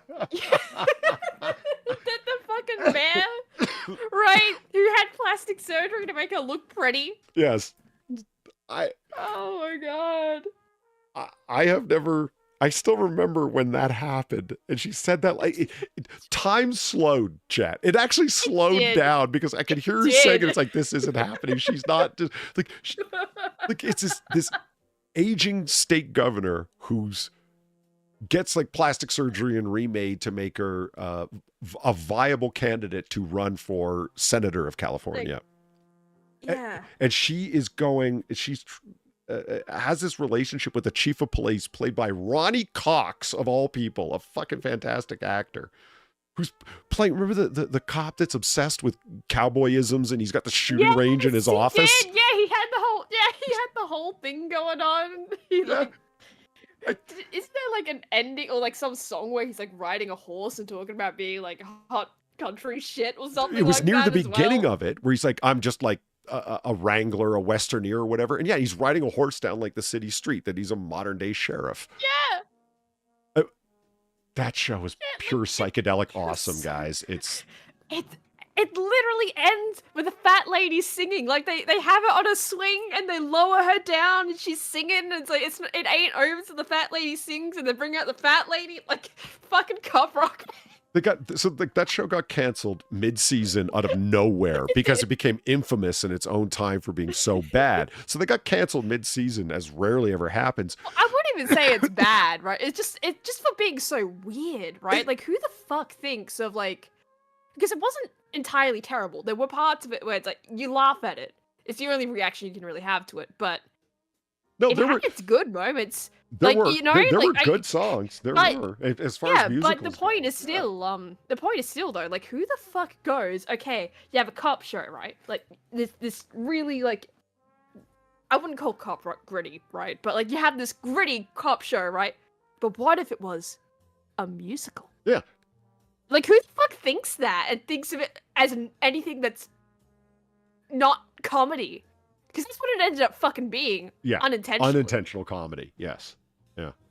But I will give them credit. Is that the whole shtick for the show is that if we can't capture the actors singing live, not recorded later, but them singing live, we're not going to do it. And so let's run the a test of it to see proof of concept that we can actually record the actors and it won't be echoey and so on. So when you see them singing, that is actually them singing, and you can tell they belt out the tunes, man, and it's really something worth watching. Most of the time they do a good job, but sometimes they really don't.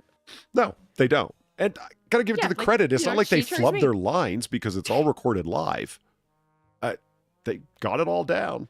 So yeah, when the show got canceled, the last song was like, not until the fat lady sings. Like, you know, it's not over till the fat lady sings. Yeah, because they got real meta. They got real fucking meta with it, right? Like at the last bit of it, of the episode, where like you had the assistant to the sheriff or whoever the fuck he was. He was the sheriff, right? Yeah. He wasn't just doing some cowboy shit. Yeah. So the assistant to the sheriff walks in and he's like, you know, it's a real shame that we got cancelled. Like, they're talking as if they're not the characters themselves. Yeah. Although they're dressed up like the characters. They had the scripts in their hands, as remember? Themselves. Yeah, they're talking as themselves and they're going, it's such a shame they got cancelled. Yeah, isn't it? Yeah. But you know what? It's not over till the fat lady sings. And they start fucking singing about how their show wasn't over until the fat lady sings. Then they fucking drop the fat lady from the swing. I will fat lady lowers from the ceiling on a swing. Who's singing? I will never get over that. I will never fucking get over that because it's one thing to start singing about like it ain't over till the fat lady sings, right? It's another thing entirely to then have a fat lady singing, who was singing, right? Yeah. Descend from the ceiling on a swing to demonstrate your fucking point that you have just been cancelled. Like, oh my god. Well, she was dressed like an opera singer. Like, yes, she was. Divine Petulance. I like my fat ladies dressed like Valkyrie. Like, she was dressed like an opera singer. Like, it was the full-on thing. She was the fat ladies singing in the opera. Finishing the show off. Just... Man, you have this older woman saying to this older guy in a really creepy way, the governor, or no, the mayor. It was the mayor who was going to run for she was the mayor. Right. The mayor of LA who was hitting on the chief of police for LA. And they had this relationship going on. It's like, well, now that you're all beautiful, do you even want me anymore? He says. And she like leans over to him and runs her hand up and goes, but I still want to make love to you, baby. And it was like, oh God, it was... Yeah, it was. I don't think that was even the context. Like something along those lines was said, right?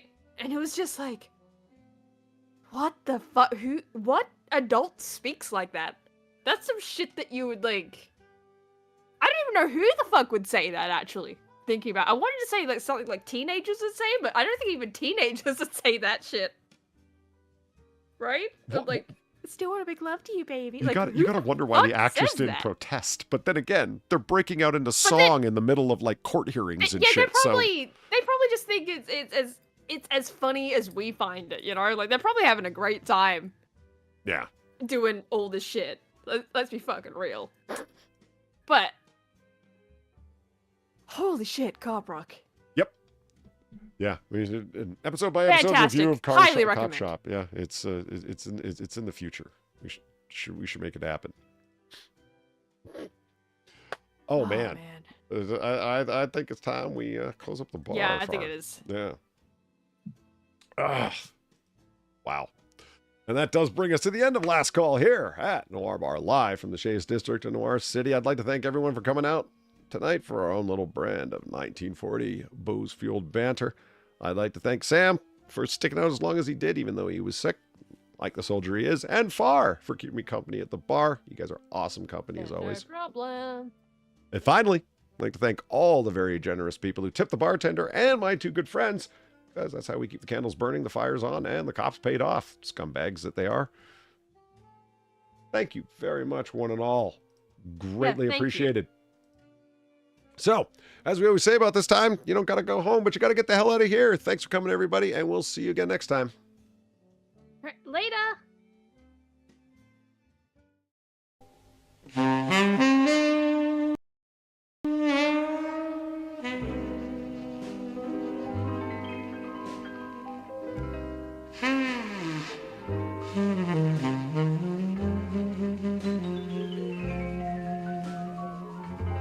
Mm-hmm.